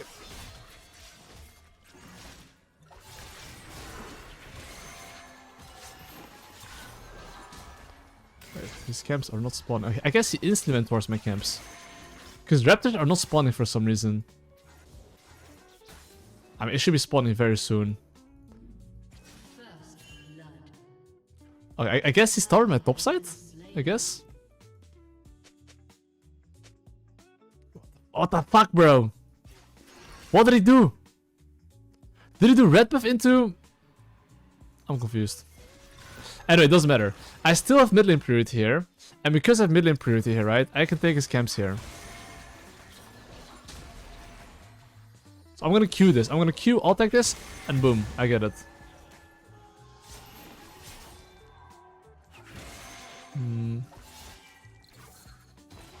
Okay, what am I playing for right now though? The Gribbies are spawning in 30 seconds, and because the Gribbies are spawning in 30 seconds, I would like to play for that. So knowing I want to play for that, okay, and knowing that I should be stronger than him, I would like it if my team could ward the Drake, because then at least I know if he's on it or not. So because I made some play here, I have a game plan, which is the Gribbies. And in general, before Gribbies, always try to get level 5 basically. That should be your main focus. Get level 5, then go for the objective. It seems like my bot lane is getting cooked here. So I could look to do the objective right now. However, I'm pretty sure that enemy jungle is in the bot side. And because I'm pretty sure he's in the bot side, and it doesn't seem like that the Gribbies are contested, I can take my Gromp as well to make sure my camps are respawning.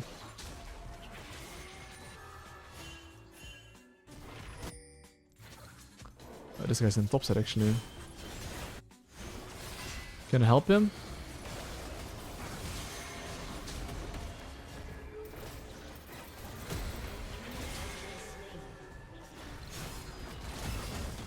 He should be dead. Ooh, that's really big. That's really big. Okay, I don't know why this Nautilus is here. He's probably angry. And he's gonna base right now. He's like, fuck you guys didn't wait for me. And now I'm gonna take the Grubbies. But it's really big. Okay, key thing. You see right now I'm doing the Grubbies, okay? And the enemy jungler already respawned. He has one timing to do something. So my mindset becomes, what can he do? Like, that's the thing I'm thinking about right now. He can do one thing, what can he do? He can only kill my bot lane or do Drake. That's the only thing he can do. So knowing that information, I'm gonna base instantly, because I have, you know, no camps. I could drop a deep ward here before I base, which I think is good. So I can see Udyr farming here. And now I'm gonna ping careful bot lane. As long as my bot lane doesn't die right now, that's really big. So I will now go into my bot side here, and I'll just assume that the Drake probably is gone. But that's fine. I just took double kill top lane. I just took the grubs. It's completely fine to give the Drake if you got a lot. Like, the worst thing you can do is try to check the Drake, then realize the Drake is gone, and not farm. That's something you don't want to do. That's super, super bad. So I will now look to clear my camps and ping my mid lane to play safe, because I still want to take my camps, right? As long as my mid laner doesn't die to any random gank, I'm super happy.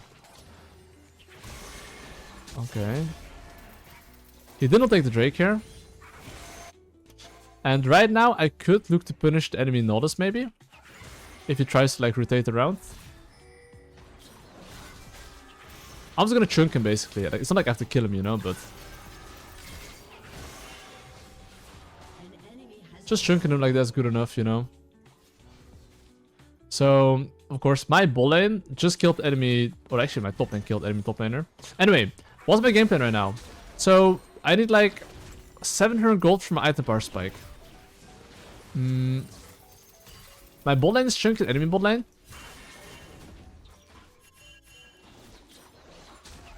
Okay, one thing I'm gonna do here. I'm gonna make it hard for this guy to walk back. Fuck, I missed my bowling ball. Anyway, I warded the Drake and that's good enough. So, I need like 500 gold for my item power spike. So, I'm just gonna clear some of my camps. I'm gonna ping that Udyr might go bot lane. Because think about it. As long as you're ahead, as long as your laners don't die to like a random shit gank, and you get a good base, you're happy. So, even though he's going for Drake right now, I have to ask myself, can I contest it? And I'm actually fine giving it, because this Drake doesn't matter as much, because I do think our champs outscale, and I do think the longer the game goes, the better. So my mindset right now is, okay, I want to get my first item power spike, and since he's doing the Drake, I'll have a little bit of tempo. Can I do anything with this? Maybe I can invade his top side, because I think his top side camps should be spawning soon. Okay, enemy mid lane is Omega sending it.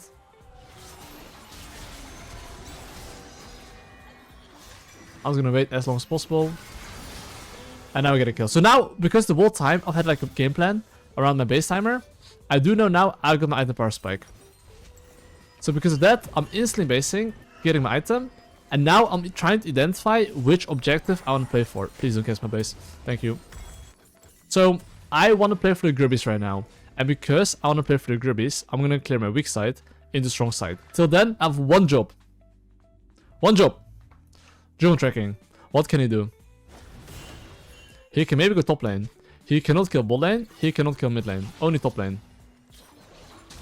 So because of that, I'm pinging my top lane now to play safe. And right now as well, I would say that I would like to take the bot crab.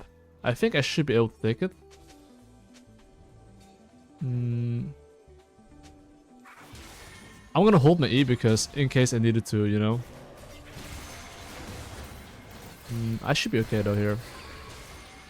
Like, why am I going over this wall here? Oh my god. Fuck this dog.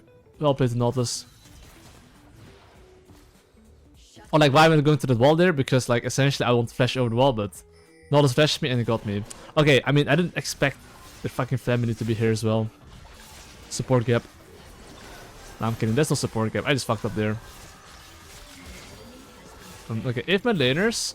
Okay, my K'Sante can maybe die to the enemy. So I'm pinging him here. Hey, play safe, bro. I think this is a game maybe the Swifty boots goes kind of hard. I'm playing against Udyr that slows, Tryndamere that slows. So I think Swifties go pretty hard here. I'm playing against like 4 melee champions. And Riftmaker goes really hard too. Okay, anyway. I made a mistake there, but that's completely fine. What's my game plan right now? My game plan right now is to play for bot side, okay? And because I want to play bot side... Okay, so you see, even though my bot lane is 1-3, why am I still playing bot side? Because if I never go top side... Sorry, bot side... My bot lane cannot play the game. So, I want to make sure my bot lane is able to at least play the game and farm. And at least get to 1 item and, you know, be human. But I will never do anything with my bot lane if I think that the enemy jungle is around and I lose.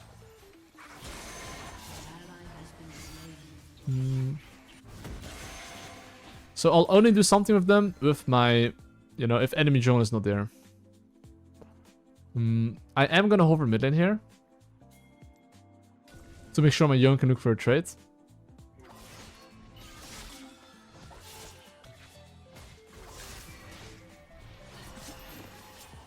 Okay, and the moment he gets the push, I should be able to invade him here.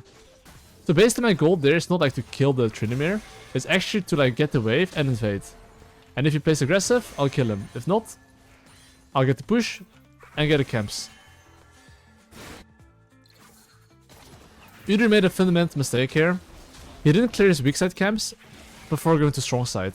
So because of that, I'm taking his camps here.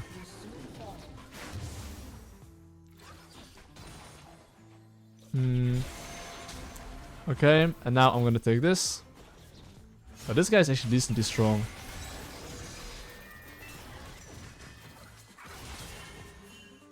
And that chunk in itself is already really fucking good.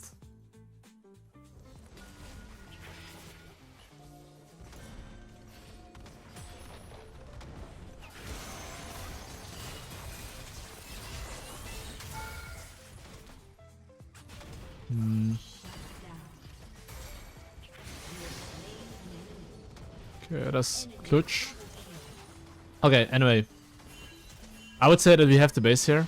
Enemy Tryndamere is probably flying to us. So we need to get out. But yeah, like I said, Swifties go pretty hard here. And I think Riftmaker goes pretty hard as well. Against their champions. Because I'm playing against 4 melee champs. And they don't have that much DPS. So okay, what's my game plan right now? Drake spawning in 10 seconds. My bot lane is still getting omega cooked. So I do want to play for the Drake. But. The question you have to ask yourself is, are you strong enough? And I do think I am strong enough. So how am I going to contest it? I want, first of all, my Yone to survive. Second, I'll make K'Sante to push top lane. And then group. I want to fight with my K'Sante, so... You see how I'm pinging here? I'm pinging my K'Sante. Hey, boy. Push the wave. Then move your booty.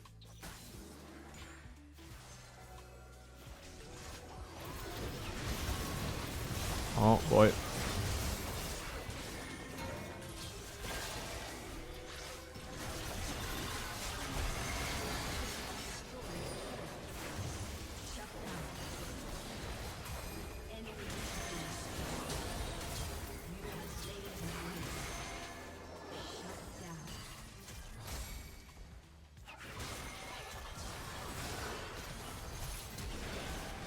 You mad, bro?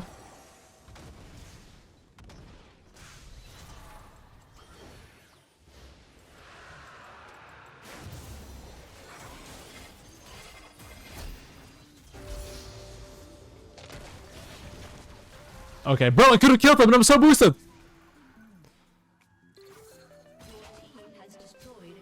Oh my god.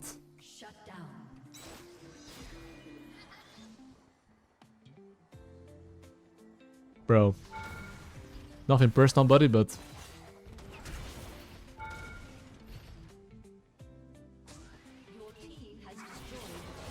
Oh my god!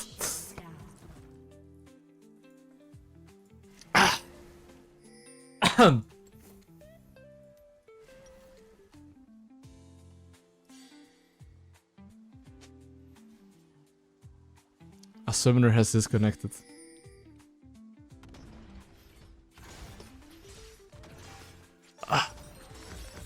You guys didn't see anything, okay? Listen. That was personal. Listen. That was personal. Dude, like, I could have killed Trinimir, but something in my brain, I just want to torture him. I don't know what happened through my brain there. But anyway. Okay, what am I doing now? The Rift Herald is up, okay? Because I mega trolled, I danced around 20,000 seconds, and I died like a pig. I'm down tempo. What does it mean? Enemy can be in my jungle. There he is. Should I play safe here? Yes, I should. Okay, can I contest this? Maybe. Okay. Time to focus up, boys. Time to focus up. I'm gonna do this objective here, because I think I can do it. My Cassandra is omega cracked. Okay, listen. These oopsies, I'll make it realistic. Some of these plays that I'm making, you guys can make them too. So, you need to like instantly try to move on from that.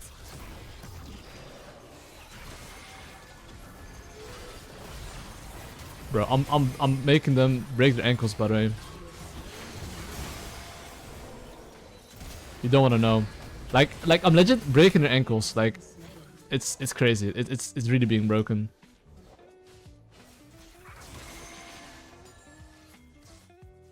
What's up, dog?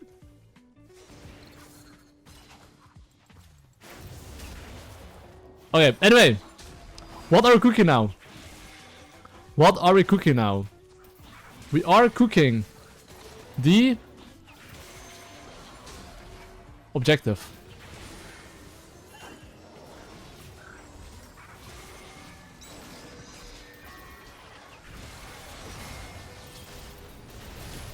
Yo! Oh my god!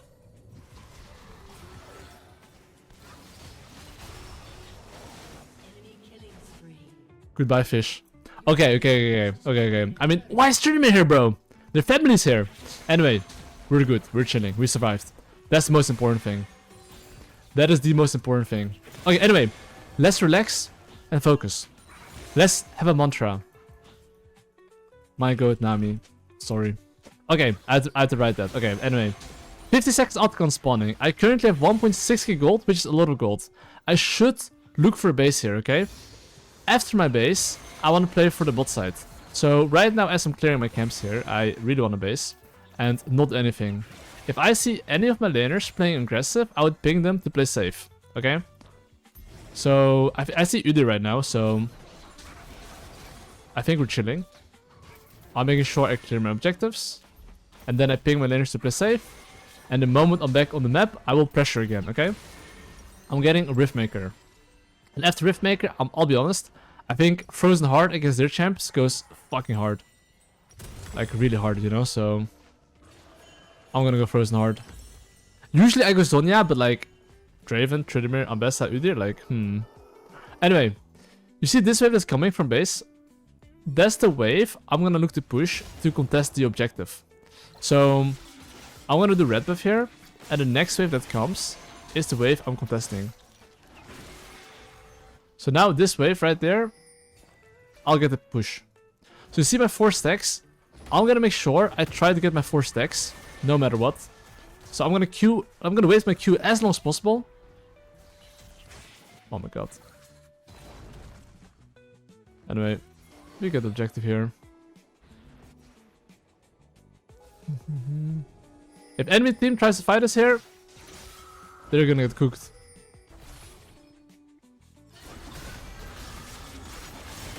This is what you wanna do. You see what they're doing right here? Okay, this time, I'll get you for real. BOMB! That's what we do!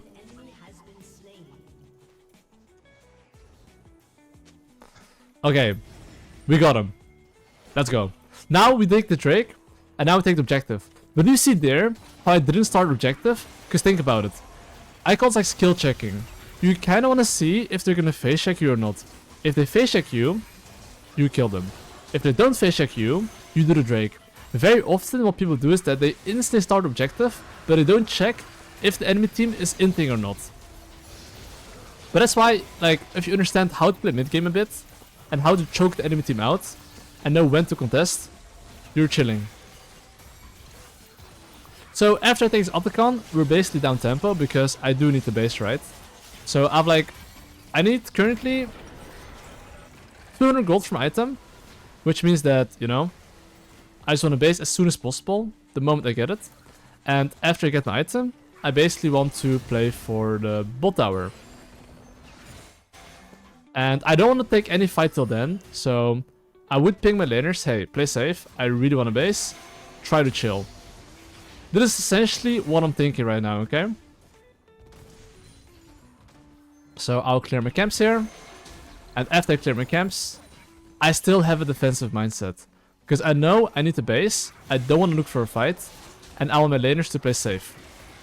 And of course the base that I'm looking for, I should look for it as soon as possible. So this bot crap, don't take it. I already got my item power spike, there's no reason for me to take it. To see how I'm pinging my laners to play safe, this is the only moment that my team can die. Because I'm basing. And I've got my frozen heart, so I'll be very fucking strong. And what am I gonna do next? So this wave that's coming from base is the wave I'm contesting. So till then, I would ping my laners to play safe. Because the moment I'm there, I want full item up on the Udyr, and I can cook them alive. So now I'll be here, and I'm so down to fight.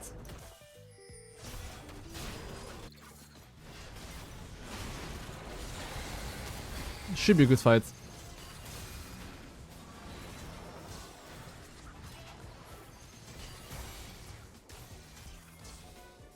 I am omega strong. Oh, I just have to try. I'm gonna hold my E.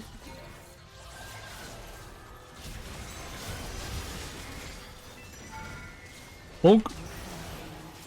Slap. And now we take the objective. It's okay. I just got a nice juice double kill and we get an inhibitor here. What's the next objective on the menu? The next objective on the menu is basically the Baron. So usually Baron's up. The thing you want to do instantly is usually base. Spend your gold. And then play for the objective. So what's going through my mind right now? Simple. I play for this objective, okay? When would that be? After I clear my camps. So that would be like problem this wave. If I see my Ezreal or my K'Sante overextending, I would just ping ding ding. But in this case, there's no world where they can die, so I don't have to ping them to play safe. So after my laners come back on the map, we can then take full topside control and make it hard for the enemy team to play. And as you can see, if I have the choice between my raptors or enemy raptors, I'd much rather always go for enemy raptors. Because if my teammates are fighting like this, like a donkey, I can join my teammates. And of course right now, because we killed Tryndamere, we can easily do the objective here. Because like we're strong enough to take this. So as we do Baron here, okay, you have to think about the following. How can we zone Udyr to make sure he doesn't steal it? My K'Sante has ultimate, my Nami has ultimate. We have a lot of tools to zone him. And because my teammates are zoning him, I now secure the free Baron. And of course, after I secure the free Baron here, right, what's next on the menu? I want to play for the bot tower. So, as you can see, if I have the choice between my camps or enemy camps, I'd much rather go for enemy camps because you want to be in the enemy jungle where your laners are playing aggressive. That way, if they int, at least I'm there, you know. But we can probably end the game here. I'm gonna push, and I'm gonna look to basically end the game. So in general, if you have a wave, you should never go onto them. They should go onto you. And if they go onto you, they can kill them. If not, you take 3 towers. And basically, just like that, you know, GG, well played. And that's how you get the bread against, you know, one of my students. GG. Chat, do I need coaching? Oh my god. Baby, bro, baby. But yeah, GG's mate, GG's. Let's see what we're cooking here. We're playing against a little Nidalee. We're playing a little Grandmaster elo against Mr. Nidalee. Let's get the bread in the Grandmaster elo, boys. I have Ezreal Elise bot lane. I have Camille against Ambessa top lane, Akshan against Yone. So what do I want to do this game? I think enemy Nidalee is probably gonna start in the top side. And because he's probably gonna start in the top side, right? I could look to late invade his Raptors. Because the ranged mid lane, I mean, I'm in general quite strong as well, right? So I could easily look to late invade this. And if there's no one here, I'll just join the shit here, you know, so I think right now Nidalee probably starting top side, right? And how do I know she's starting top side? Because top lane, she shouldn't be able to get anything, and bot lane is volatile. Especially in high elo, usually junglers will path towards the ring condition, and the lane is volatile. So that's why I know that with my champion, I have really good level 1, and I could just look to invader here. Which is what I'm doing. And I think specifically in this case, right, because I can't kill bot lane either, this is just me trying to play for my matchup, okay? So when I say I'm playing for matchup, what am I gonna do here? I'm gonna do my red buff here. And then I'm gonna go into the enemy, sorry, my own top side. And I think right now, she actually doesn't know that I invaded, I think. Because my raptors are still up. And I think because my raptors are still up, I'm gonna just bet that she doesn't know I actually invaded. And she'll be ending up here soon. So I'm just gonna do a full clear bot to top. Because I think usually if she know that I invaded, she should already be like on my raptors and taking that. The moment she saw me. But in this case you can clearly see she's not showing. Which tells me that she actually doesn't know that I'm here. So let's see if I'm right or not. And there you go. You can see here that Nidalee actually doesn't know that I'm here or not. So I'm actually not running from bot to top. I'm going from bot to top. But now of course I do know she's gonna go into my top side here. Knowing this information, what am I gonna do? I'm gonna go straight into my top side here. Making sure I defend it. But you can see that now she's going there. I'm gonna keep my stacks here, you know.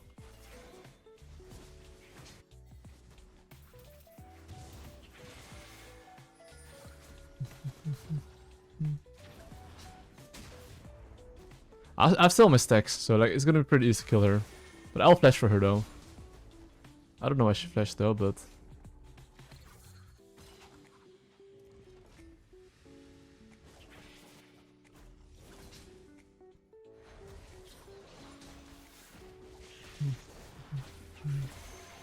oh, she's dead. She only took my raptors, but I killed her, right? So that's not too shabby. But you can clearly see, because of level 1 evade, having like having a good idea on like what she's probably gonna do, I could actually just fuck her up like this, right? And of course right now I do have like 900 gold, so in general if you have 900 gold, you should be thinking about whether you need to base or not. And in my case I would say I definitely need to base. So I'm just gonna hit this, and I'm gonna Q this, and I'm just gonna look to clear my camps. And after I clear my camps, I will make sure that I look for a base. Because I do have a lot of gold, right?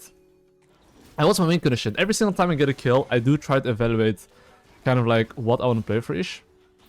And right now I don't think really it has changed that much. I think right now I still kind of want to play bot side. I'll always try to keep my passive stacks.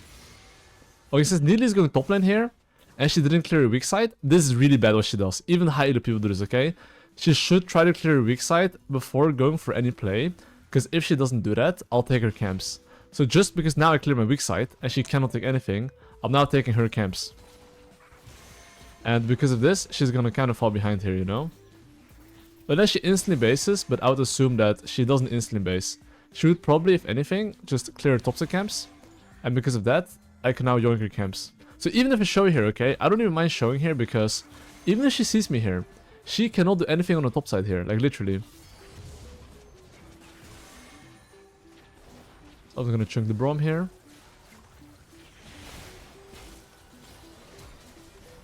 But that's good enough. So now, of course, the Grubbies are spawning in 50 seconds. And because the Grubbies are spawning in 50 seconds, I would like to base for that. So I'm gonna take this crab here to make sure Nidalee cannot take it. Because she doesn't really have a job anymore. And after that, I think I can just chase her down, yeah. I always try to W on their auto attack. And I give her, and I'm just gonna help him push the wave out. Okay, what I'm playing for next.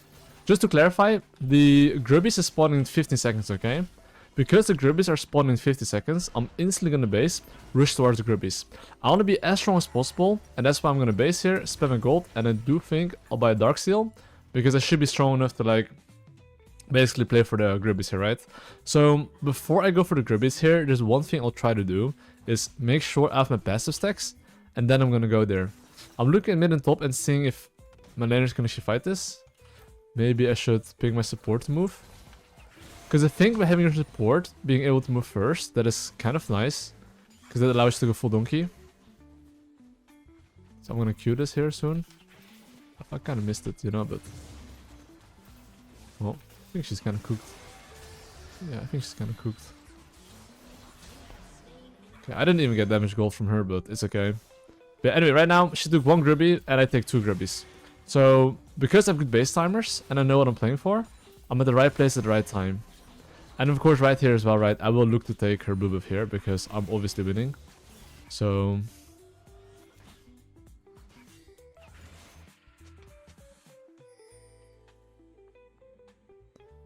I'm gonna try to stack my passive here.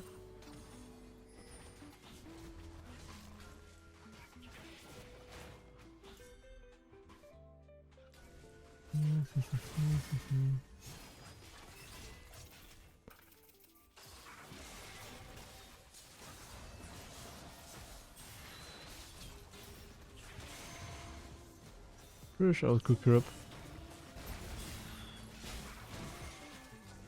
I think we can cook them up here. I'm kinda but... you don't have flash anymore, do you? But you can see here though, enemy team is getting kinda grilled here, and I think they're probably not that happy, but, you know, that's good. So okay, I just got a huge advantage here, okay? So what am I doing here? I'm just gonna take his wolves here, sorry, Gromp. And after I take his Gromp here, I'm gonna take his wolves. And after I take his wolves, think about it. He does not have any camps in the top side, right? So yeah, this guy has to go towards the bot side. So right now I'm gonna make sure... okay, maybe I don't base here. My passive sticks.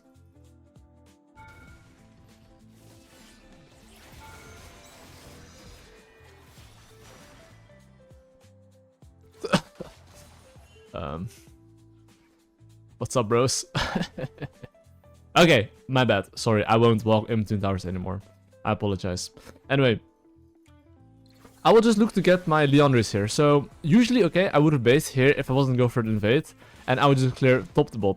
But right now, since my camps are super close, and I'm very close to my first item power spike, I just plan to base here. I just plan to take my camps, look for base.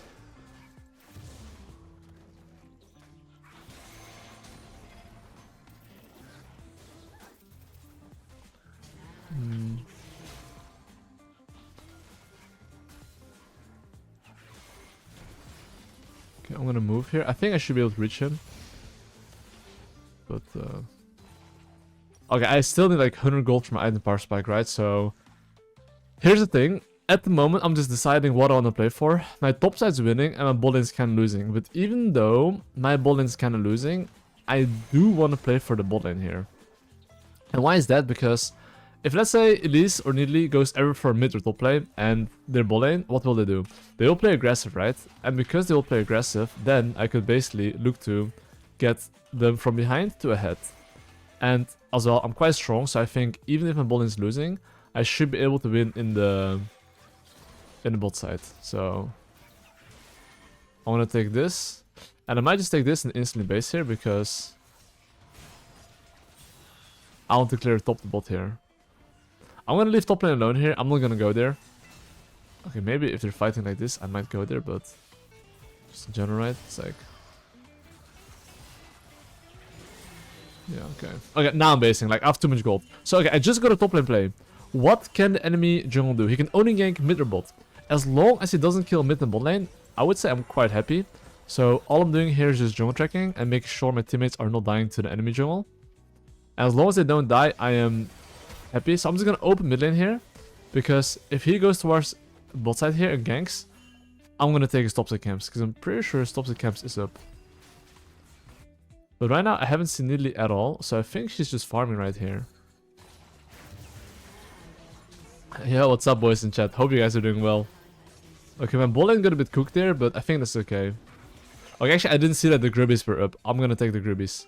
I think in general, especially if you're winning solo laners, Grubbies is really fucking OP. Like, really OP. So, take those bad boys. I always like to hit like the left one. Left or right one. That way, what's gonna happen is that you can basically, you know, always use your W. But in general, you can only use one W anyway, I noticed. It doesn't matter that much. Okay, so because I haven't seen the enemy Nidalee for quite a bit, right? I will just assume that her camps on top side are gone. And because the top side camps are gone, I'm just gonna do the Drake here. Oh, direction on the Drake.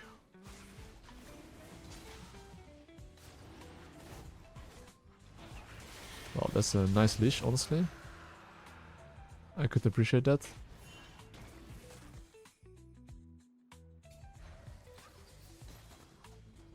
Okay, I mean, his blue buff is spawning like what? 20 seconds, right? And because the blue buff is spawning around 20 seconds, I do want to look to invade that. So, I will do the raptors here, and I'm gonna go straight to the enemy blue buff. And look at my pings, okay?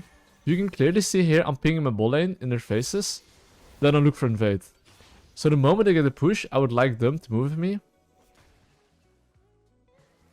Okay, Nidalee did not clear her weak side. And because she's not clearing her weak side, she's losing her top side here. Which is really bad for her, by the way, just saying.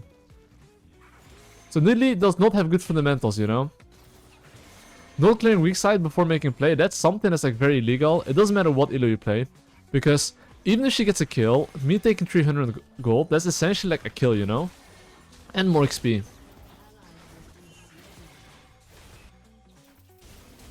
Okay, I would have to see what we hear.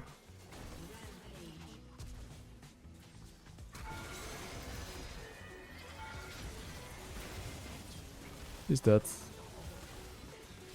the very least. And now not only did I take his top side, I take his raptors as well. So his camps should be spawning around 15, I believe, right? So around 15:45, I kind of want to reinvade him. Like really, if you just took his camps, you really want to do like the Narnia strategy. So I'm gonna take all my bot side camps here and go straight to his top side again. That's my game plan right now. And I'll make sure that I basically take my wolves. And I'm gonna ping any of my laners that I think that are in danger. Okay, and I'm gonna press B right now. Okay. Now I'm just gonna take his top side camps. And I will be buying Rylai this game. I mean, I'm just gonna base here. I just hope my laners are not gonna die, and that's all.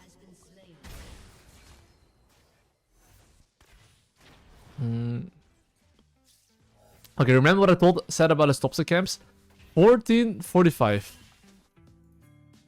So that's when his top side camps are spawning. So because of that, I'm gonna do golems into top side right now.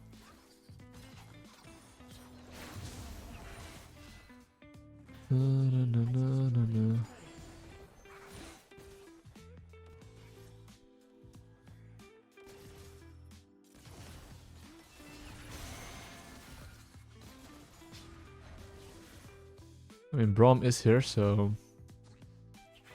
I was gonna keep myself. BC his top side camps are being up soon. I really want to take his camps. So it was around 14:45 was what I wrote. But you can see here now I'm literally on this Grumpy.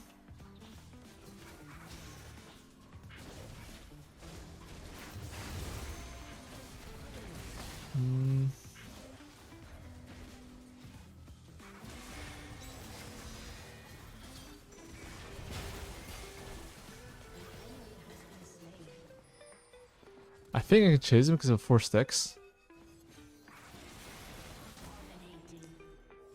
Fuck.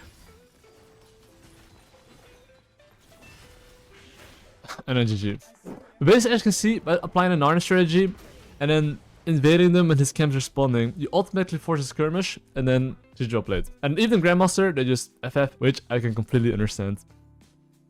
What do I do this game? I'm playing as a Grandmaster Diana. I would say that this game, I could apply the 5-second rule. And you know what's funny? I'm gonna take the Streamer's LP. This guy was like shit talking me last game.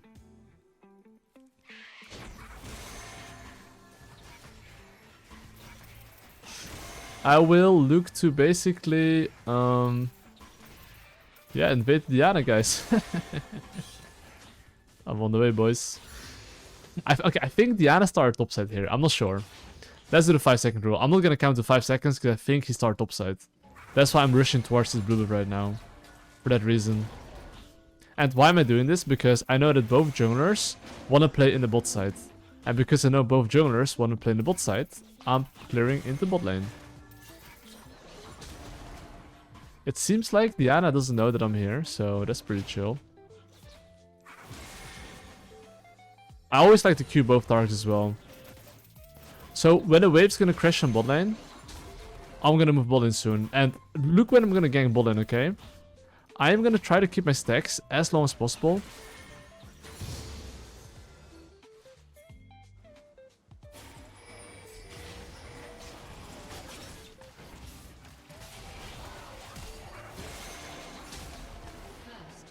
Okay, now you see Diana. Diana didn't anticipate the 5-second rule. So I do think Diana is probably gonna look for invade on my top side. I think. I mean, that's the only play he has, kind of, you know? Okay, can I bowling ball him?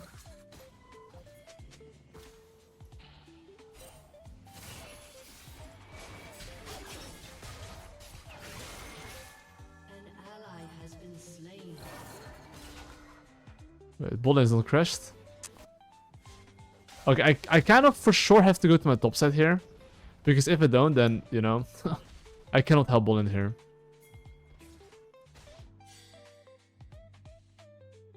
I think Diana should not be on my blue buff, by the way.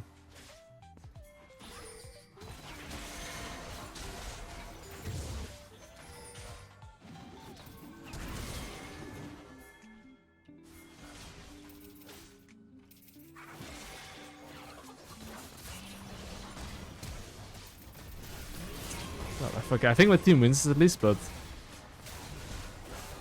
Right? Okay, never mind. Okay, I mean, that could have been much better, but it's okay. Okay, this Jace is...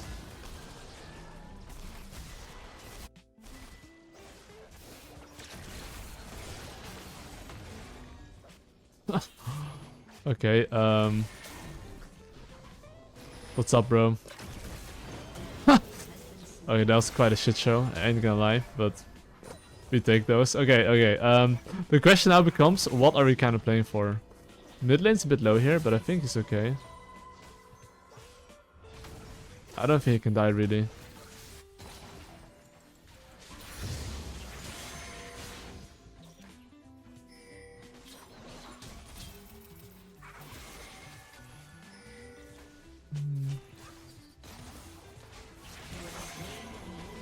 I mean, okay, boys.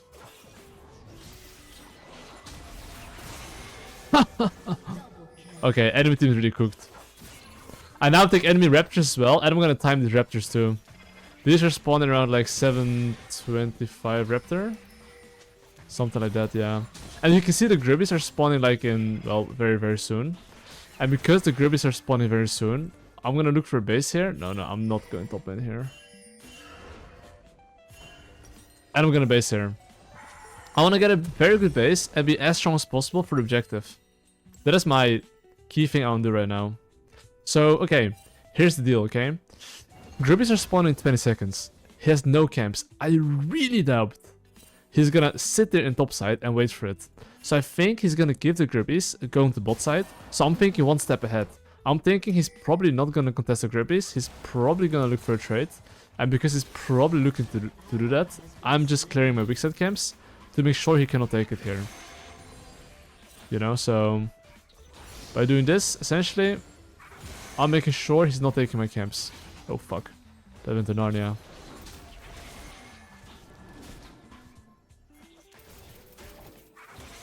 So I'm gonna take this.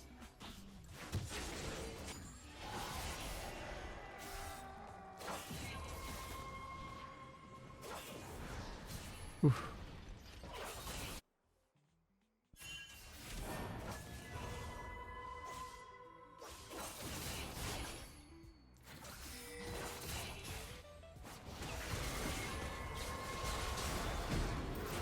Okay, Diana, I don't want to be that guy, but you're kind of cooked, bro. Oh, fine, right? Oh my god, the tower shot is really broken.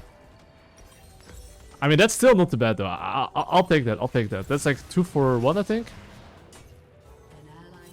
They're like, okay. Okay, I do have a choice here, okay? What's my choice? I could go for Grubbies here. Hope you saw him.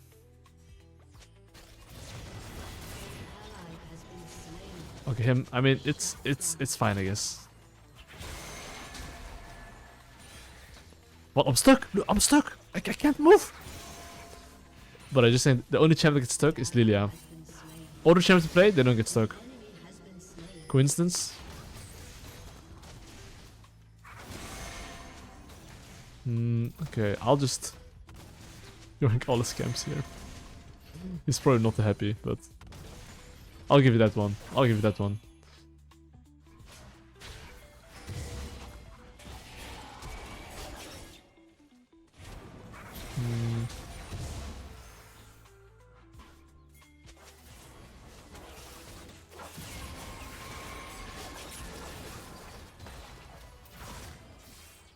Okay, I'm definitely taking scams here though.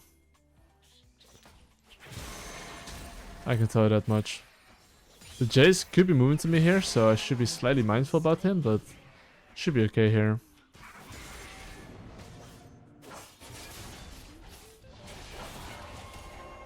I have 4 stacks, so I do want to keep my 4 stacks. Okay, here's the thing, which is that his camp is up here, okay? But my support's not here. And because my support's not here, I should be kind of careful. It kind of sucks. Oh wait, he's on the stop side.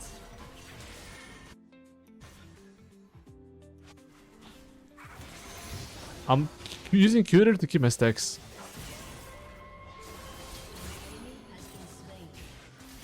I'm surprised I didn't land it actually.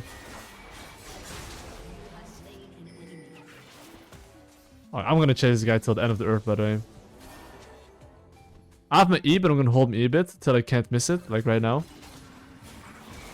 I'll give the kill to my... I was gonna say to my Jax.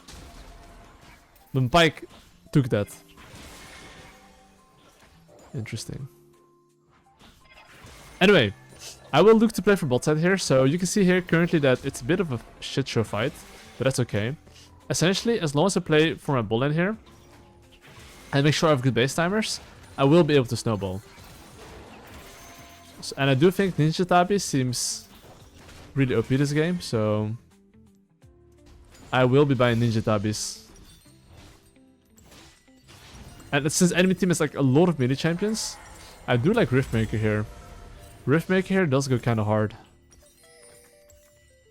I'll buy Ruby Crystal.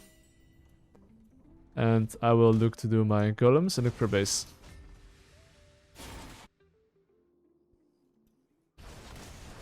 Okay, I'm gonna do golems and I will look for bot lane here. You can see my pikes from behind, they have no wards. But the most important thing you want to do on Lillia is get 4 stacks, then look to go for a gank. Without stacks, you don't want to go for a gank. Okay, I didn't like how he played that.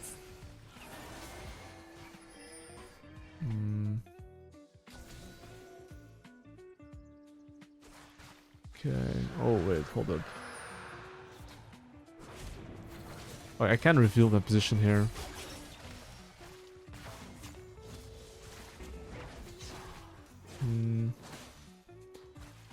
Sadly, I don't think I'm that OP. Okay, we should be able to win this one now, though.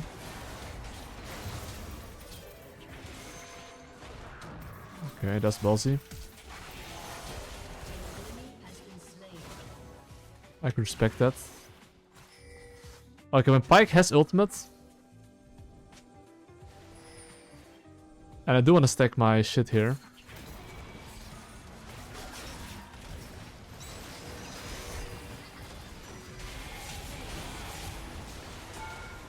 Yeah, I'll take that. That is not too bad. Okay, the Grubbies are spawning 20 seconds though. So, because the Gribbies are spawned in 20 seconds, and I do want to play for it, I'm gonna base instantly.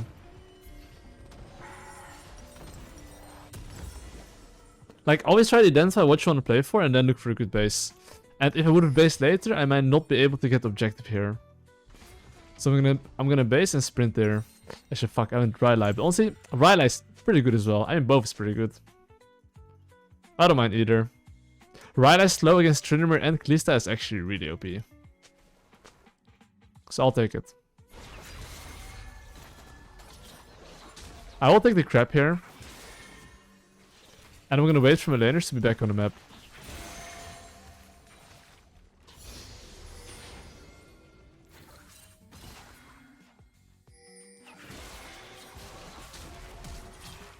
Lol.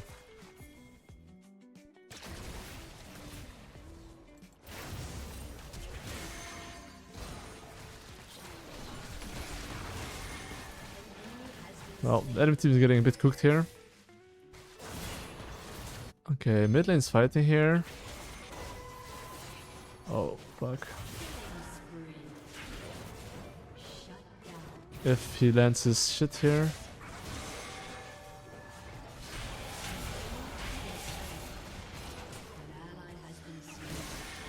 Alright, most important thing is just spacing, right? Just hitting him without getting hit.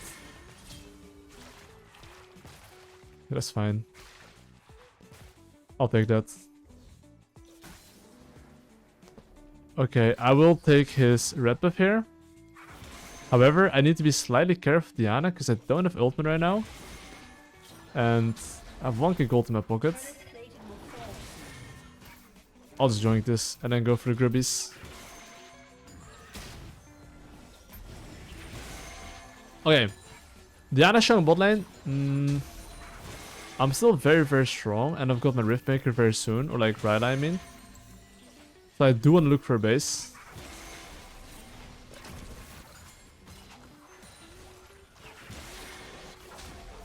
And I'll look for a base after I take these camps here.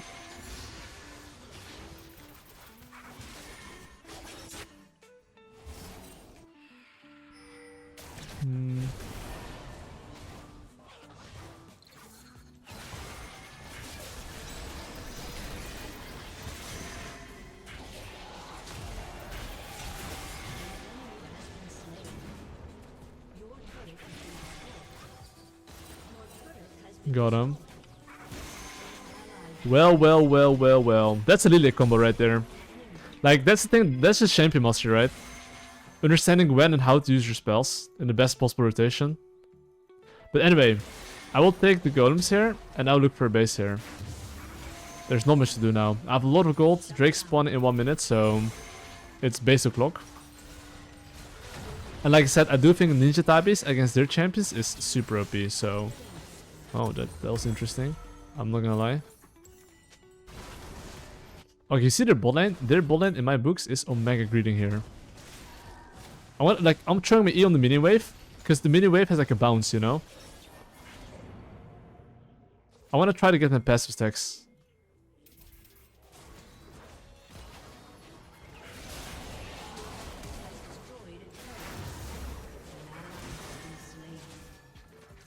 And that's why Rylai is kind of OP, because I can literally slow them down. And Rylai is super OP against Kalista. Okay, Drake is spawning in 5 seconds, so I do want to play for that. Wait, Tryndamere took my farm. I should be able to get this. I don't think the enemy team can contest me here, so I'll just press my E on the mini wave. Okay, so what's next objective on the menu? I would say that I want to take the Drake here, and I then want to play for the Rift Herald? Do I? I do want to play for a base, I think, first. Because of 1.3k gold. And because of 1.3k gold, I'm fine giving the Rift, but I see Diana mid lane, so I actually do not have to give it. I'm actually thinking what I should buy. I'm really OP, and I do think Zhonya's is kind of nice. But at the same time, I think Unending Despair this game is pretty nice too. Oh, this fight.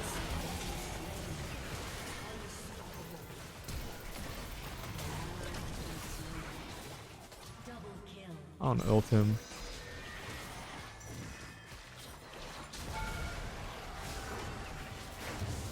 Okay, I played it really boosted, but oh my god, I played it so fucking boosted. I actually broke my arms there and my ankles. I broke everything I could have broken, let's put it that way. They broke their ankles too. Nah, I'm just gonna go in and despair. I'm just gonna try a new build. Usually I would go Zhonya's third item. Actually, I think this item is more better with Riftmaker though. I think it makes more sense with Riftmaker. But I do want to try it with Rylai, honestly. I'm gonna give it a go. That means I actually have to... Actually, nah. Zhonya's is way too OP. I ain't gonna lie. Zhonya's is like so OP in this build.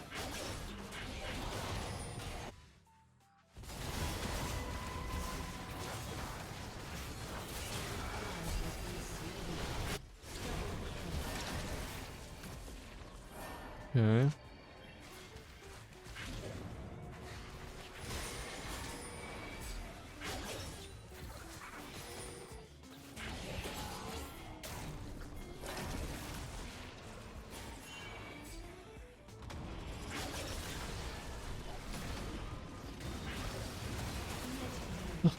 Okay, that was interesting. I don't know how to describe that, but that was interesting. Trinimir's counter jungling. Trinimir put a ward down. Anyway, I will look to do my Gromp here. And I'll look to base.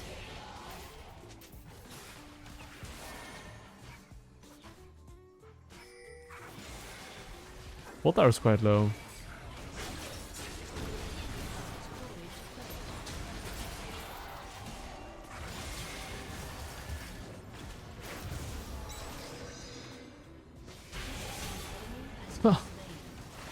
Oh.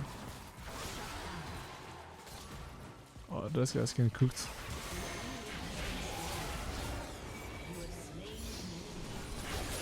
Okay, might want to run out of here, boy. Okay, I'm really out of here. Goodbye, guys. Did I write in alt chat? Fundamentals. This is a guy that was like the AD carry last game. Oh, fuck. Wait, hold up. That's actually fine though. He used flash to kill me there. I'll take that. I'll take that. Actually, do I try unending despair? I kind of just want to give it a try, honestly. Usually I would go Zhonya's, but you know. Okay, my team is a bit deep. I'm not gonna lie.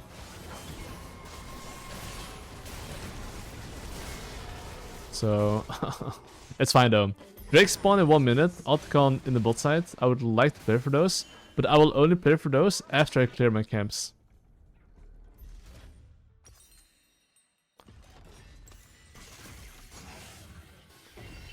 Okay, let me see. I'm gonna clear top to bot.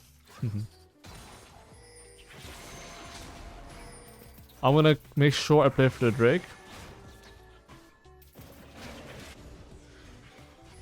I don't think I want to fight this. Like, I want to clear my camps first before... You see here, technically I could go fight mid lane, right? But if both teams play safe, technically, none of us should be able to get anything. Okay, they're far from playing safe, though.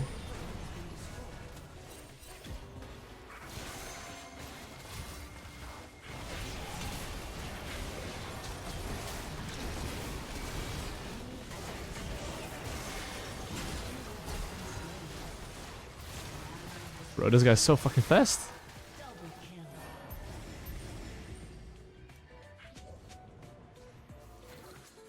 That guy's just spinning, bro.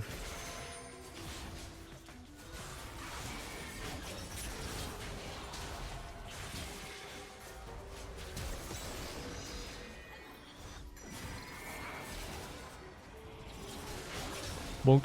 Okay, I'll just tease him with him.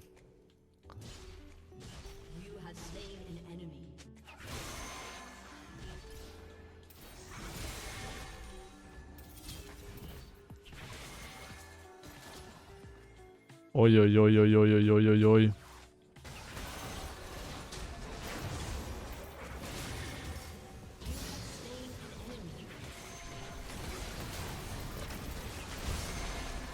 Oh, I'm fine. Oh, fucking thank you, bro.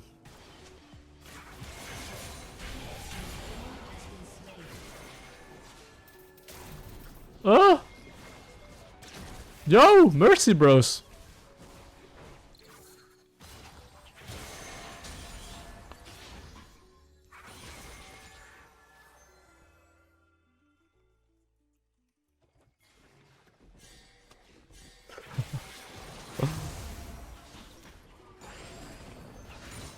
Ah, now I was messing with him. But anyway, let me see. I probably need to look for a base. I have a decent amount of gold, let's put it that way. And yeah. I think getting a base up here would be quite nice. Wait, it's a recon. Well, I would like to have my Yasuo here, but might not be that easy.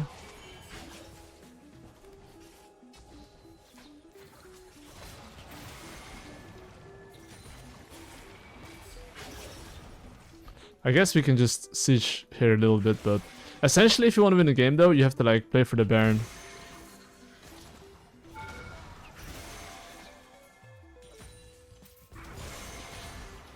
Like this tower is not gonna really win us the game.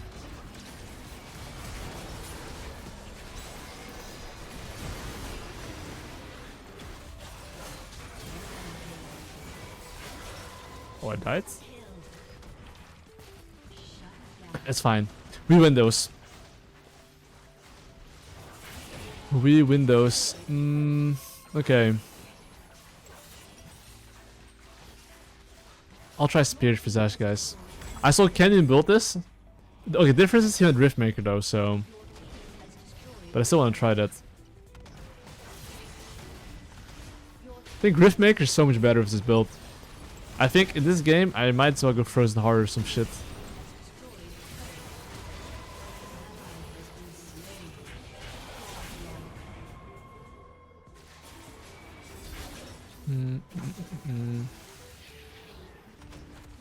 Okay. That's looking awkward. Yeah, I mean, I should just go Zhonya's, honestly.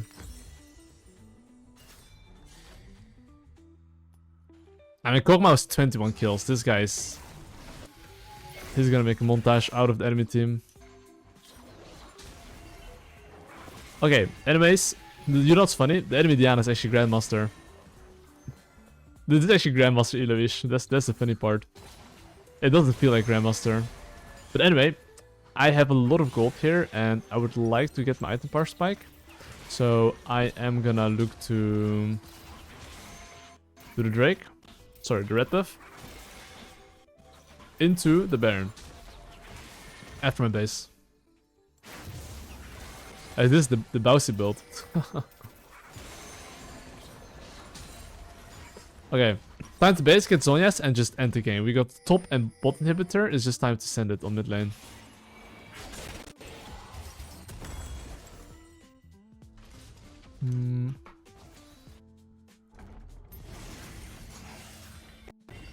Okay.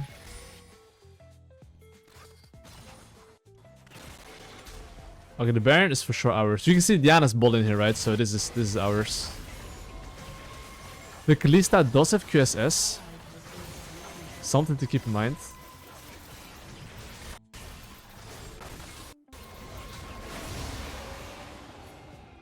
I think we can kill her.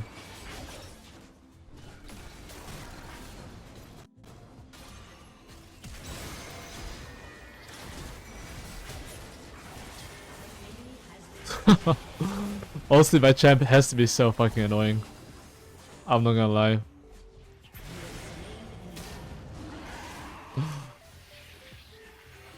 Like, Rylai, bro, is like so toxic against Kalista.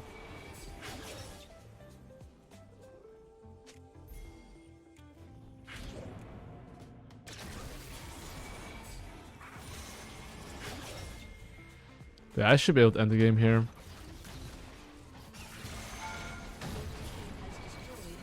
Okay. Okay, I'm just gonna look to kill this chase. And I'm gonna end the game.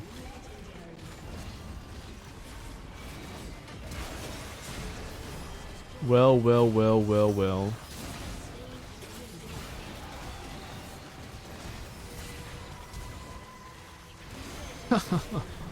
GG. Okay, well. What are we playing against? We're playing against some weasels, guys. We're playing against some weasels. It's time to focus up, guys. It's time to focus up. I currently apparently have like 2 outfills. And my team is crying. But no problem, guys. I'm here to save the day. How do I save the day here, guys? I'll carry, guys. Don't worry. I will hard int. Okay, I will try to do hard int. I have 2 overalls. This is for sure. Actually, it's 3 throw. This is a Grandmaster lobby. What are we cooking here on Lillia? I would say that, you know, I would want to play for my bot lane, because bot lane is a shit show, just to clarify that. And because bot lane is a shit show, what am I gonna do? That's right, I'm gonna invade the enemy. However, I do think if Darius is 1v1ing me, I am gonna get cooked. So, I think he's starting top the bot though, I think. And why do I think he's gonna start top the bot? Because, you know, bot lane is a shit show, and he probably wants to play bot side. For that reason, he's gonna go bot side, and that's why if he wants to play bot side, I want to play bot side. I like to take his camps here. So as you can see, I'm literally spacing the blue buff, so I don't take free damage, hitting it once more. And now I just Q this, and yeah, I'm gonna yoink his camps. And I don't think that he knows that I'm here actually. And because I think that he doesn't know, I can basically yoink his camps here. And in general, after you go for a successful invade like this, try to not... Oh, perfect. Try to not go for a gank. Because look what happens right now, okay? What happens right now is that Darius has 2 options. Gank mid or bot, or invade my top side. What the fuck? What is this? He's humping! He's humping the golem, bro! That is not good. The big one humping the small one? Nicht good, guys. Anyway, you see how he's going bot lane here? Okay, no, there's no reason to fight here. Why is there no reason to fight here? If I just let full clear here, respawn all my camps, guess what? Enemy team is not getting shit, and I'm recycling all my camps. So this is really good. He's just wasting time running around the map like a headless chicken while I'm farming. This is what you want to do after a successful invade. Making sure you don't go for any random play. And keep on farming, essentially. So of course, I do think enemy Darius is gonna go for bot crab. And after he goes for bot crab, he's gonna go for the top crab. So for that reason, because I know he has nothing to do, I'm gonna go towards the top crab right now.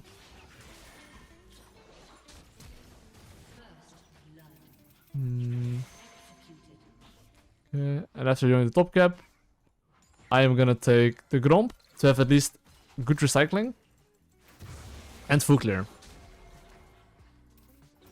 And of course, at the moment, because I am clearing all my camps and I still haven't based, I still need to press B, which means that if Darius is looking for any play right now, I won't be able to match him. I think in this case, honestly, I'm okay greeting here. Actually, I'll just press B, actually. I'm just gonna press base, go into bot side here. And I'm gonna buy the following, which is... Oh, one tip is, oh, look at me, okay? I click first out of base. And then you should want to click 2 items, but I misclicked. But that's in general what you want to be doing.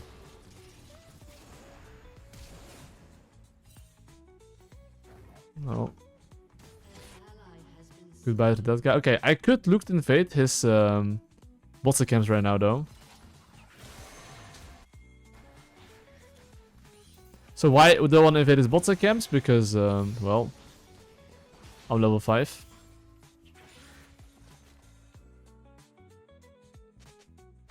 Okay, my Caitlyn's getting cooked a bit here. So, I want to try to take this and get out, pretty much.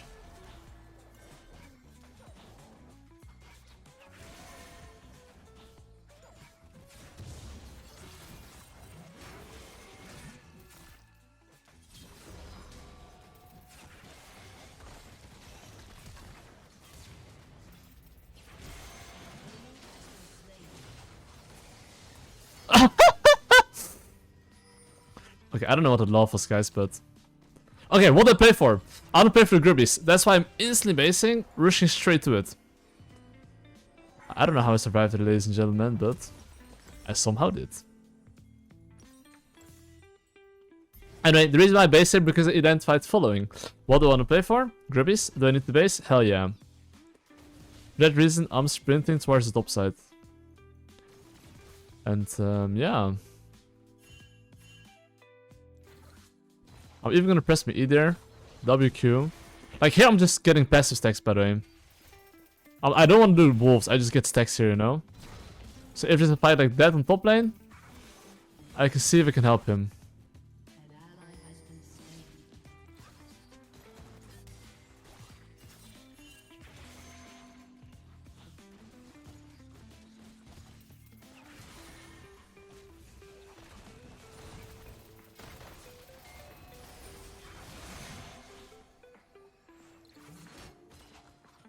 Okay, I do want to heal up a bit here.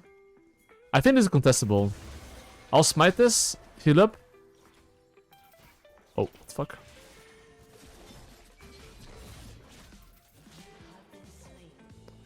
Okay, why is there a crocodile in my jungle?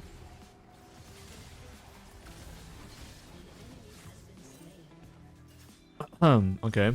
I did not anticipate a crocodile flanking me there, I'll be honest.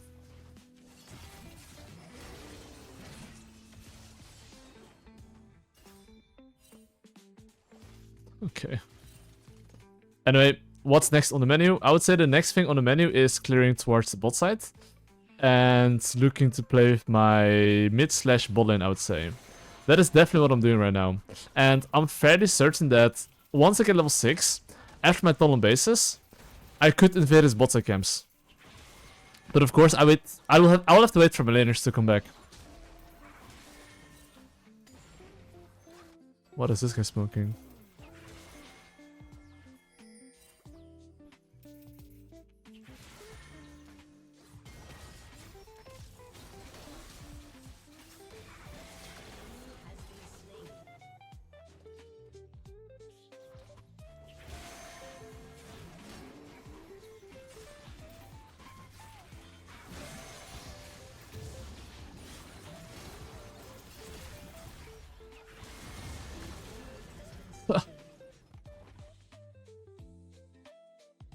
Okay, maybe that's a bit ambitious.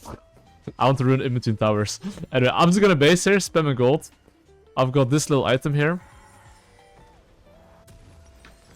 And then I'm gonna try to rush into his bot side.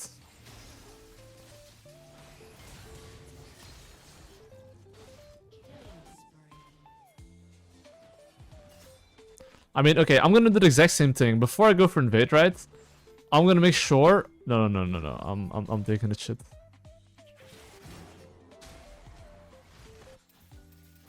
I want to get them passive stacks.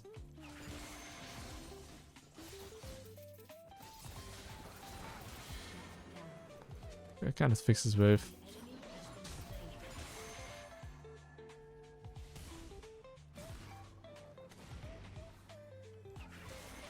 But you can see here, I really want his camps.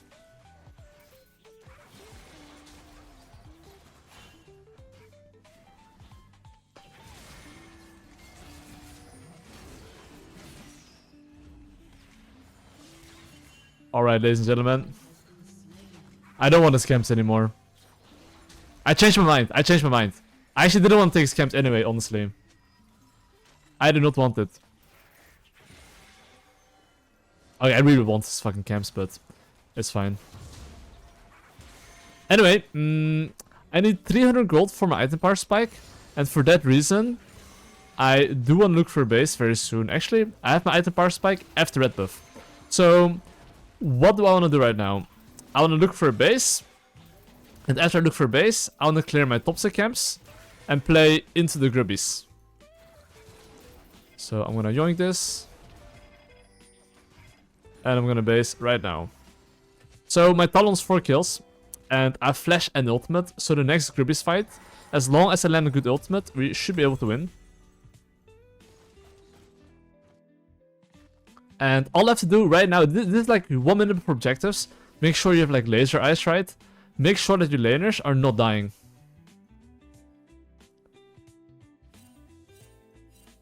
before the objective, you know?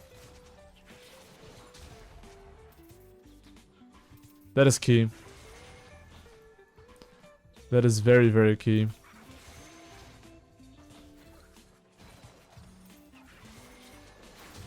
Okay, I'm gonna take this. And Gribbies are spawning in 20 seconds. So I have time to take one more camp. And I have to take one more camp. I will go through this mid lane wave. Get the push. Then go for the objective. That's my game plan right now. You see my Q? I'm waiting for my Q as long as possible. To keep my move speed.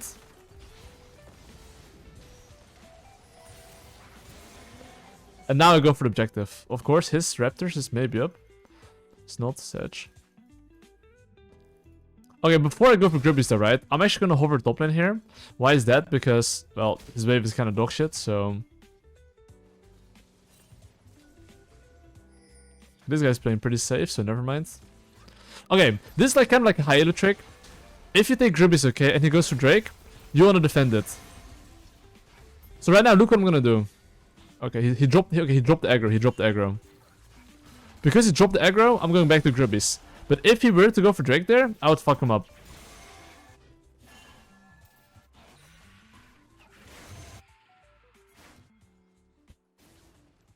They probably don't want to do it, yeah. They have to be kind of careful here.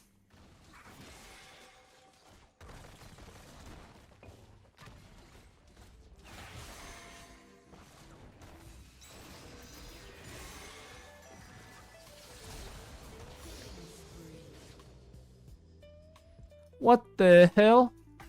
This guy was Challenger, by the way. Oh wait, that's the jungle man, I think. Oh my god!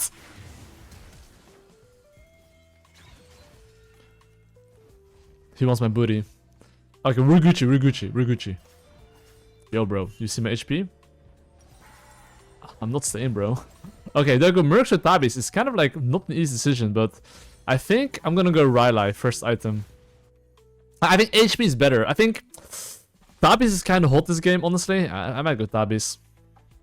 They just have Pantheon, Talus, CC, and Jhin, and Renekton. Anyway, I want to play for the Drake if possible.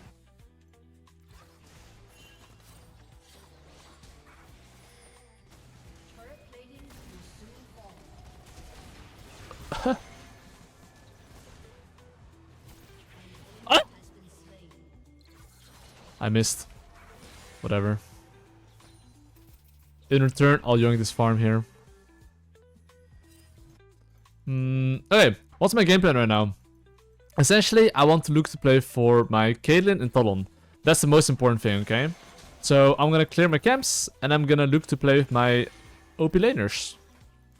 And I do think, honestly, against 4 heavy AD champions, Tabis is kind of hot.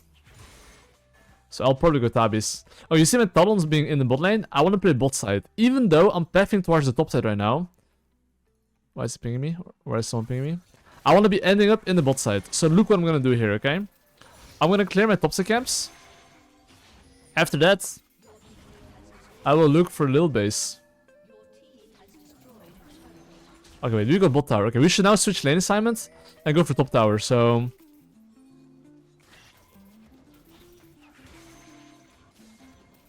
I would like my Talon to be on the top lane.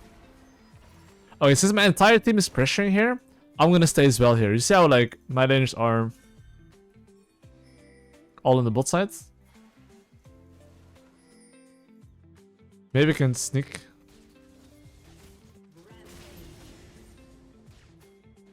Okay, if my Caitlyn gets to take the wave, we can go top lane here.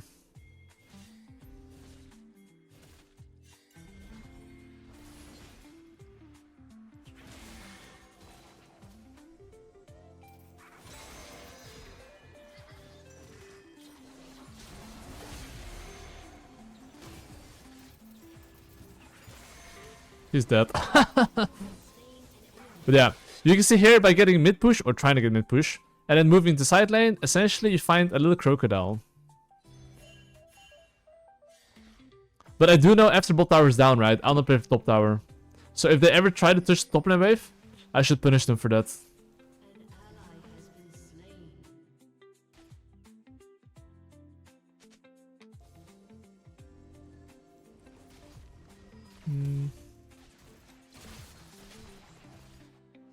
I'll just take Rift Herald here. And after I take Rift Herald here... Okay, of course, if I'm doing Rift Herald here, right? You just spam ping your laners to back off and hope they survive. If they don't survive, I might have to, like, you know, back off from this, but I think they won't come to me. That's actually my mistake, which is that I didn't ping them to play safe, but I did think they should have been back. That they should have been fine. Yeah, I mean, Trash could have just Lantern, and I think they were okay. Lovely. My boy does not have ego. At least he apologizes. He's not like, fuck you. Anyway, I have a lot of gold here, okay? Because I have a lot of gold here, you insta-base, insta-press. Get your gold. And try to think about what you want to play for next. So, you see how my Talon's top lane? I want to play with my Talon. Why with my Talon? He's, well, 7-1, so he's kind of OP. So that's why I'm going to clear bot to the top and play with my Talonski. Till then, I have one job. Okay? See which laners can die. I think my top lane cannot die. Okay, hold on a bit. Enemy's trolling. Like, both solo laners are top lane. Which tells me that we can take bot tower here. So why am I skipping all my camps here? Because, well, this tower is free.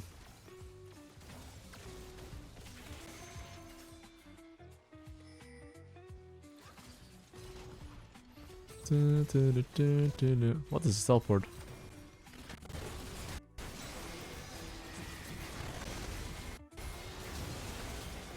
Yo, don't dunk me! They're doing this right.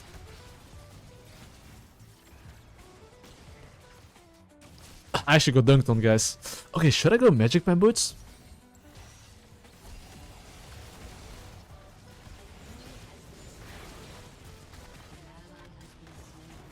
Oh, that cleanse.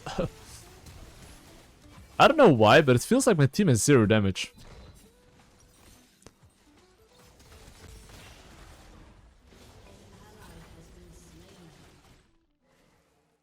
It legit looks like we have 0 damage. Okay, I think my Q flash was bad though. I should have tried to hit her neck on there too, but all good.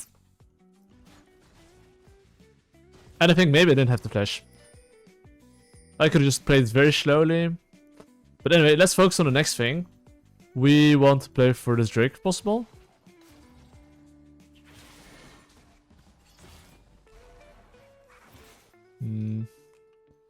I would like to fuck him up here.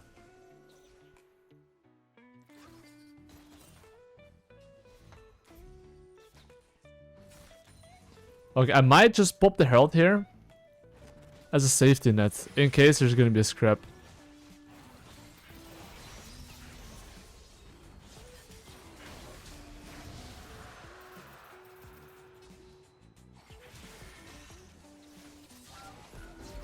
Well. Oh, there's Darius here.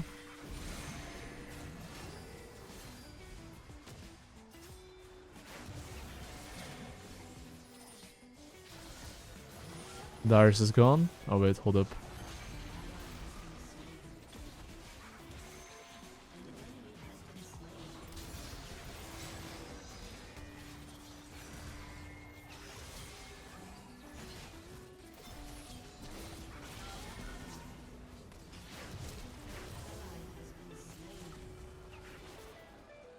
Okay, I think I need to run away here, boys.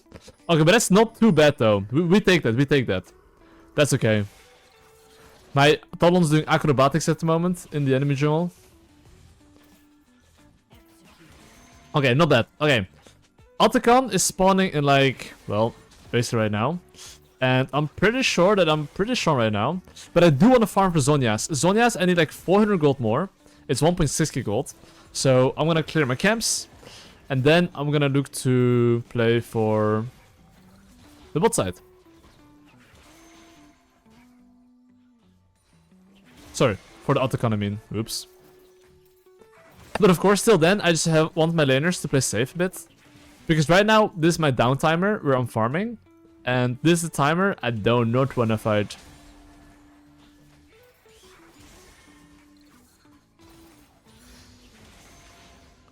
This is a timer. I am being chilling.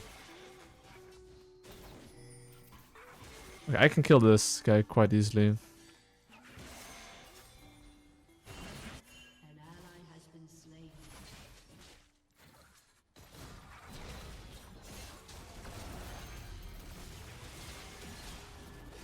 He's gonna be slowed forever, so he's dead. I mean, even if 2k gold, I can maybe make it. I need to make sure my passive stacks are as long as possible here.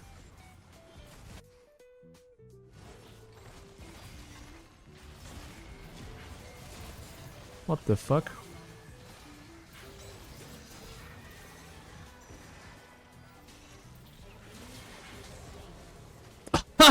Ace. Yeah. Enemy team got a little bit cooked there.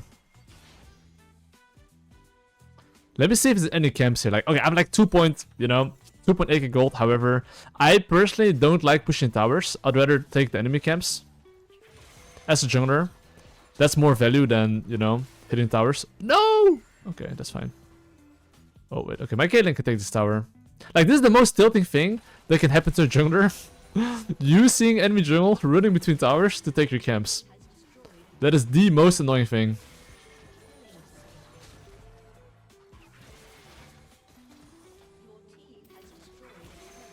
And of course, while I'm yoinking this shit, right? Like, I might as well yoink the bot lane farm too, while I'm at it. This tilts the enemy jungle even harder, I can tell you.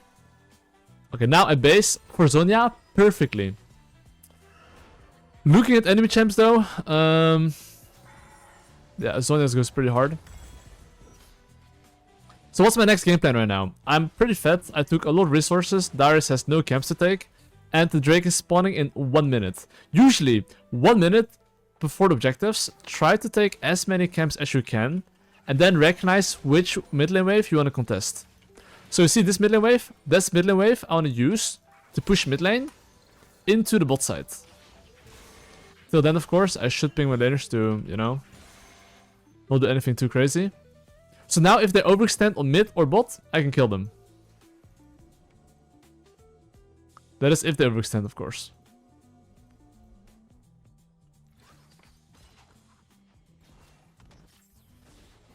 We can low-key siege her, I think.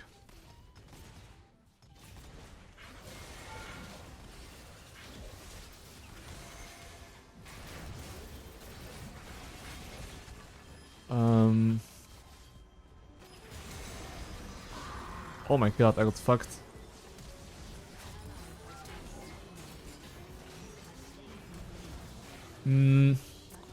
Okay, I did not anticipate a Darius flanking me with like a Yumu damage plate, so whoopsie.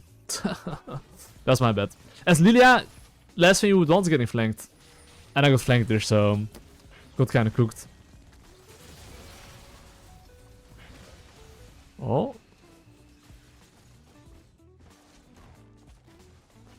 That's my bad. My Jace is being human right now. He's not that weak.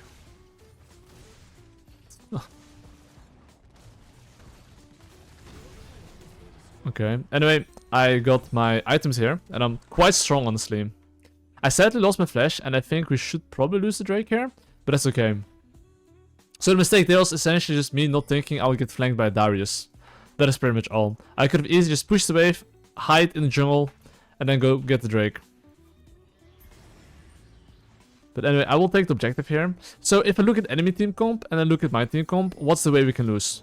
Caitlyn and I and Jace, as long as we don't get flanked and play front to back against their champions, we should win because we outrange them with Jace poke. And for that reason, all we have to do is make sure to think about the flanks and make sure that the Renekton doesn't like TP behind us. As long as that doesn't happen and we have okay positioning, we cannot die. But of course right now my camps are up, so I will take my camps.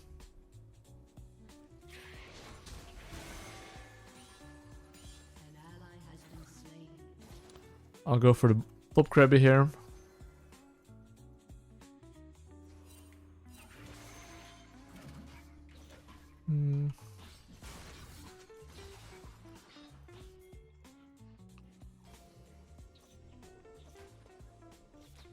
waiting for my team. This guy's walking with 570 move speed. I'll just wait for my Talon to be back though. Once my Talon's back on the map, I can start pressuring.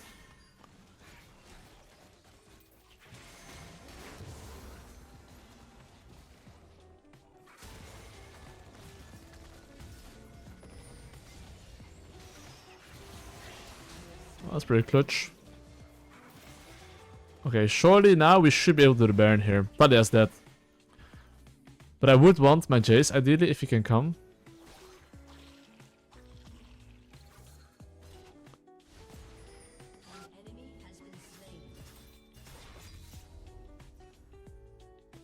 Okay. I think we should definitely just do the objective here. Both the carries are dead, so this should be ours.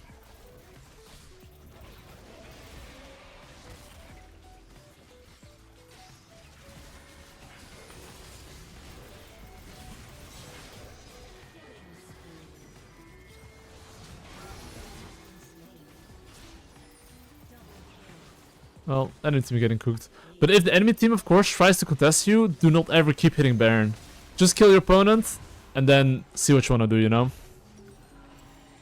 And I think in this case, honestly, I might as well buy Magi's, I think. I'm like so fucking fat. It's crazy. Okay, how do I use Baron? It's simple. Talon mid, 4 bot. If I have Talon mid and 4 bot, we can siege bot lane. And you see this wave right there? That's the wave I want to use. So here I'm making sure to tell my Caitlyn, yo, move towards the bot lane. So I'm gonna try to take this as fast as I can. And if Talia goes for this wave, he should die.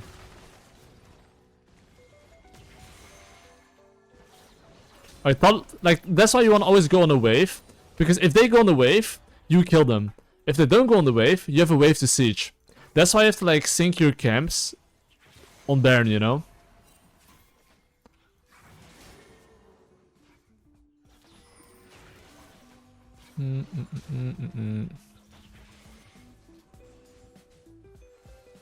So now I can siege bot lane.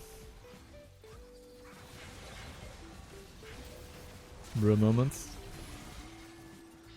Oh, the enemy team is getting hella poked.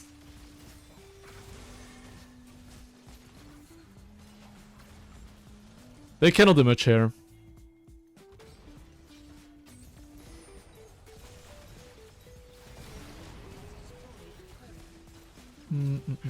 Oh, bowling ball. I mean, I don't like. I could flash in if I want to, right? But you don't have to flash in. Like, if they try to defend, that's when you actually flash in. But if they're not defending, they're giving mid and bot. You just like chill, you know. So I could still look to go in. Maybe not.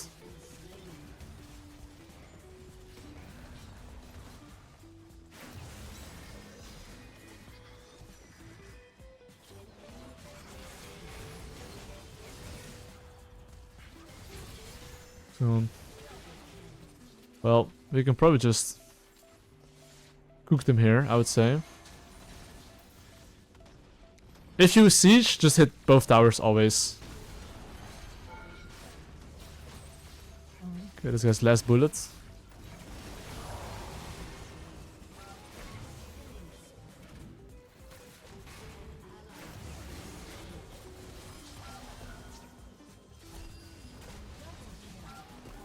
And that should be pretty much GG well played.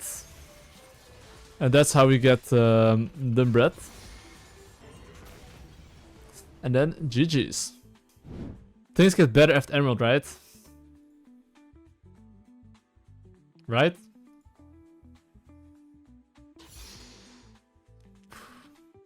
Oof. Yeah, surely. Surely it gets better after Emerald. Yep. After Diamond it gets better too, you know? Yep. Yepers. Yeah, bro. Don't worry. Get off Emerald. It'll get better. And then you realize you're in, like, Diamond 4 and then, you know, no, it's really good, you know? Don't worry, guys. Oh, wait. This is actually on Challenge Lobby. I can tell you that. Oh, yeah. So, yeah, okay. I recognize literally 8 out of 10 players this game. So, actually, yeah, it's pretty much a Challenge Lobby, guys. And I did not watch this part.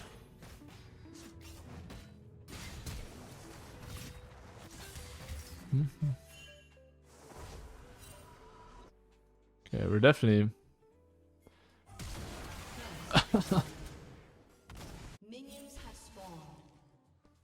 Wait, I'm helping the pop, bro.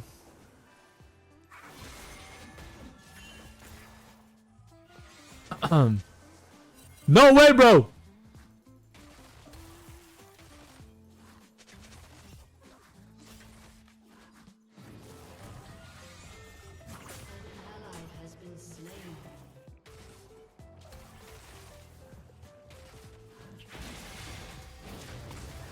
Poppy damage! Oh my god, help me, please don't hammer me!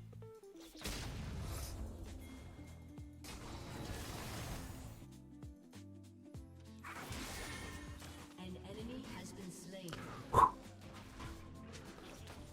Okay, you know why hidden raptors? You see my HP? I'm healing based from raptors. Mamma mia. Yeah, guys, after Emerald, it surely gets better, guys. Anyway, guys, what's my game plan right now? We had a wonderful level 1.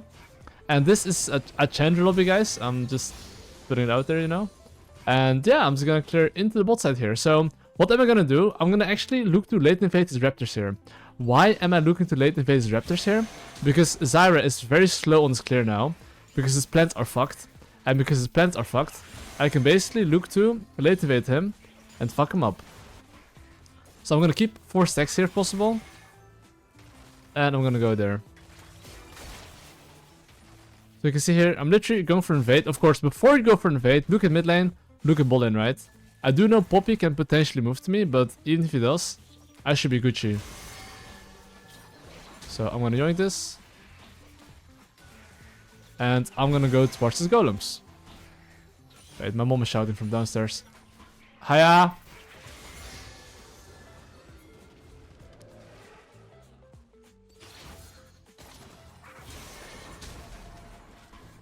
Okay, I'm gonna join this camp here and surprise him. Okay. Yeah, I could ping my laners to fight here.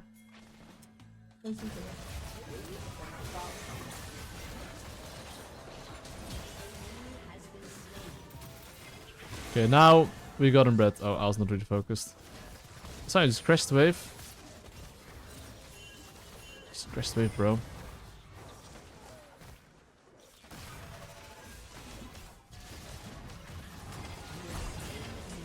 Assist! Oh my god, bro, that banks. Lovely. Okay, well, what did I play for? I played for base. I have 1.4k gold. And, you know, I joined these camps here. So, guess what, guys? Because I joined these camps here, I am, yeah. I'm going, I think, bot the top, I think? I think I'm going bot the top, yeah. I don't know when my top side camps are spawning, actually. So that's why I'm going bot the top here. I don't want to go top side having only red buff. But ideally, I should be clearing... Oh, fuck, man. Okay, this fundamental here I'm doing super boosted. So, I should always be clearing top to bot here. But the only reason I went bot side, because I wasn't sure when my camps are spawning, because usually it's never this desynced, you know? So, by me going top side, right, I'm basically playing away from a win condition, which is Omega dog shit. You don't want to be doing that. So, how can I save it? Like, I know his bot side camps should be spawning soon. So when my raptor spawns, his raptor should be spawning shortly after. So instead of going to my top side camps, right, I'm gonna go to his bot side camps. So you can see here, I mean, he shouldn't know that I'm going to top side or bot side, right? So he has to flip it. And as you can see, before the invade, I'm keeping 4 stacks. You see my E here? I'm using E on the crab to keep my 4 stacks here. Now I'm putting ward here. And now I'm just gonna sit here like a dog.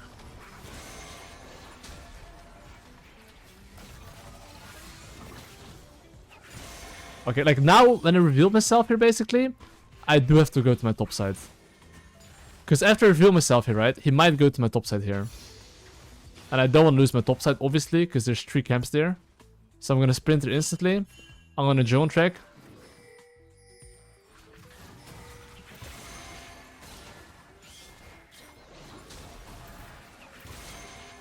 And now I'm gonna cook him up. Anyone wants a free kill? No? What's up, dog?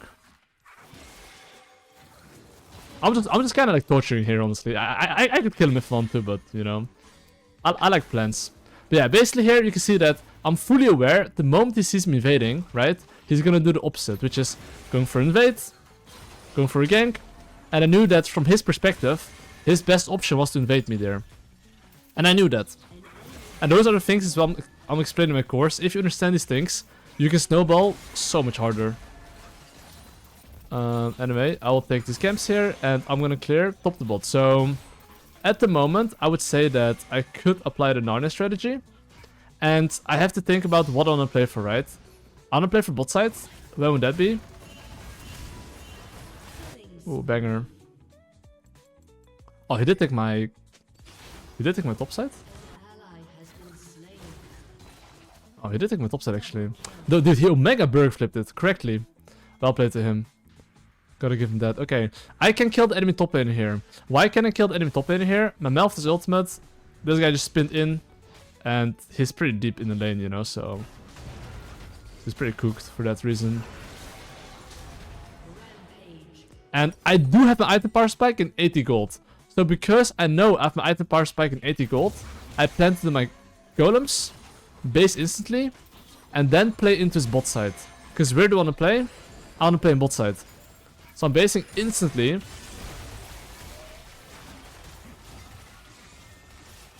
Hope my laners are chilling. And if my laners are chilling, that would be great.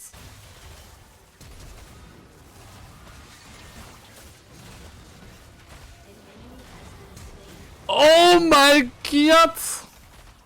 Okay, I shouldn't have written in alt chat, but that's how I tell the enemy team. You know? You gotta always like, you know... Okay, anyway. Okay, my team is really fucking deep. I don't know how to do. Okay, you see my E as well? You see my E? I'm like using this here to keep my 4 stacks. As Lillia, this is so key, by the way. Use your stacks. And then you're like a race car. And now, of course, be an enemy jungle. And now if I see Zyra here, 4 stacks, I'm like, hello. Okay, I don't see him. That's kind of sad. Okay. This guy is probably going topside right now. I can kind of guarantee you that. So I do want to play for the Drake here. Of course, he could do 3 things now, right? He could probably invade me. I just have to ping my laners to play safe. Because there's one choice, which is going into my topside here. I don't think he's contesting me here. So I can just do the Drake here. And make sure he's not taking my topside camps. What is there? This 1040 Raptor is like, you know...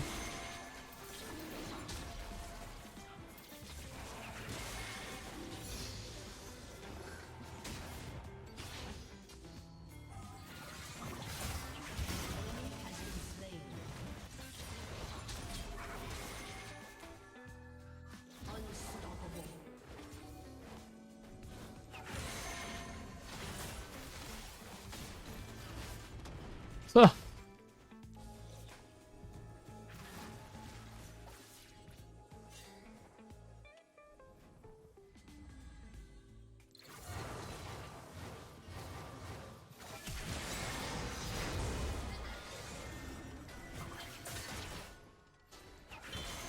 Okay, I'm kind of boosted.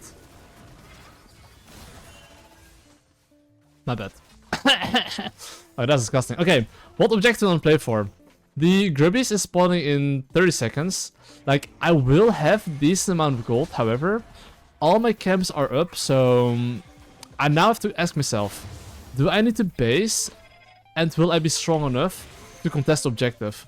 Because essentially right now, right, like, if you want to get to the highest level, you want to basically understand that every single time there's an objective up, try to get a decent base and try to like be as strong as possible. However, in this situation right here, Grubbies are spawning in 10 seconds, and in general, I would like to recycle my camps before. Okay, I'm not there, and Zyra could be there, so I'm spamming him to play safe.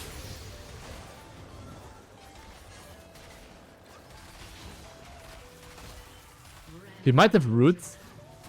Okay, but I can't dodge it anyway. If I can reach him. Oh! Oh, okay, not bad. Okay, anyway. His Raptors are spawning soon. Yeah, it's spawn right now. But it's Gromps up. Okay, I'm gonna take his entire top side camps. And I can like retime this. So, I could apply the Narnia strategy right here. I like to use the strategy, especially if I'm ahead and yoink his camps.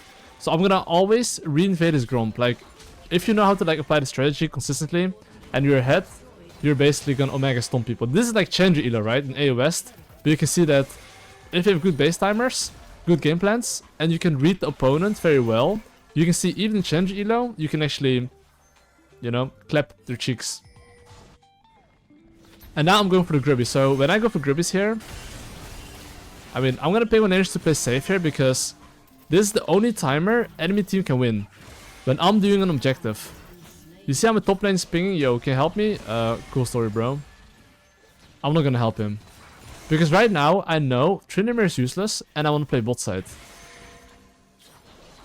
Does he really want to move to me? No way, right? Okay, I was like, is this guy serious to move to me? Okay, so now, after I took the objective, I'm down to fight here. I'm just gonna eat this shit again.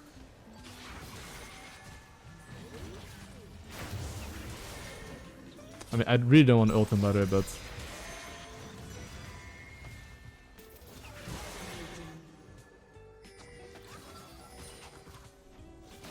Oh.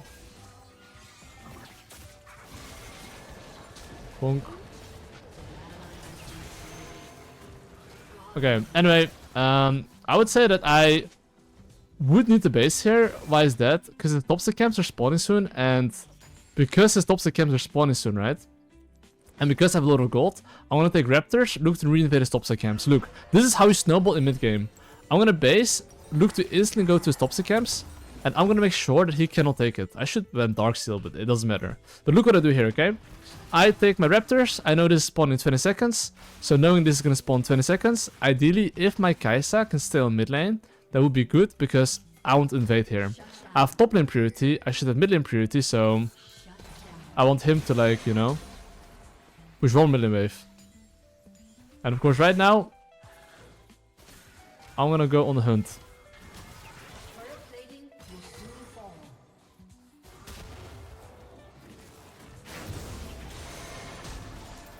Man down. So you can see here, because I'm in the top side here, okay? Guess what? He happened to be in the top side as well, because he knows his camps are spawning. And because he knows his camps are spawning, every single jungler is so fucking greedy, they will try to take their camps. But if you time their camps properly, and look to reinvade that, they're basically cooked. So look, basically right now, I'm doing the exact same thing, right? 16-10. I'm timing his camps, I'm gonna clear his top side camps here fully. And after I take his top side camps fully, I do have my item power spike, and the Drake is up. So for that reason, I do want a base. So I'm just gonna smite this. Do I have to smite this? Nope, I don't. Okay. So I'm gonna base here. You see my red buff? This red buff? I don't care. I got my item power spike, and basically, I know his bot camps should be spawning soon. And you see my teammates? They're fucking deep, right? So like, either you join your teammates, or you ping them back. And in this case, since Tryndamere's top lane, I think my laners can play aggressive here. But I would like if my laners, you know, actually defend. But yeah, I'm gonna look to take his bot side right now. Okay, I'm gonna queue this. And I'm gonna go into bot side here. I'm gonna eat this, as you can see again. I just want to keep my stacks.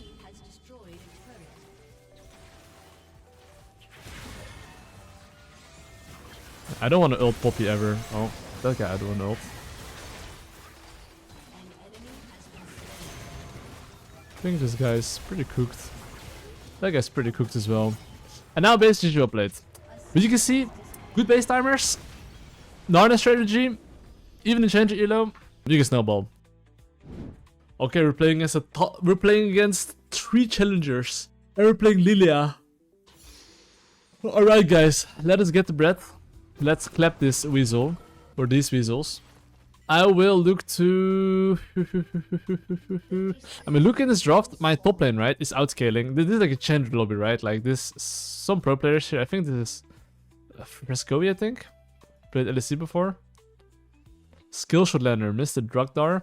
But I would say this game, I am looking to start... Okay, I'm gonna play bot side. I just need a ward here to see where Talon starts. And I just want to make sure that, you know, we're chilling. Oh,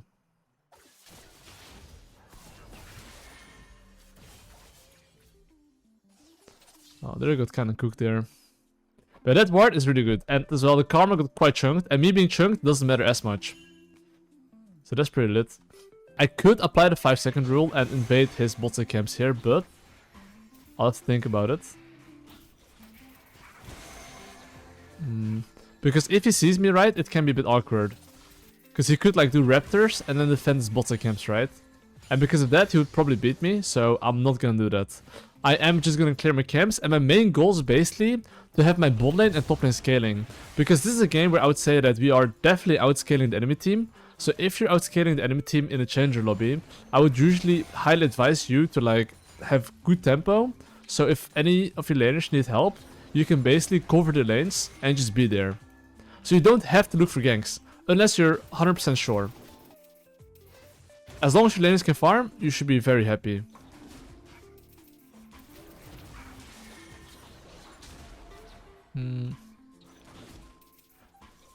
So I'm gonna take my camp here. Into top side. Of course, as I'm pathing towards top side, right, I will see if they're putting down any wards or not, the enemy team. And so far, I think I have not seen any wards, but...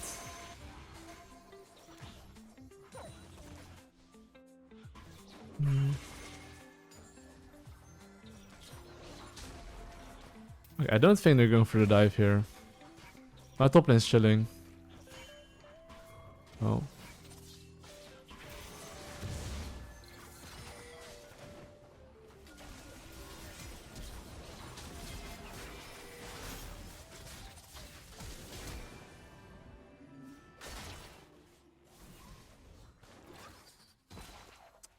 Well, so fucking thick. This guy probably just a flash. I can't believe he didn't kill anyone there actually. That's kind of crazy. That's actually surprising we didn't kill anyone there. Oh well, it is what it is. I will look for a base right now and go into my bot side. I'll buy an Amplifying Tome and a Dark Seal, since that's the best I can buy here. I mean, enemy laners do not have flashes though, so I could look to punish that. They literally all flash top side, so it's like...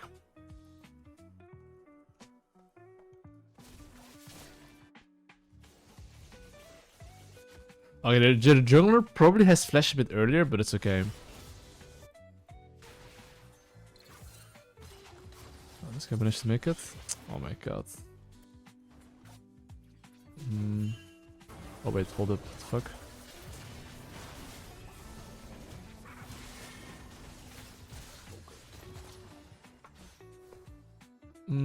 Okay, the entire Familia's here.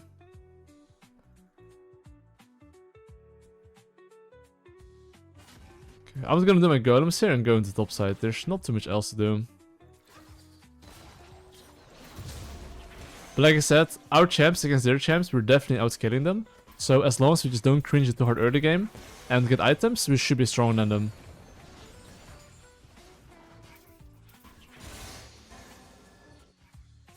And none of them has flashes in top side. My Camille still has flash.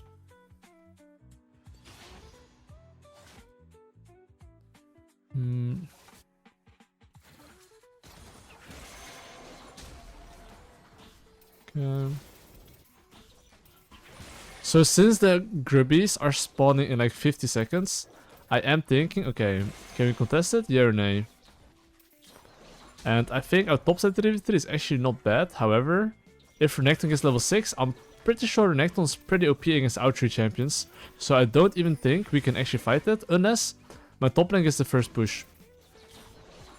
Only then I think we can fight it. Otherwise, it might be a bit tricky.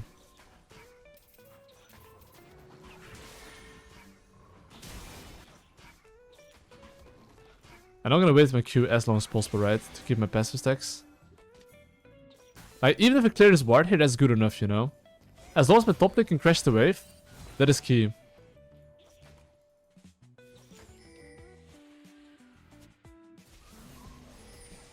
I mean, they're probably trying to get a push here as well. You see how I'm going through top lane and he's going through bot lane? We're both just trying to get a push so we can get the objective. I think I can take one here.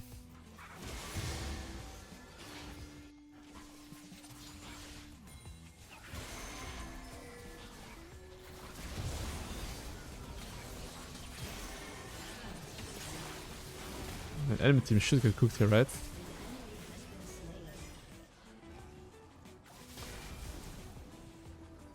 Okay, okay, I mean, I thought my top lane could just move. And we're chilling there. But maybe not.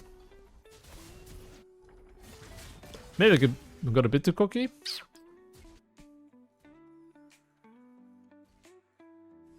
Oh well. It is what it is. But you can see both junglers were trying to get lane priority to move together towards the Gribbies. Anyway, the Gribbies are still up, but honestly, if my regular camps are up, I'd much rather take my regular camps than take the Gribbies.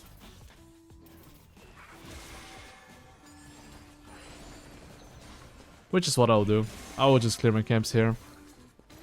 And after I clear my camps here, I will...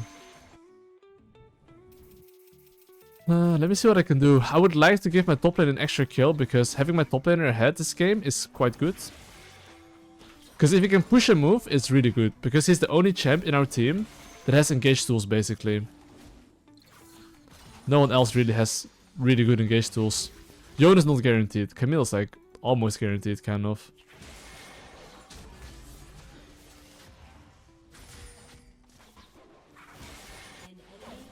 Oh, nice. That's pretty good. Okay, so what can Talon do right now? Because my top lane just got a kill. My mid lane's probably fine. Ezreal just flashed. 30-30D. I am... Okay, seems like this guy's top side. I mean, I'm not gonna waste time going top lane. Ooh, lol, that Talon. That Talon's key. But that's really good though. Talon there is wasting a lot of time while I'm farming, which means basically that I get a lot of tempo here.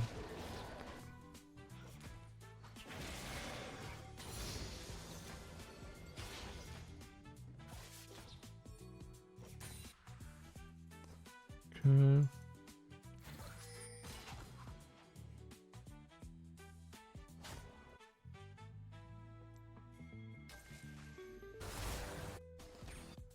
Okay, there's not too much business for me here.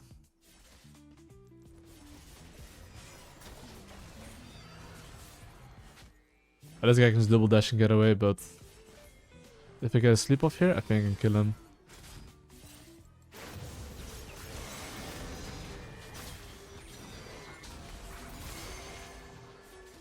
Well, got him. And now I'm gonna bounce. Okay, so now I can leave top lane alone, because once your top lane's ahead, right? I'm gonna pin the Talons in the bots right now.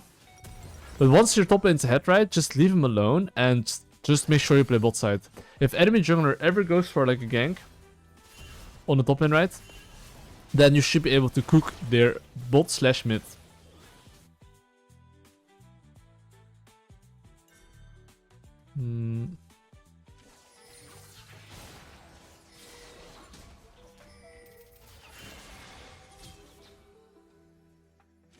That's a fine trade. I mean, Talon had no ultimate, so he couldn't really cook me there.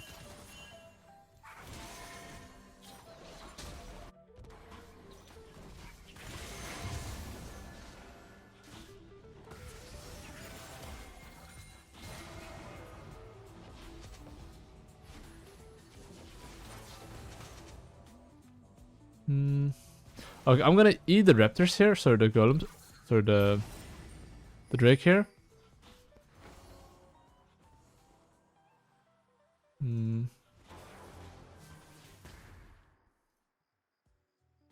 I think Talonsky is behind me and he can actually kill me, so I should be slightly careful here. And I don't have to base on full HP, so Talon's probably basing my jungle here. I doubt he's gonna stay here and try to kill me now. But yeah, okay, that does mean though that like Talon has a faster base than me, so if I can contest the Gribbies, that would be ideal. But I do know Talon is probably gonna move topside here with an item power spike. And I do not have mine yet.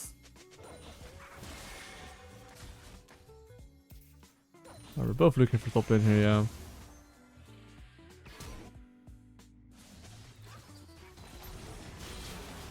This guy's dead, right?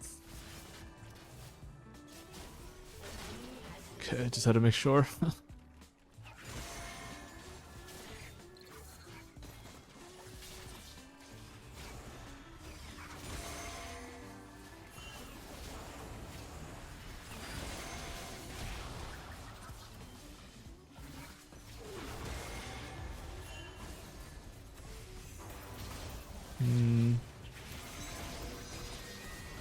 Oh my god, that's so bad.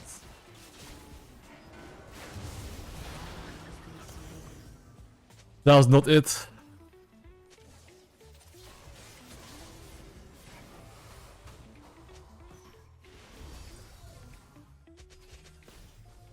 Did I flash ult? And even if I do, we have like no ult. Like... I mean, I knew that better items.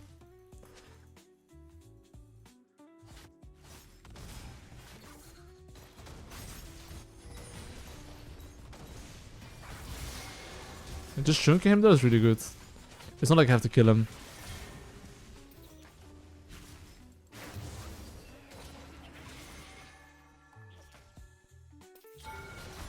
Oh, wait. No way, this guy just flashed to kill me. Oh my god.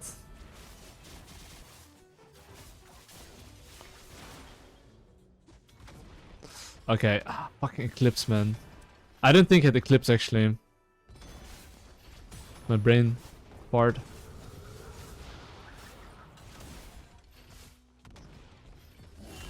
This guy for sure is ultimate.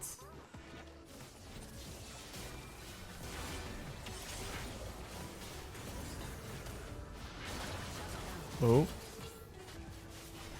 Okay, I think they're chilling. Okay, I mean that is pretty good. We take that, we take that. I'll just take the Drake here. Securing this little Drake here is pretty nice.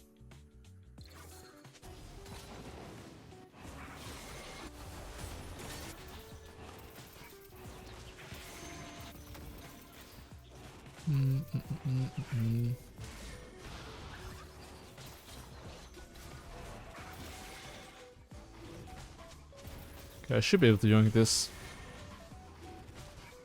And after yoing this, I am looking to full clear my camps pretty much.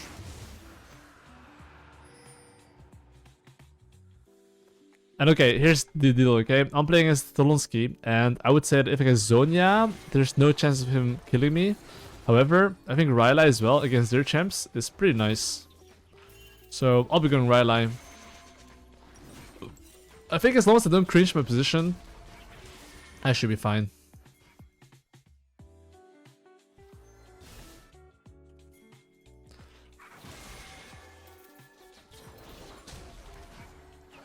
I just have to think where Talon can go.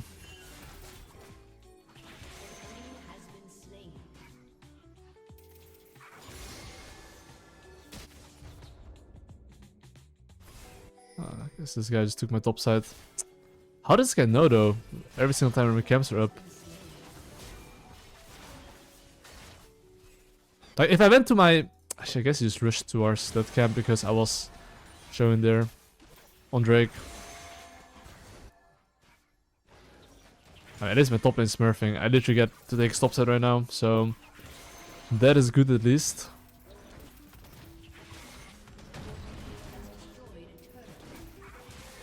I'll yoink everything I can yoink here.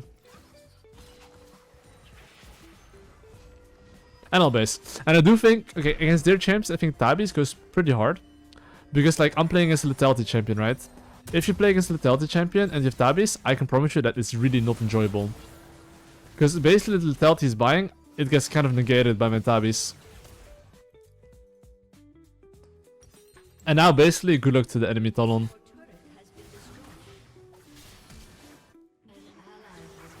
Okay, that's funny.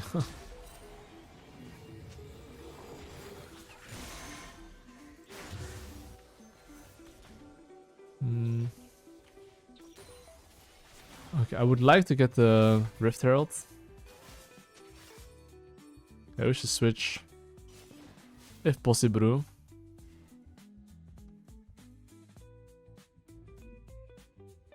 I'm gonna ping my mid lane here. The main reason why I'm pinging my mid lane here is because I'm the starting Herald here. If you start a Herald, the enemy jungle could look for a gank on your laners. And if he does that, you cannot help them. So just pinging your laners to play safe is essential, as you're farming, of course.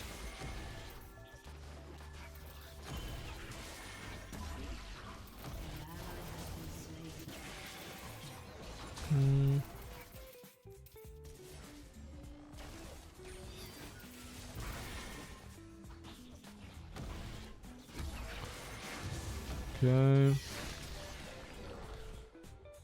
So now I want to play for the bot tower. My Camille should go top lane. I can cover top lane here if he's gonna take mid tower here though, of course.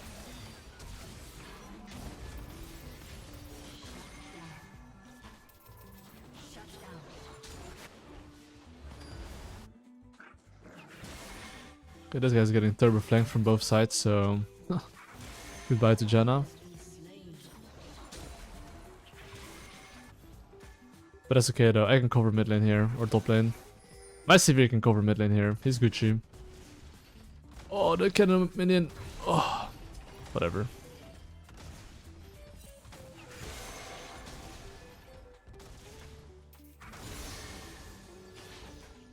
Let me base. And let me play with my own. Honestly though, I do think because I have tabbies right, I do think Riftmaker makes a lot more sense. Because it gives me some CDR. Because tabbies without Riftmaker feels kinda bad.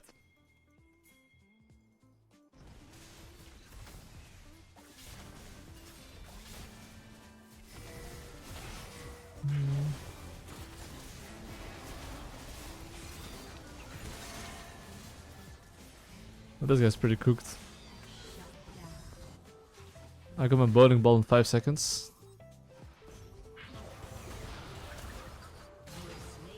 Well, he got bowling ball. Okay, Talon was in my bot side jungle.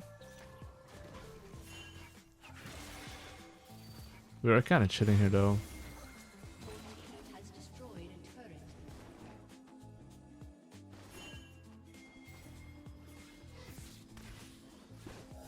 Okay, mid tower is free.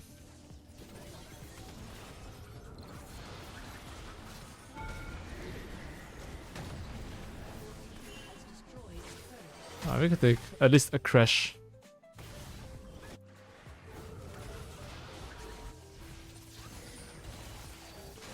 I think that's okay. We can now just take the Drake here. And after we take the Drake here, alt can spawn in 30 seconds, so we probably need to base here. So it's one same thing, right? If you do an objective, just ping your laners to play safe. If they try to contest here, I think they cannot.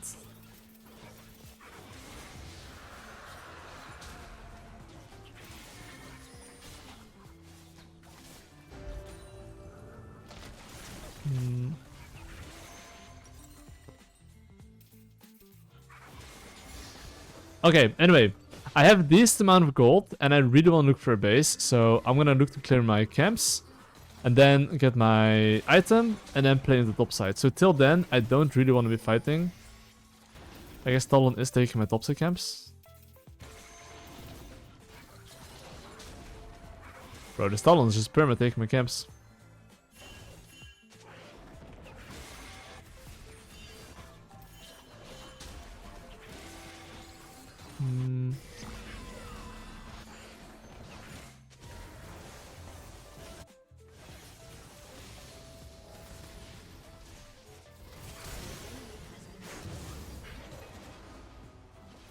Okay, I'm kind of sending it here.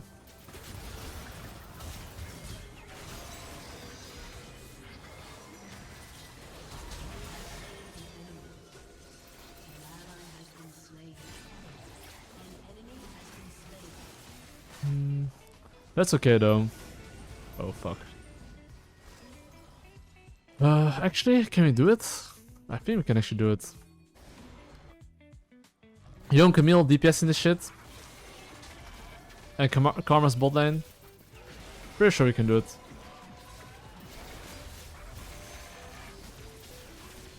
Okay, since we take the Rift Herald right now and... Sorry, not Rift Herald, the Autocon.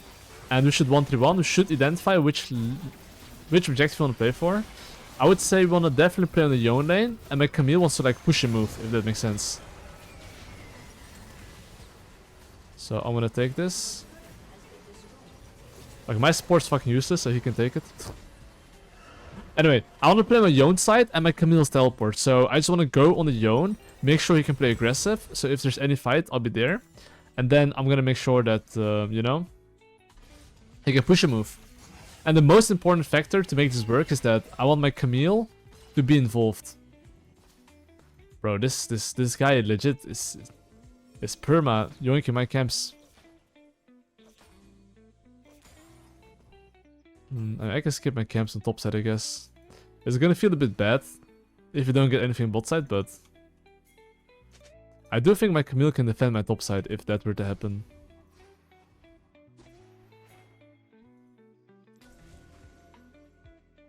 If I sleep this guy, he's pretty doomed. I don't even sleep him, he's just doomed.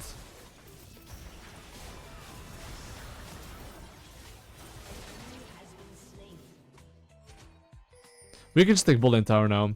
But you can see basically by just walking through the jungle, if anyone overextends, they should die.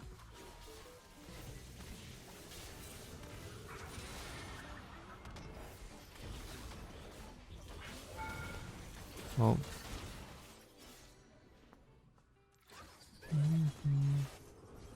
Okay, I do think my laners can take this without me.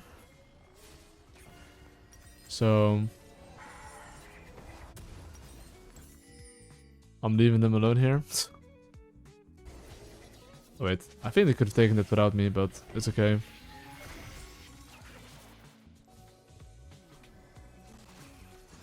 Ah, no way, man. Yo! Oh, but that's why kind of mid-game you want to clear your weak side first before going strong side. But I would say if my team got the tower there, that's completely worth it though.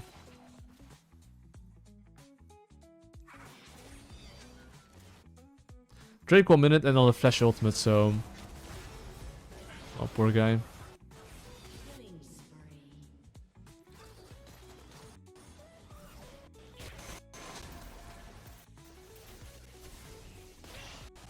Oh wait, Talon's here already?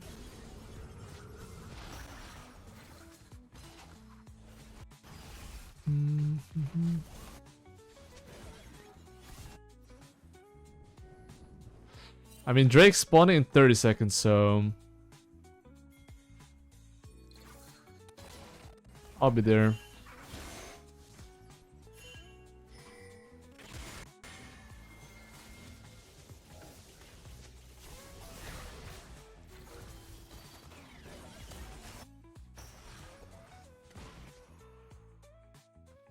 I would say we just stand here.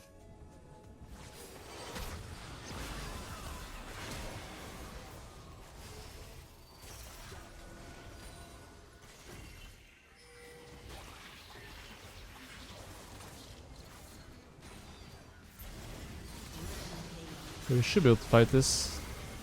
On wait for more cooldowns.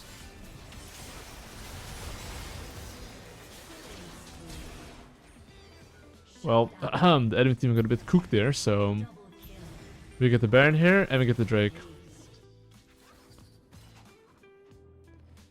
We could even like optimize and see if we could even push mid lane, honestly. We could literally take everything here. I mean, my Janna should be tanking because like whoever deals the least damage should always be tanking Baron. Because you get whoever tanks gets 50% damage reduction. But I notice support players don't know about this. I see it too often. Anyway, I will look for a base right now instantly because I think me staying longer is not a good, especially if my team is back on the map. And we should want to play for bot lane tower.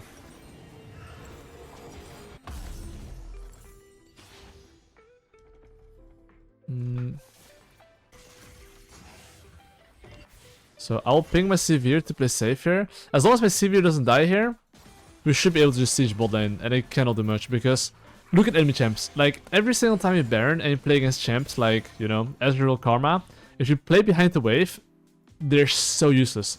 They're not even champions. It's like both of them combined are like one champion. Like actually.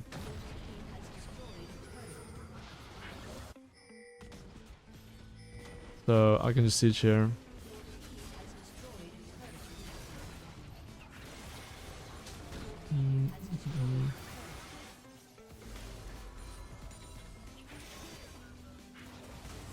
Oh.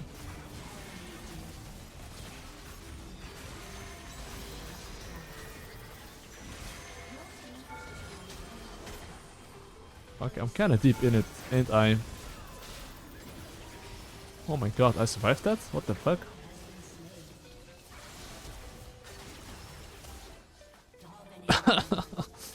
Okay, I somehow survived that, guys. Well, that is GG plate. We take that. Okay, under my Janna, yeah, that is true, not wrong.